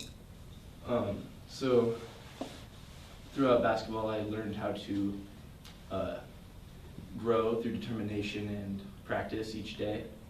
And although I did skip a year of basketball in 10th grade, I realized that I regretted that decision because I felt like I gave up, but that was where I started to implement growth mindset into basketball and all other areas of my life.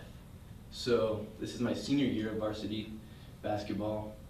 I feel like by this year I was much more developed in the game, and I had much more skill and knowledge of my role in the game, and I was able to learn how to dunk eventually, and that's one of the things I was very proud of, and I actually had to take smaller steps toward that goal.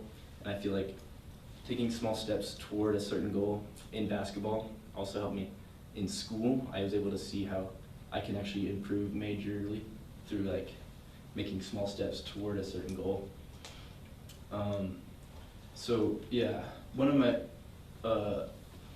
like a quote from my coach was saying, he told me to fail harder, which it sounds redundant, but I was told to fail harder, and by failing more, we can actually learn more from our decisions, or from our mistakes.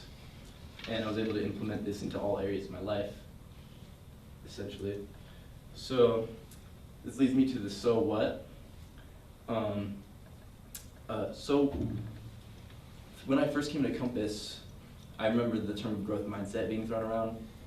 I understood the concepts of growth mindset, and as opposed to a fixed mindset, but I didn't understand how to apply it to my life, like the importance of it, because I'm a person who doesn't like to listen to authority as much.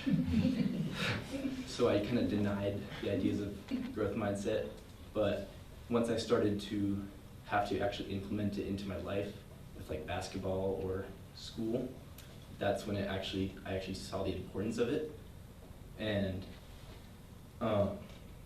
yeah, so that's when I just actually began to learn what growth mindset actually means and implement it into my schoolwork and everything else around that. But I forgot what else I was going to say, but Just wrap it up. yeah. You've made your concluding statements. Yes. Yeah. All right, so thank you guys for listening. Thank you. Do you guys have any questions? All right, let's give them a round of applause first.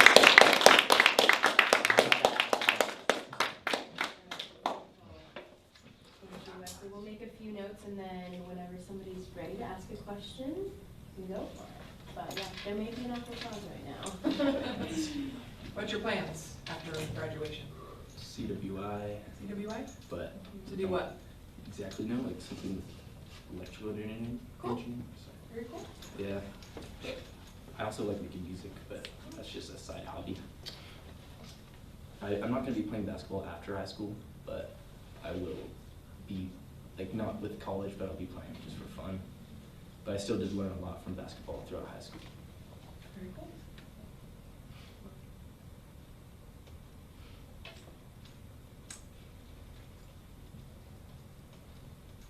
So Wesley, you talked about growth mindset quite a bit. Yes. And it was really nice to see that in your sports. What are other ways you've applied growth mindset, especially throughout this year, and try to be as specific as possible? Okay. I'd say with my writing and speaking skills, I'd say I've tried to do more of that, like through work, and I've just been trying to implement myself into other like social situations that are uncomfortable, that I can grow from. Okay. And not thinking that every challenge is a bad thing, but also seeing challenges as something I can learn from and grow from. So those social challenges, is that like just in your social sphere? Is that in like the work environment socially? Is that all of the above? Pretty much like social situations. Yeah, you mentioned that you're using growth mindset in like social situations Yeah. and speaking and putting Yeah. yourself out there. Yeah, with like work, like I've been doing other work with like construction, so I always had to talk to those people, and I try to put myself in those situations, so intentionally, even though it's uncomfortable. Yeah, so that failing harder mindset Yes. of just like it's uncomfortable and you might not succeed, but you're gonna learn a lot Yeah. from it. Okay, good, thank you. What are you hoping to take with you to college? Like, what's the most important thing that you learned? What are you gonna make sure that you do to be more successful in college for the what you learned at companies? To actually be interested in what I'm learning, rather than thinking it's something that is just being taught. Like, I need to actually think it's something I need to learn, rather than it's not important. Like, see the importance in what people are teaching me. So like triangulation, you're gonna say, hey, this is really Well, important. I'm gonna figure out how this applies to my no, life. It's more like seeing, it's not the topics as themselves, it's more of like being able to grasp the topic and like using those strategies to grasp topics into like other areas of my life. Nice. Yeah. Cool. All right, thank you so much. Do you have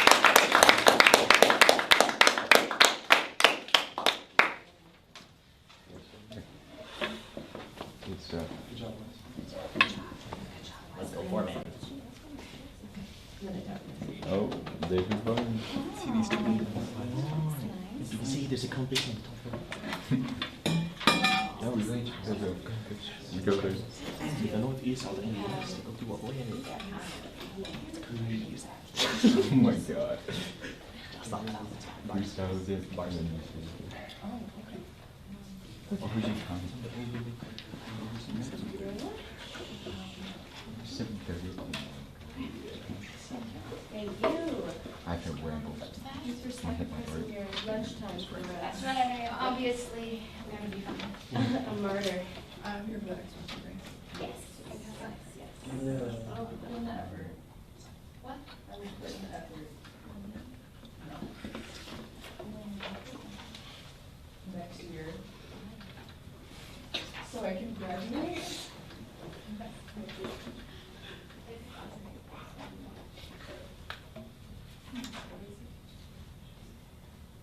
Yeah, so you've got about 7 minutes, just so you. Then you start. Steady.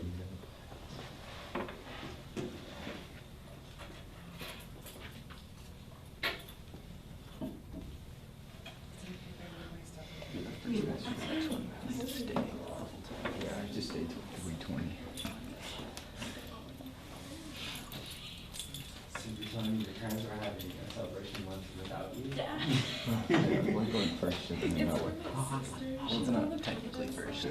Not It's really. yeah. I'm gonna have to Can I leave leave it, that man. for you? Yeah, she's on the list. We're gonna go get some to eat. Oh, I thought it was like the president wrote my name on the list. Not bad.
go check it with the third judge and make sure she's good. Why the judge is so late? You get speak for one time, and then the judges like, oh, joke. Time to do that. Business casual within the respect.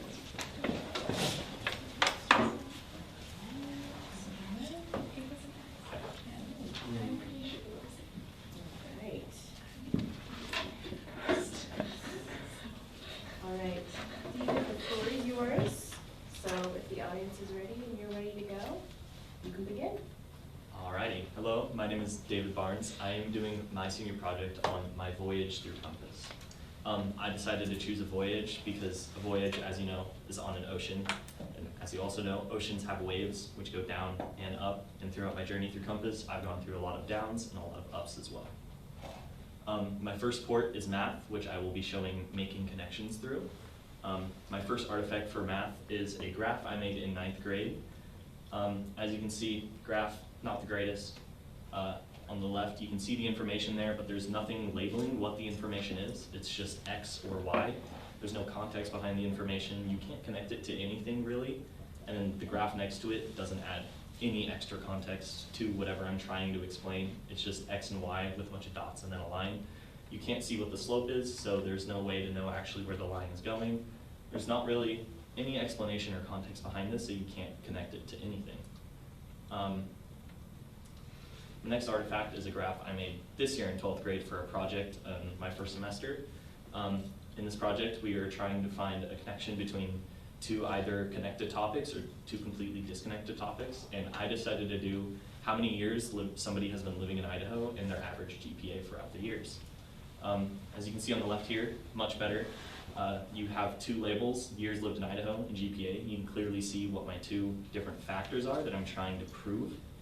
And then on the right here, titled graph, GPA versus years lived in Idaho. So it shows that those two are supposed to connect, they're how it's supposed to. And then left, which is the y-axis, you can see GPA. X-axis is years lived in Idaho. As you can see, there's basically no correlation between the two. It doesn't matter how many years you've been living in Idaho and what your GPA is. It's just based on you as a person. I decided to choose making connections for my math one because throughout math, everything, you're trying to prove something, you're trying to connect your mathematical equation to why it connects to a certain topic or why this triangle connects to this equation. And that's all math is making connections between certain numbers and what they mean. My second port that I'm going to is my science, and I did growth for science. My first artifact is a yeast fermentation lab I did in 9th grade. This lab, it's all right, not the best. It was done with one partner, which is, see, Alexa. Background information is not the greatest, and the purpose is not the greatest either. Throughout the entire thing, I use a lot of statements such as I or you and stuff, which should not be used at all because this is supposed to be informational, not opinion-based. It's supposed to be all information. None of it should be my opinion. Background doesn't really explain anything about the actual lab itself, and neither does the purpose. My purpose basically just says, how does yeast ferment? There's no explanation on why I'm doing the lab and what I'm trying to learn through the lab. My hypotheses through this are way too vague. They leave way too much room for interpretation. You can decide what you want from my hypotheses. It doesn't show what I'm trying to prove through writing this lab report or through doing my lab. My second artifact is my diffusion lab report that I made. This one, my background and purpose are much better. There's very little to no typing mistakes. There's no I or you statements used, so it's all information, not opinion, as it should be. My purpose explains very short and condensed why I'm doing this lab and what it's supposed to prove.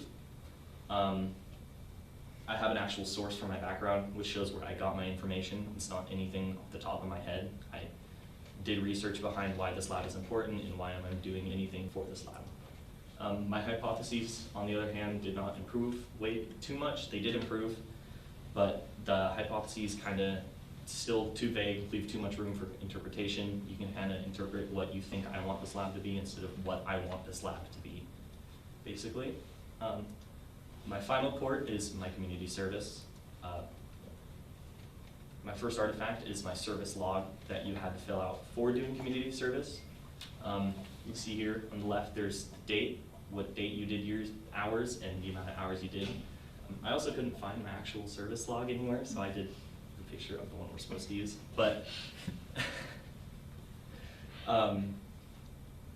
every year, both years I did community service, I did the same project and I had the same supervisor. I cleaned up a desert, like the shooting range desert out in Cuna. They're a complete mess.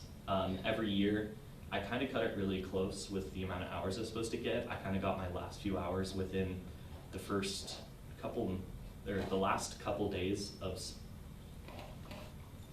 I got all my hours in the last couple days that we were supposed to get the hours. So like the last day I did like 10 hours of community service, which not supposed to do, and my supervisor was my father himself.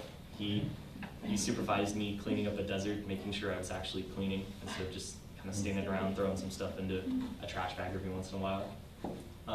My next artifact is all the trash I picked up while doing the community service. So this was just one day of picking up some of the trash in the desert, and this did basically nothing to the amount that was there.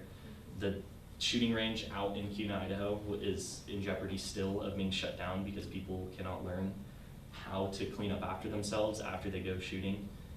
My family loves shooting, gun family. We love going out there, practicing using our guns, and every time we go, we usually fill up like an extra trash bag full of other people's trash to take home with us and throw away because people just can't learn to take care of their environment. And they were given that area to go do what they love, shoot guns, but it's going to be taken away because they can't take care of what they have. My final treasure through my entire voyage is my SOLA. Throughout my 4 years in total at Compass, I've learned a lot about myself and my community. I've learned how to be myself, how to express my opinions in a way and back up my own opinions with my own evidence. I've learned many things about how to interact with people around me. I've learned how to present myself. I've learned how to project my own voice in a way that lets me be me instead of who other people want me to be. I've learned to take care of my community around me and take care of myself. If I can't take care of myself, I can't take care of my community. My entire community is me as well. Yeah, that's it. Okay, thank you.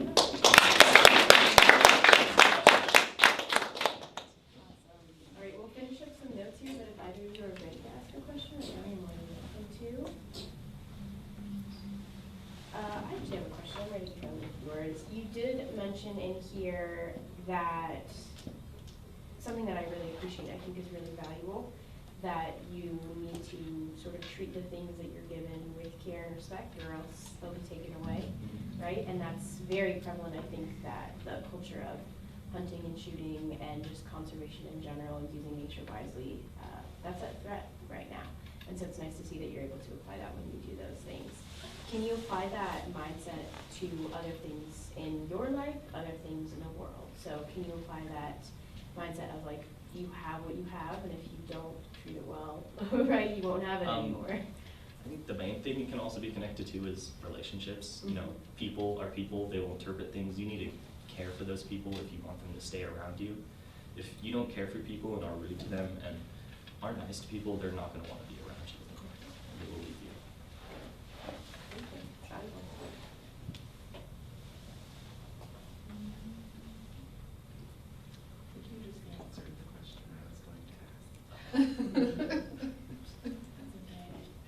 Do you consider yourself growth-minded, and why?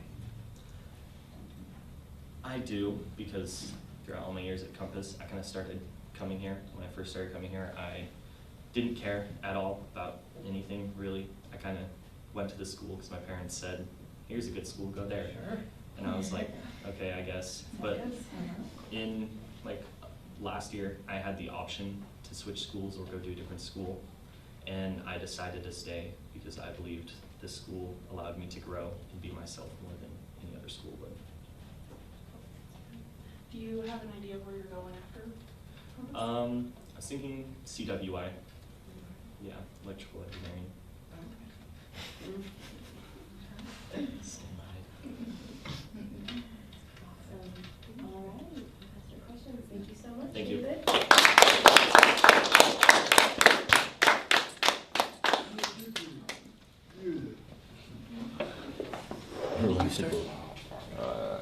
Soon. Right now. No, right now. Well, you start 2:08, so we've got about 8 minutes for you. 8 minutes? Yeah, when presentations Thanks, end Dave. early, there's a bigger gap between each of them, right? Did you render? Yeah. I think I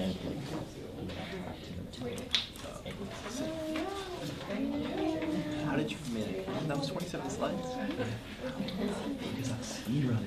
I really shouldn't. I would get it from them. What else? Was he stumbling a lot? The next one, and then you. No, there was that one point. Yes, same here, might as well, yeah. I got mine now. Should I leave? Yeah. We good to go. Without, Is your color we can leave, right? Yes, absolutely. You're actually taking it? I have stuff to do. Ain't no way. William, I have to go get my new car, bro. Alright. See you, buddy. See ya. Wish you luck. Yeah. Better do good. Tell him to shoot for the stars. Maybe aim for the moon. Aim for the moon, shoot for the stars, maybe hit the sun. I want to see you sign up for me.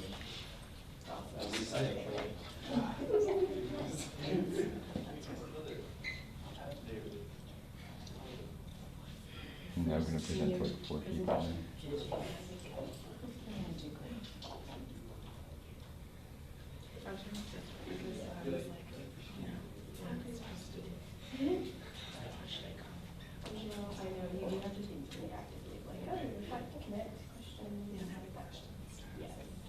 I know, having those can be really helpful. Okay, so I need to average all these out, so. Math, it's also fun to learn about students. Yeah, yes, it is really nice. They're able to present kind of like their story, and present themselves how they want to, so I really like about these presentations. The next group should be, so those are the examples you should be showing up, like now, because that's the next group. Got a few minutes. See if they come.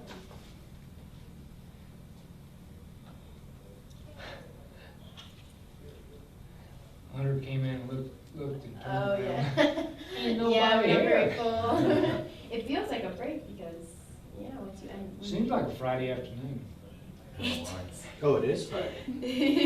Oh my gosh, it's Friday. I know, it's weird, right? Yeah, end of the year, time is always. For some reason, I thought next week was last week's. No. No. We definitely 2 more weeks. There's so much that we need to do. Yep, before we the do. new year. Like, I'm not ready for it to do last week. So they're not timestamped yet, but there should be 2 videos by the end of the day, all 7 hours long. Okay, Yeah. so when should I, the ones I need to see are yesterday's. Right. Do you already have those? They're already there. Okay. I've seen all of them, I've seen all of this today, I missed a couple of them. What? So That's I can my just rock. go to the one What? that you have on there It was already. painted the same. Just kind No, I of wrote, I scroll did through this. it. Did you really? I chose it. Okay, wait, so what happened is they were like in buckets and I was like, Yeah. okay, I talked to her about getting her. She said, you can choose whatever one you want. So that's Because I had it pulled up. great quote. Yeah. Well, thank you for making that. I didn't realize you joined in on the rock making. Oh, yeah, I took, she gave me a basket. I mean, I have a lot of kids who are decorating projects. That's wonderful. That's wonderful. That's really nice. The second one is? All right. Yeah, unfortunately, the ones I missed were the second, third one, and then the last one. Okay, focus. Math. Second one. No, it's literally me. I was just like staring at papers for After that, so I can find it. All right, just, there you go, I need to see hers. So she's 20 minutes in.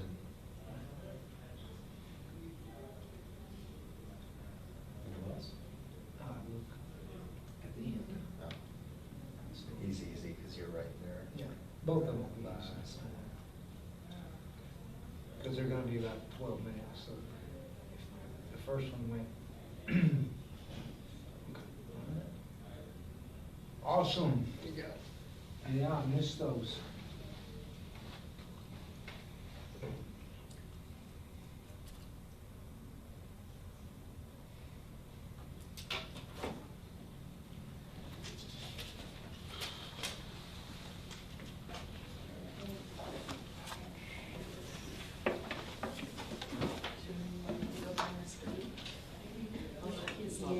Last time he was here, right, like the second of.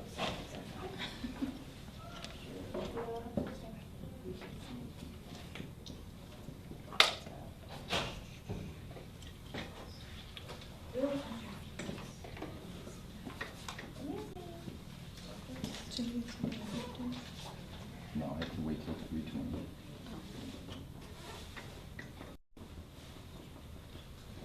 Come on in. Other way under. Get in here, you guys. Come on. Welcome, welcome. You guys know where? Let's see. We've got Felix. Felix is in the hallway. He is. Okay. Yeah. Perfect. He was coming. Okay, cool. Welcome. You guys ready? Ready? Yeah. Sound confident. Yeah, you got it. I look forward to seeing what you have to say. You have a good journey through high school, so I'm sure it'll be helpful. Okay. How much time we got? Like 2 minutes? You got 3 minutes, but I'm gonna make sure the third judge is gonna be ready on time. Stay just a minute. I mean, I wouldn't mind if Mr. Yeah. Jacob hopped in. You and I like this. Yes, sir. Well, maybe you shouldn't be your judge. No, because then he'll give me a 1-up. He'll be like, oh, you did good. He'll be his best game. He'll know he needs to really be up there. Well, this is my second presentation this week. That's right. Thankfully, this one's not an hour. Yeah, that's right. Oh, you had fun. You know you did. Yeah, it was pretty cool. Not gonna lie. Well, looky here. I was wondering if Felix was going to show up. Do all that catch-up work and not come today? Yeah.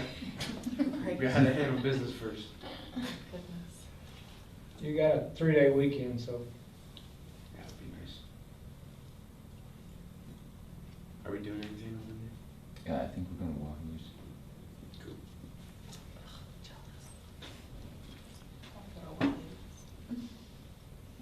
It's funny, is I even have a Watkins pass. You do? Yeah, it was What does given that to me even as a gift for Christmas to go to Wahoo's and stuff, and I haven't used it. I just played drink golf the other day. It was kind of fun. I like when you go. I'm going actual golfing tonight. Birthday vibes. One. Yo. Judge. The last few presenters, guys. Finish this job for us. Let's do it. Is there coming, Miss Stevens? Can you just come at the time I present? Yeah. They can walk in right on my presentation. Okay. Yeah. So whenever they're here. They're on the party, but I told her not to come in. Oh, okay. Until I do something. Okay, she can come in just for yours or Okay. either way is fine. You're like, tell just wait in the car, Mom. Just stay. Alright.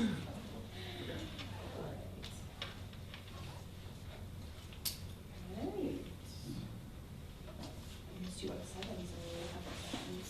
If they're ready to go, we're ready to get your metaphor. My media for Yes. Ooh, okay, spoil that. Awesome. All right, well, time is yours. Whenever you're ready, we're ready for you. Sweet. Hi guys, my name is William Robert Pensionier IV, and this is my senior project. Shoot for the stars, aim for the moon, and that will tie in with my meteor. And so my meteor that I chose is that it's like a rocket taking off into space. And so my bad grades and procrastination is kind of symbolized as like a meteor hitting my rocket and sending me kind of off course.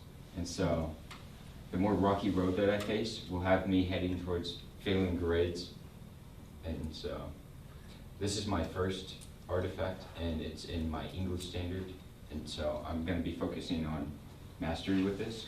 And so with this artifact, it was on my first paper that I came back from COVID, so 10th grade. And this was with Mrs. Gatfield, and I did it on what was important to me. And so an item that I chose was my AirPods, and I kind of talked about it, but it was like way too broad.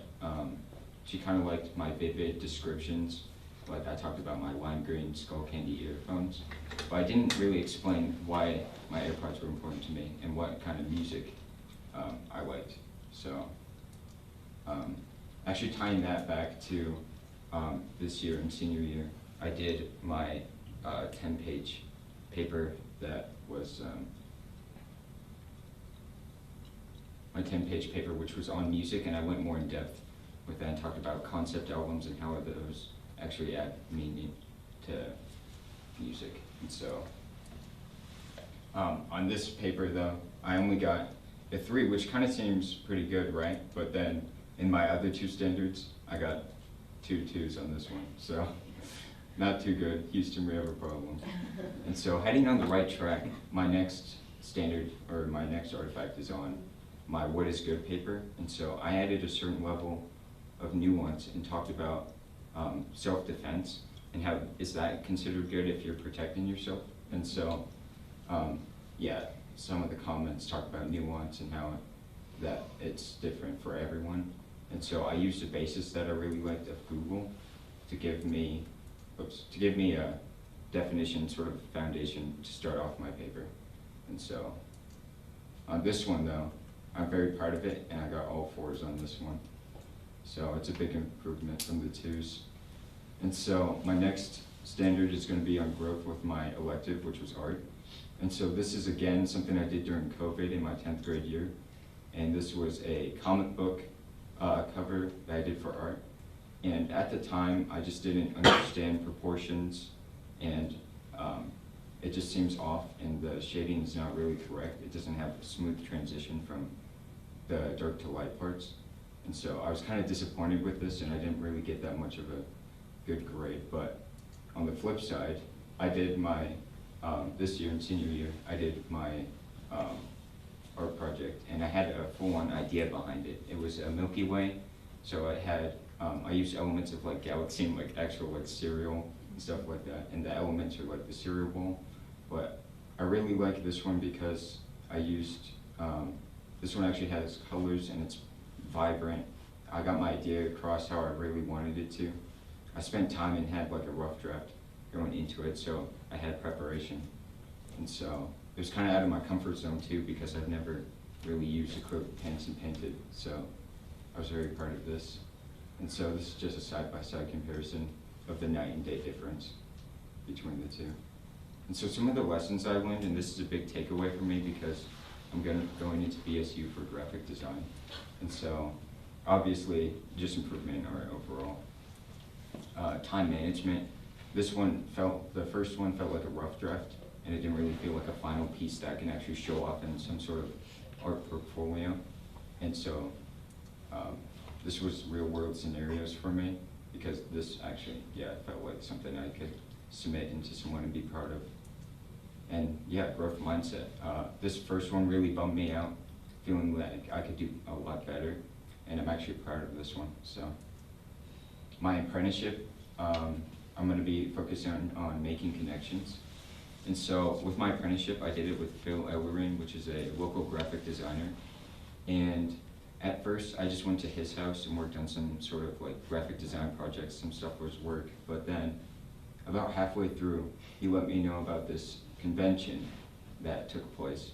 And so with this convention, it was kind of out of my comfort zone a little bit.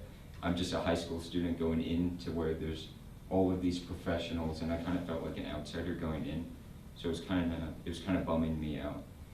And so I had to like adapt to it. I didn't want to go because it was like a 3-day event. It was 8 hours per day of just taking photos, but it taught me some very valuable lessons, like it being a professional event with experts in the field that I enjoy. I was part of the media team as part of an amateur, which the cool part about that is that they actually used my photos for their RCN website, Reality Control Network. So that was really cool. And it was a convention with experts in my field. Just going into networking, I met the main people there in case I wanted to, after high school, go into this field. I have someone that I can talk to and maybe get me an internship. So yeah, kind of the purpose was just taking pictures, which gave me exposure to everyone on the panel. The bottom left is some of the photos that I took that were used on their website, which was really cool. And Spider-Man's there because I had to get some sort of like angles, and it kind of felt like an outside just taking pictures on the inside. So that's that standard. So my so what is that the importance of Compass was really to get me ready for college, and it gave me experience for my art career, whether it's inside with my art classes or whether it was outside with the convention and some sort of the networking that I made. And so, going with my metaphor, there were ups and downs that affected my path. I eventually reached the moon, which was me being accepted into BSU and starting my career there. So, in conclusion, thank you for listening to my presentation, and a special thanks to my parents for motivation, to my friends for being there, and the judges for taking time out of their day to watch me present. And that's it. Thank you, Will. All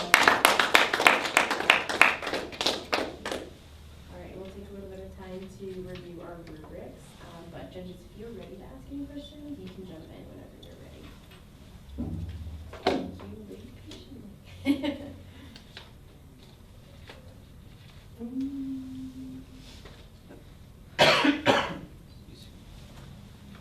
I will go first. Since you're going to college for art, for graphic design, besides the obvious having a chance to take art classes and stuff like that, what skills do you think Compass has helped you develop to prepare you for college and career after that? Well, besides being exposed to like all that art stuff, like Mrs. Hirsch pushed me out of my boundaries with that. besides that, the pure art side of things. Okay. Then besides that, it would definitely be the idea of a growth mindset and like just making me more open to different opportunities. Back to that RCN convention, I've never done any like professional photography, and that actually like helped me with that too. So.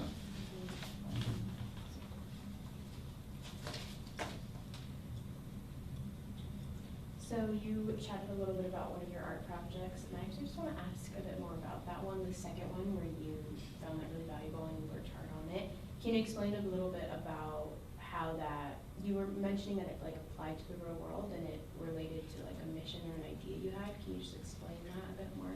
The way it kind of went with the real world idea was that it felt like I actually spent time, I had a rough draft, I then went through with my idea, and then it turned into a final piece that I would like be okay with giving to BSU for like a portfolio to show my art skills off, just with the concept and how it came out. So. Cool. Can you explain the concept a little bit? The concept was, it was on the basis of surrealism, which is like this cartoony, colorful art style, and then with the idea, I mixed like actual like pieces of like space and galaxy together with just like cereal and stuff like that. So just the mix of those two ideas.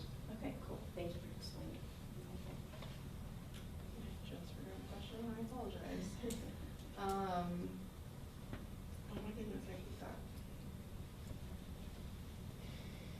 I'm so sorry. There's also a really wonderful selection. If you I know, you can but take your I time was- to remember because we're writing notes anyway, but Okay. there's a selection of questions for you, so either way.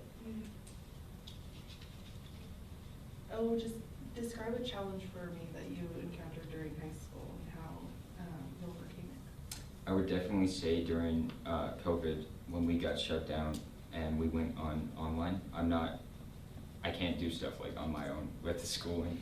I need an environment to be able to taught and like learn stuff in, or I just like, I can't focus, and like, it's very hard for me to work individually because I'm more of an extrovert, outside type of person. So yeah, with that, I just had to like persevere through it, which I feel like is a big strength that I got through it. So yeah. That's awesome. It's good to see that.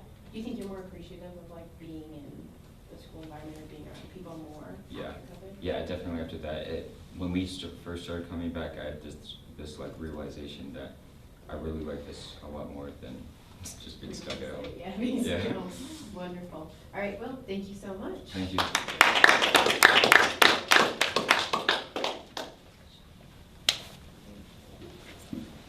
Hey, well, did you gain any inspiration from Pops and Potato? Maybe a little bit. A little bit? Not to say kind of. Can my parents come in? Yes, absolutely, yeah. I was like, I'm going with that idea. That's mine. No, I'd say. Awesome. Welcome, welcome. You have about 5 minutes of time from, so we'll, I'll let you know when we're ready for you, and that'll give the judges time to finish writing notes and things like that. Good job, buddy. Thank you. We're so stressed. I'm not gonna tell you. Did you ever relax? just like, I gotta get through this. Wait, because you knew at the end you're still gonna have to ask questions, so answers. No, this was so important. I think that she's fantastic. It'll be good. High five you. Too short. Maybe a little bit.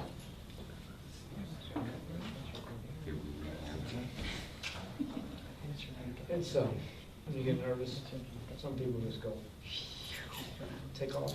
You almost have to have a slide that says breathe. I think that's what happened with my government presentation. I was like kind of stressed, and the main was when we had such a flow actually. It was just easy. Well, it's being, and it should fit you well as an extra. Yeah. Because then you're interacting and. Yeah, because I'm like talking to the entire class. And then you have to wait for a don't build up all that. But this one is downstairs. Yes. That's a good choice if you want. Leave it alone. As soon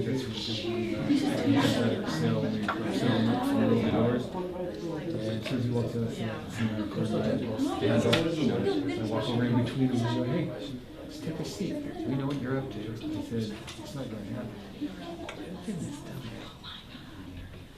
Right over to where they're at. No, the guy. And so then from there, man, and then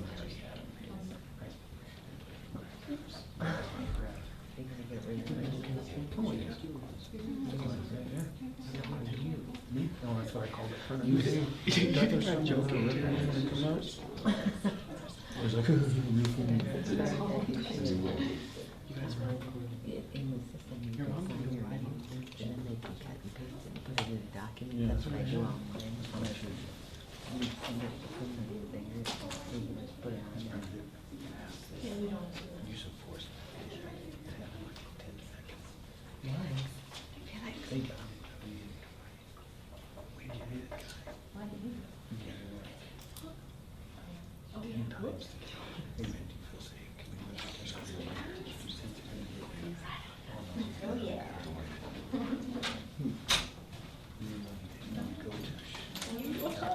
How are you?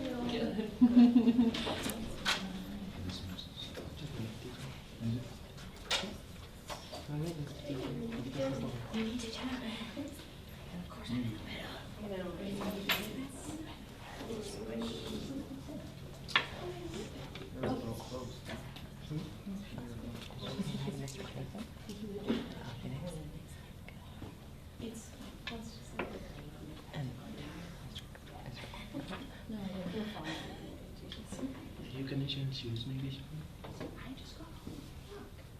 Actually, shoes. Did you have to go to law firm? Yeah. You worked at the law firm too? And you wore that?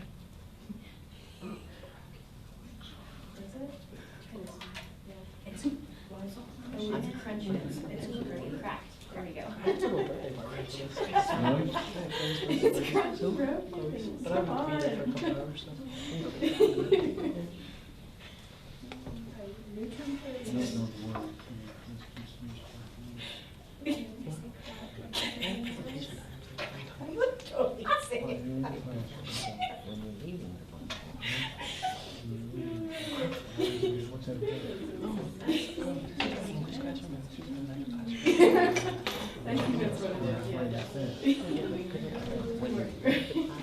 You're right. Oh my gosh.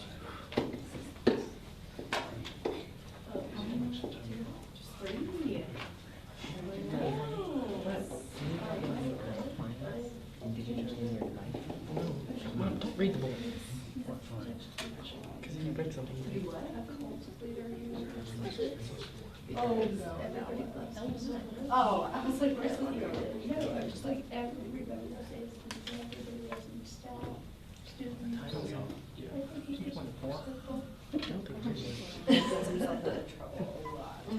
For that. Quiet or get out? See, what they feel like that's the kids are That's okay. They didn't say what it is. because I know that you just give us some instruction.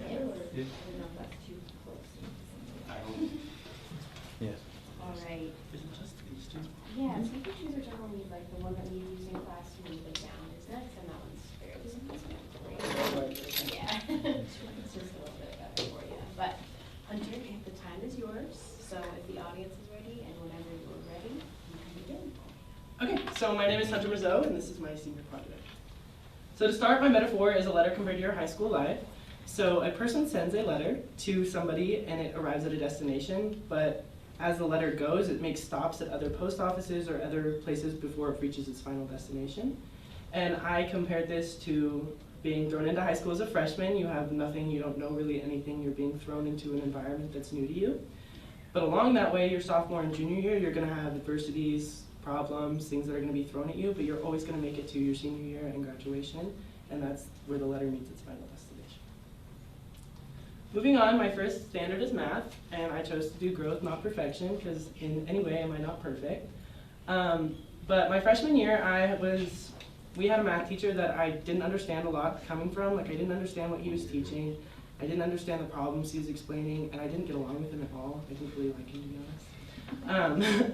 But I didn't really participate a lot in his class, and my grade reflected that with 3s, 2s, and 1s. I didn't do very good. But my sophomore all the way up to present day, I have the most fantastic math teacher, and this is my artifact 1. It's my math project from sophomore year. It's a project that we did, and as you can see, I mostly scored on the 3s. I had a 1, a 2, and 2 4s. But I wanted to zoom in more specifically on one of the parts of the rubrics where it says calculations are mostly accurate. So even my sophomore year, I still had that idea that I didn't really need to try in high school. It wasn't really important. Like, I didn't need to do good. And I never really did good in math to begin with. I always struggled. So the idea that I'd get a 3, that was not mastery, but it was the idea that it was satisfactory for everybody else, that I was satisfied with the grade I got, and I never really wanted to try harder. So my senior year came along, and I had a totally different mindset. This is my artifact 2. It is my math test for my senior year. I scored a 3.5 on this, and there was, I believe, 4 other pages or 3 other pages to this math test that I also scored above a 3 or a 3.5 on. But I chose mastery, growth, not perfection, because as you can see, I didn't score a 4, and a 4 is considered mastery at Compass. But I also did score a 3.5, which is also still an 8, but I was more proud of the fact that I had growth, and I was happy with the work I was putting into it. I studied for this math test, I prepared for it, I practiced, and I asked questions about it. So I was happy with the grade I received. I was satisfied with it, even though it wasn't that idea of perfection to a 4. So my next standard I decided to choose with growth mindset, and it is growth. And I talked to Ms. Stevens about this specifically because instead of doing growth mindset on a piece of homework or a test that I had done, I decided it to do on how I've grown as a person and my mindset has changed over the high school years. So here are 3 artifacts that I brought up on the screen. The first one is Easter with Joel. If you don't know, Joel is my sister's boyfriend that passed away February 23rd of 2020. Joel was a really big impact in my life. He helped me out through a lot of things. He took me to driver's ed, and I built a really good connection with him and a really good friendship. He was just somebody really important in my life that really affected me and made my days better. And I've lost a lot of people during high school. I've lost my dogs, which I'll talk about next. I lost my grandparents my junior year and my sophomore year. I lost my grandma, I believe, and my senior year I actually lost my grandpa. And I was not necessarily okay with them dying, but they were around the age of 90 and they lived this full life that they understood everything. Like, they had a good life. They felt satisfactory with their life. But Joel died at the age of 18, and I knew he had goals, and I knew he wanted to go to college, and he had all these plans with his life, and to see him just die, it kind of really mentally drained me, to the point where I didn't want to do schoolwork, I didn't want to do anything, I didn't want to study, and I really just locked myself in my room away from everyone, to the point where I just disconnected from everyone. But as time grew on and time went by and months passed, because time always is going to move on no matter what you go through, I decided that it wasn't okay for me to just sit in my own depression and sit in my room and not focus on my work, not only for myself, but for him, because I knew he'd want me to do my best in everything that I do. So that's where I started working towards myself and dealing with things a lot better, helping, dealing with my depression and dealing with how I did my work, and I started getting back to who I actually was and who I wanted to be. My second artifact is on my 2 dogs. I had my 2 dogs since I was 4. The names are Trixie and Lily. They died of February this year. One was put down and the other one died naturally. They were like my best friends. I would come home to them all the time. They'd be waiting for me at the door. And to see them gone too, I could have sat there in my room and been depressed and cried about it, but everything has to die at some point. It's a part of life. Everyone experiences death, so it's natural. So I didn't let myself sit there and mourn and be depressed about it for a long time. I just knew that it was eventually going to happen. The third picture is of my sister's recent boyfriend, Carter, Grace, and Shelby. That was my sister and my cousin. They've been my biggest emotional help. They've always been there for everything that I've ever wanted to do. They've helped me through a lot of school, a lot of mental health problems. If I was ever sad, Grace would find a way to make me laugh, Shelby would, or Carter. They just have been my best friends and helped me throughout high school. And then I found this quote, because I didn't want to just leave it with one side, so I found this quote, and it says, "Death is not the opposite of life, but a part of it." So no matter what, you're always going to face adversities, you're always going to face something, you're going to face death, you're going to face problems, ended friendships, anything. So don't let yourself sit there for too long. Don't let yourself sit there and be depressed, because it's always eventually going to get better. And then my last and final standard is history, and I wanted to show mastery. I also this year was provided with a great history teacher and government teacher, Mr. Jacob. Mr. Jacob has helped me understand a lot of things, make connections, find my own worldview, because I really didn't have any idea what was going on in the world. And I'm happy that I've been able to develop my own worldview and understand things. So my first artifact is my president's project. It was actually an SFI that we wrote in a group project. My partner was Sophia.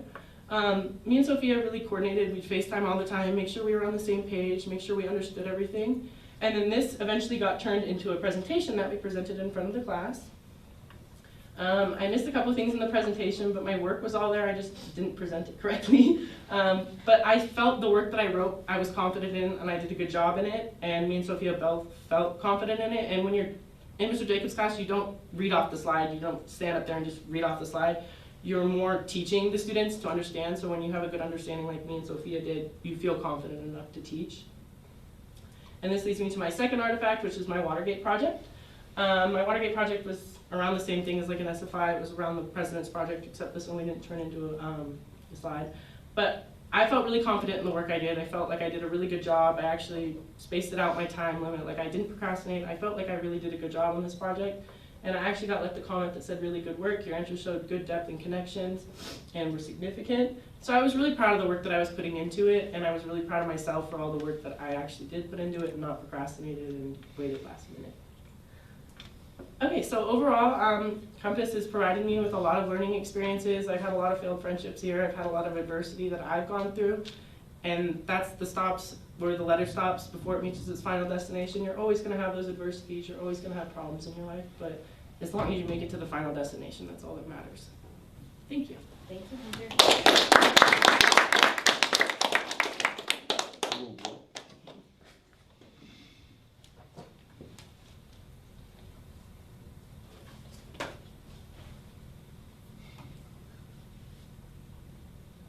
Yeah, now's the time where it's an awkward pause. Wait for us to write things about it on a piece of paper. But judges, if you're ready to ask a question, you can jump in now or when you're finished writing notes either way.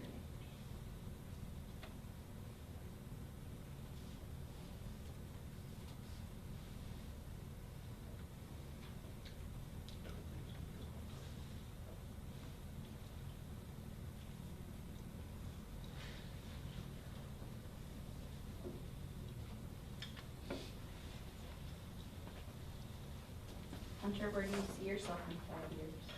I want to go to dermatology school, but at the time being, I think I might not go to college until the spring, because I'm going to hop right out of high school, and I like high school. I'm not saying I don't hate it, but I'd rather just jump out and go experience a little bit of life before I actually go to college, and because dermatology school, medical school is a long time, and you have to wait to get a lot of like your master's and stuff. Right? Yeah. Hunter, I just want to thank you first for being willing to be so vulnerable. I know everything that you experienced in high school, especially having such great loss there at high school, is a huge part of your journey. It's really shaped who you are.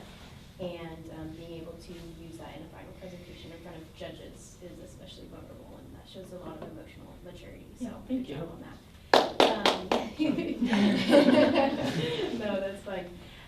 So I think, well, one thing I just want to compliment you on also is that's a really hard realization to get to, is that like this is part of life. Like just because we go through difficult things, that doesn't mean everyone else is gonna stop for us. That doesn't mean time is gonna stop. Like we all have those difficult phases, and we have to recognize that time is gonna continue, and yes, we need to take care of ourselves, but like the world Time's isn't not gonna stopping wait for for you, you. right? So that's just a tough reality of the world, and for you to have to realize that this young is unfortunate, but it'll also serve you really well in the rest of your life, so good job on that. Thank you. Yes, as for my question, I was wondering what is a lesson beyond that in terms of, well, let me rephrase that. What is, do you think, like a character trait that you have, that you've learned throughout your time in high school that will serve you in the future? So character, moral trait, something like that. I built a lot of strength here. A lot of things have happened to me at the school. I've been in Mr. Cordero's office I don't know how many times. For friendships, failed friendships, reasons. But I've built a lot of strength in this place. I think a lot of kids here, it's sad they don't have a lot of strength, or they don't have, like, they're not confident enough in themselves. And I feel like I've built a lot of confidence over the years that I found at Compass. Not just at Compass, but in myself, and I'm like starting to be happy with myself again. That's good to hear. Thank you. I've seen you grow so much. So much. I'm very proud of you. I would wonder, what do you, if you're giving somebody else like advice that's going through any high school, what trait do you think that they should like keep? Like, well, what trait do you think it takes to be successful as a student? And strength, confidence, like I feel like if you don't have confidence in yourself at all, you're not really gonna have any, you won't admit to anything, because that confidence is what makes you like strive to be better. Like when I I don't know, like when I realized that I actually could be good at math, or if I actually tried to have the confidence in something, I felt like I was doing good with it. Like I actually knew and understood, like I feel like having confidence and being confident in who you are and what you're doing is really important. That's good. Thank you. Thank you. Thank you.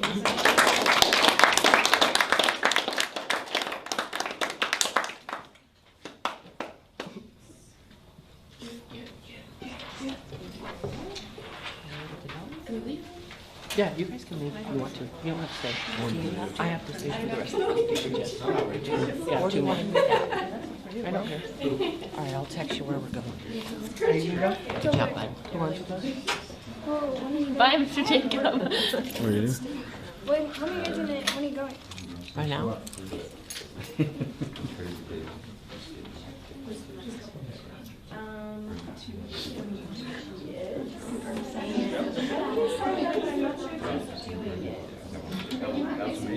Thank you. You have really good. Your mom's like. Thank you. Oh, it is you. Okay. Oh, okay. Because it was show first, and then actually. No, because I didn't sign up, I just had to. Oh, okay. I was waiting for teachers to sign up, and then. And then it filled up, right? It filled up. Okay. I switched up, so it's easy. No, I know. Yeah.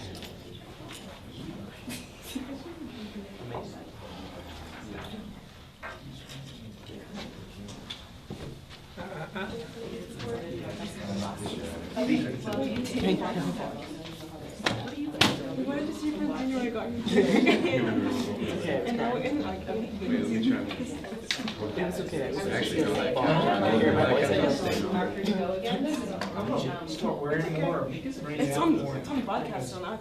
Yeah, but why is it live? There's no reason that's not something.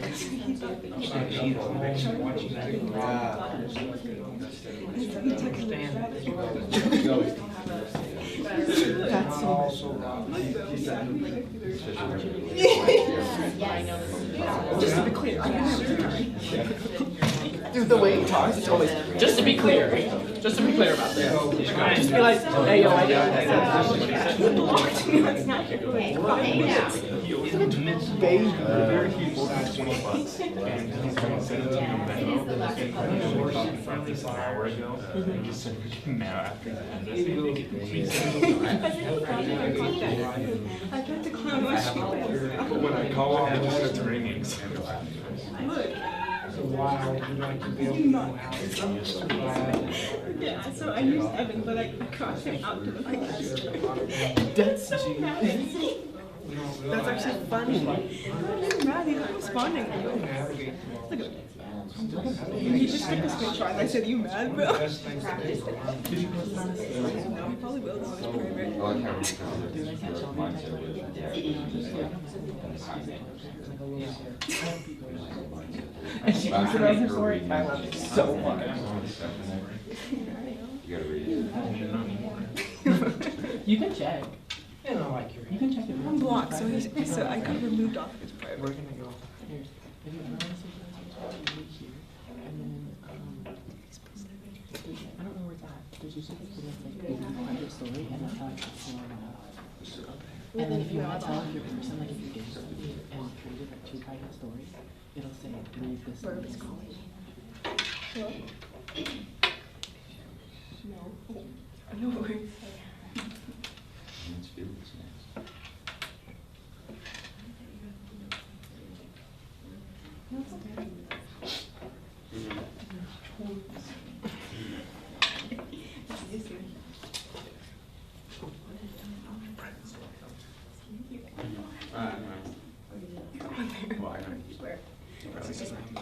Dude, I swear. Okay, fine. That's me. No, I swear. You're right. I have you on 3 actually. So like look at Right there. Evan. And now Nick's on because he's doing jumps. I'm not again live. Yeah, see look. I don't know. He practiced the Well, he doesn't have an option because we have phones. We don't have like. I don't have. I don't think I have any of you guys in this one.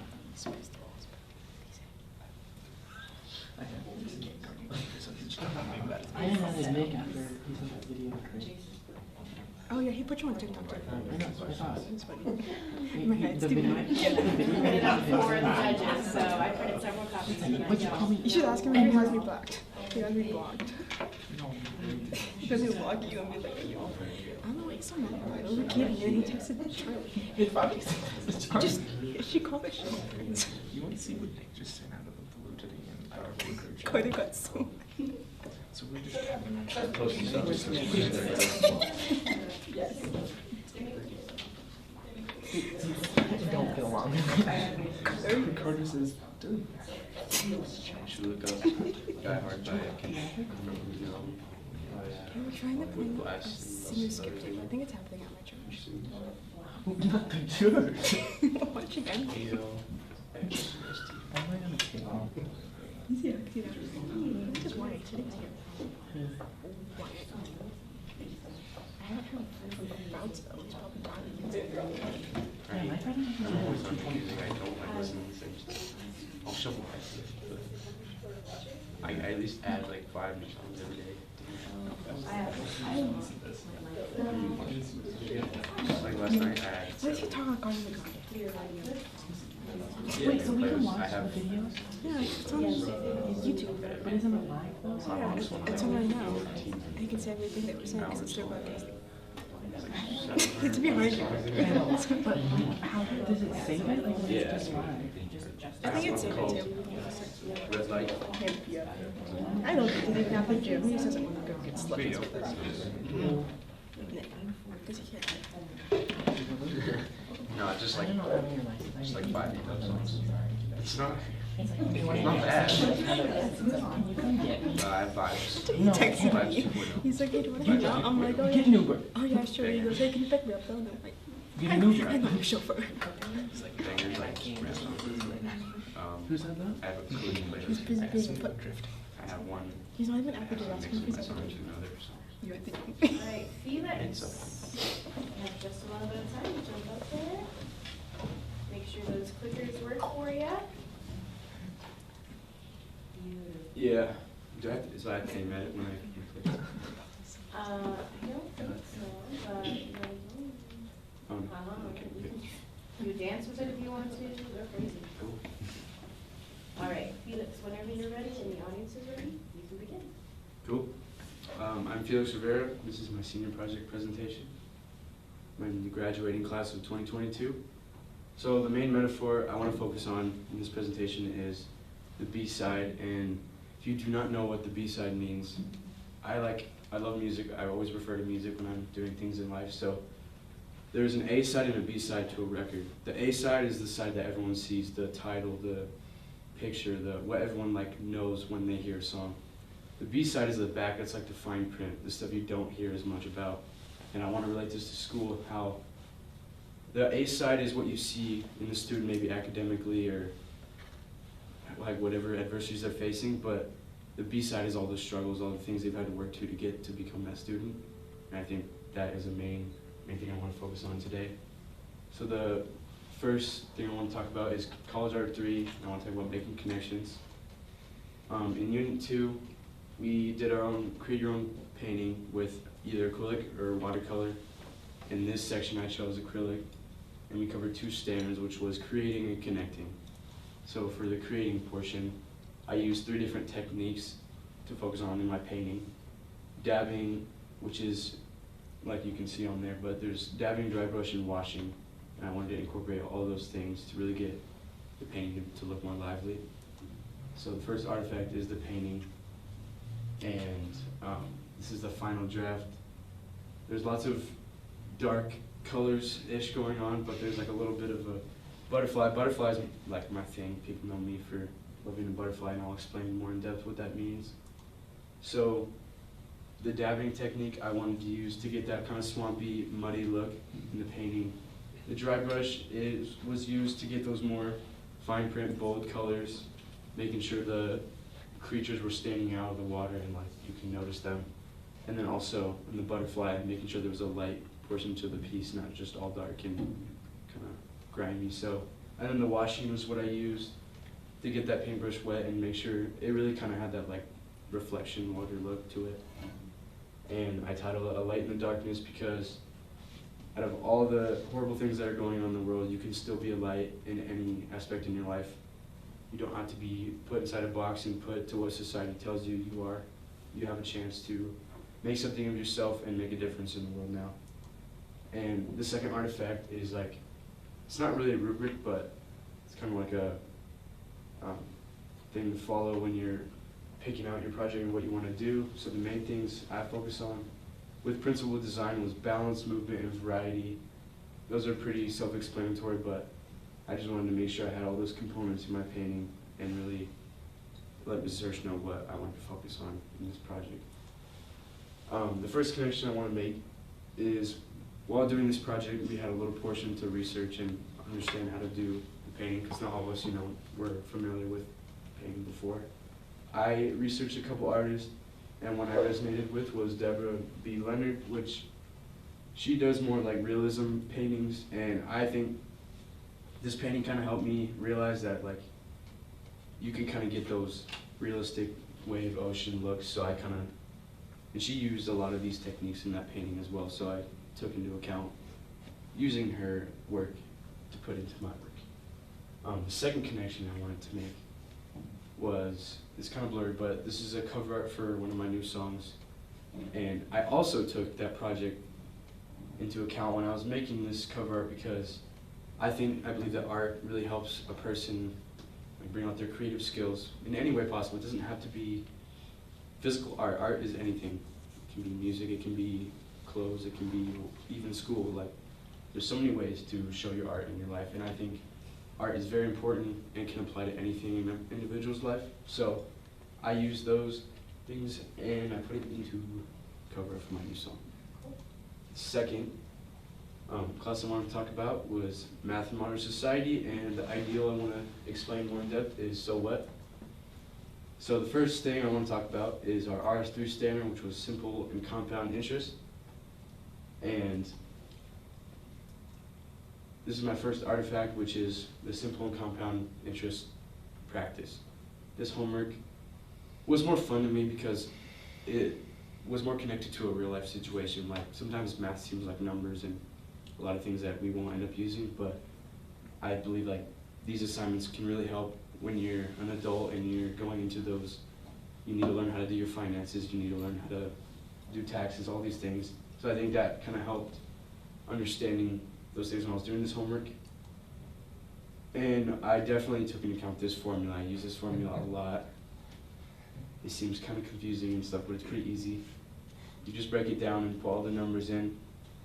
And having a mom that is in real estate can also help because she can give me real life examples and kind of help me out with those because I don't understand. The second artifact was problem solving and critical thinking, which is also in that same unit. This is also a very important thing to learn about because problem solving happens in our everyday lives. There's a problem, we have to fix it. We have to figure out how to fix it. And using even math or using anything will help when you're trying to solve those problems. And critical thinking is also important because you need to understand what this problem is first instead of just assuming the way is the best or assuming that one way is the best. Like, you have to be able to understand and open your mind a little bit, not be so closed. This is a little problem I kind of broke down, but I'll skip that because we don't need to worry about that. So what? Like I said earlier, using critical thinking skills to solve real-world problems will really help you out in your future. Knowing how to calculate finances was one thing that I really took out of this lesson and out of this unit, was being able to know how to break down a very confusing problem and really focus on the steps. And then the third thing, I wanted to just knowing how to problem solve. Like, I already kind of knew how to problem solve, but this is something I can add now that I know how to do. Finances, I know how to figure out those kind of things. The last standard I want to talk about is English, and the ideal is growth mindset. So my artifact 1 was for my 10th grade year. This is an argumentative essay of what is good. And I kind of talked about happiness can come from the individuals you know, the experiences you have, the environment you're around. But going into this essay, I'm not a very good essay writer. It's hard for me to write long essays because I feel like I'm just rambling on after the first couple pages. And so I think I had a little struggle with this essay because I had a very strong thesis and very good points, but I wasn't doing a good job really diving into each of those points. I was kind of using that as like my title page, but underneath was just a bunch of rambling and things that didn't really connect to the bigger picture, I guess. So this requirements for this essay was at least 4 to 6 pages. I needed MLA citations and I needed end quote and text quotes. I did not meet any of these standards. I did meet them partially, but I only had 3.5 pages, and then the 4th page was the works cited, which that doesn't count. So, and I know I can do these things, but I just have a problem with writing essays, and especially with this one, I loved how I could connect it to real world situations, but like I said earlier, I wasn't really getting to the bigger picture. I was just talking about different things, and there was no flow, there was no connection to it. So, and then the second artifact was from just recent, my senior paper, where I talked about music as therapy and how a person, like how they're impacted by and how their emotions, like hearing music, getting that experience, how that affects them as a person. And I kind of broke down like the psychology of what music does to your brain and what a person, when they hear certain patterns or certain waves, like how that really impacts their life or impacts their brain and makes them think about certain things. And I know that being a person who loves music, I really pay attention to every little detail in the song. So being able to know all that stuff really helped me talk in depth about this paper and not ramble on about useless things. I had my thesis and I broke it down in depth, made sure people knew that these are all the things that go into just one song, and I think I did a very good job of doing that. The requirements for this essay was 10 to 15 pages. I needed 10 in-text quotes, and you needed 6 scholarly sources. My paper, I believe, was 10.5 pages. I had 11 in-text quotes, and I had all 6 of those scholarly sources, which I'm very proud of because I can't remember the last time I met every requirement on a paper. I think it hasn't been since like 10th grade. So that also just shows that growth as an individual, that you can really do anything if you put your mind to it. And I've learned that a lot, even with doing music now. Like, you shouldn't hide behind your fears and hide behind doubt. You want to take a chance. There's no harm in trying, and you shouldn't judge someone for trying something. So going back and breaking these down, these two main things I wanted to focus on when we're talking about the B side was using your resources, and I think using any resource can help better your chances of using creativity and thinking outside the box. So it doesn't have to be just academic. You can pull things from your real life, from family situations, from work, anything you want to help you in your high school career, because I think when we assume school is just like getting information shoved into our brains and we have to spit it out, but I think it can go a lot deeper than that. And also, that's why I talked about making connections, using your personal skills will really help improve your creativity and help your human brain grow. And I hope that I definitely have learned lessons. I've made mistakes in high school, and because I'm human, it's gonna happen. But I think every year I learn something new from the trials I've gone through that year, and I think I've grown a lot as a person, and I've matured a lot as a person. And I really understand the importance of school more than I kind of thought, because I did have that fixed mindset of like, you know, teachers want you to have good grades and be this awesome student that looks perfect, but it goes a lot deeper than that. Like, every single student has a different story. Everyone has a story. So I think my story is bringing peace to the world and making sure that I can show people around me what I can do. And it doesn't have to just be getting good grades on a test or getting this, but showing someone that they are important and such. In conclusion, like I said earlier, I really want you to all think about the B side a little bit more and just think that not everything is as it seems, and you don't have to be this perfect image. There's a lot that is going to happen in your life. There's a lot you're going to have to face. But as humans, we all can do it. We can put our minds to it, and we will be great. Thank you.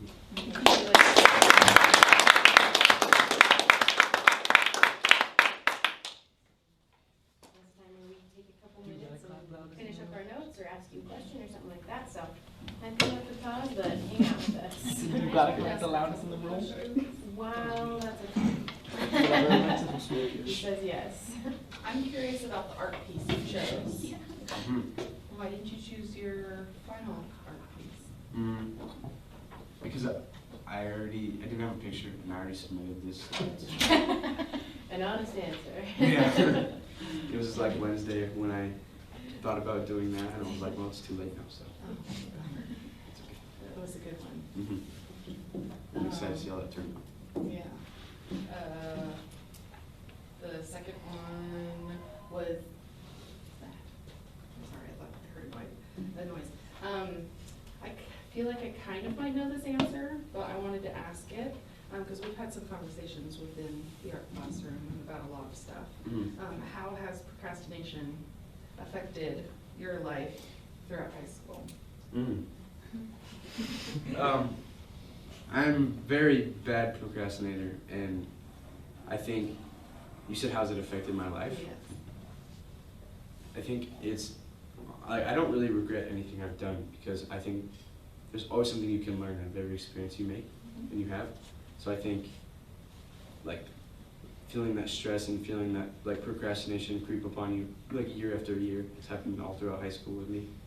And I acknowledge that, and I think it's helped me realize that, like, in life, time does not stop. Time will keep going, and you have to learn how to adapt with what happens around you, and you have to know what is important in this very moment. And I think just the past month, really having the school like try to support me in every way they can, and having parents help me realize that I'm not the only one that's gonna have struggles. There's so many people out there that have the same struggles, but we all need to learn how to face them and not give up, and learn that, just learn that people are there to support you, and that we need to focus on what is important. So I think I've learned that, because around that time my grades kind of dropped, is when I really got into music, and I really got into writing and recording. I think that distracted me from school, because school's my job right now. School's what I need to focus on, and music was starting to become more of my priority, which became a problem because then I started doing school off of a feeling, not a routine, and that I've talked to you multiple times about that you can't do that with school. It's your job. You have to show up and clock in and then clock out when you're done. You can't clock out before your homework's finished. You can't clock out before you have to, like, you need to do all those things, or else you're gonna get fired. And I don't think I'm gonna get fired from high school anymore, so very lucky. Gotten it done on time. We're good. I saved my mom many heart attacks. She's had about 50 this year. Felix, thank you for sharing today. It was really nice to see your honesty in this presentation and the ways that you've grown, and also throughout this senior year, it's nice to see you in the second semester start to recognize and bigger lessons and take things more seriously, and really show like who you can be at your fullest potential, and you'll be able to carry that into the future as well, which is really valuable. I know we've talked a lot about, you and I, just like sometimes we don't feel like doing things and we still have to do them, and that's not going to change for the rest of our lives, right? So it's nice to see you do that, and I've seen you mature quite a bit. It's been a pleasure to chat with you. One thing I would want to see another side of in this presentation, just in this question, I suppose, is you focused a lot in really valuable ways on yourself and your journey. What are ways that you've been able to focus on others and serve others throughout your high school career?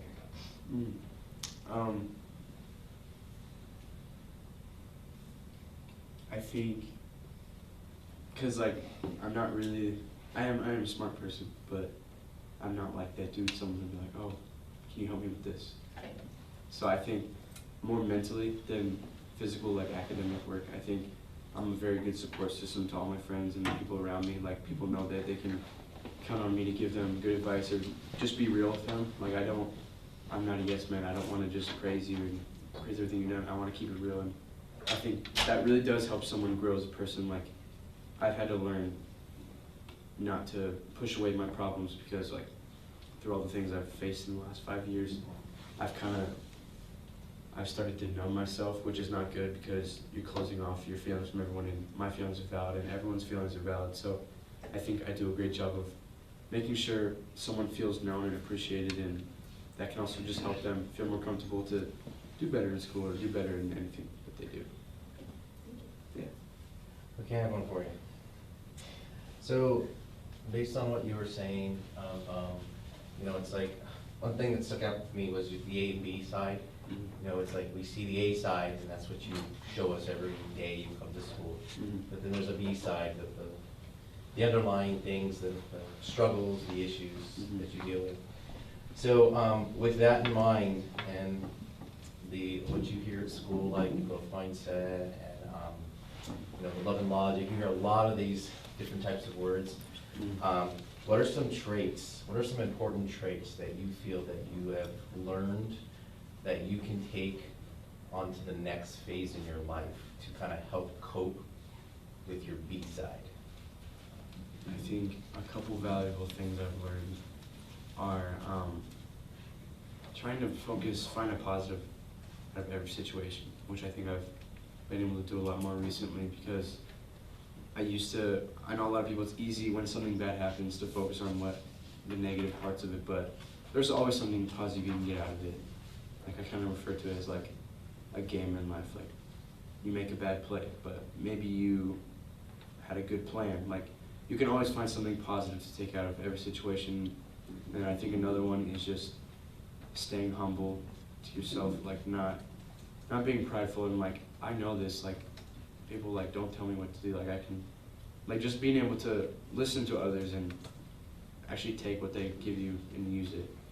And then the last thing I would say is I think a lot this year, Mr. Jacobs helped me realize, like, connections are more important than you think, and being able to connect anything with something else can really help your mind, like, think, oh wow, like, we're all the same, like, we all have the same things that we deal with every day, and being able to connect situations together can help me in the next stage of life, of not looking at it as this is where I'm supposed to go and I have to go exactly like this. I can use things from every aspect of my life and to help me get there better.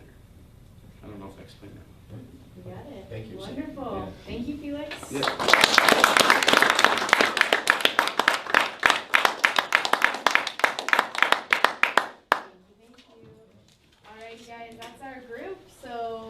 you all for coming. Good job today. Thanks for representing yourselves well. Everyone that was here to support a peer, thanks for coming. Juniors, you're free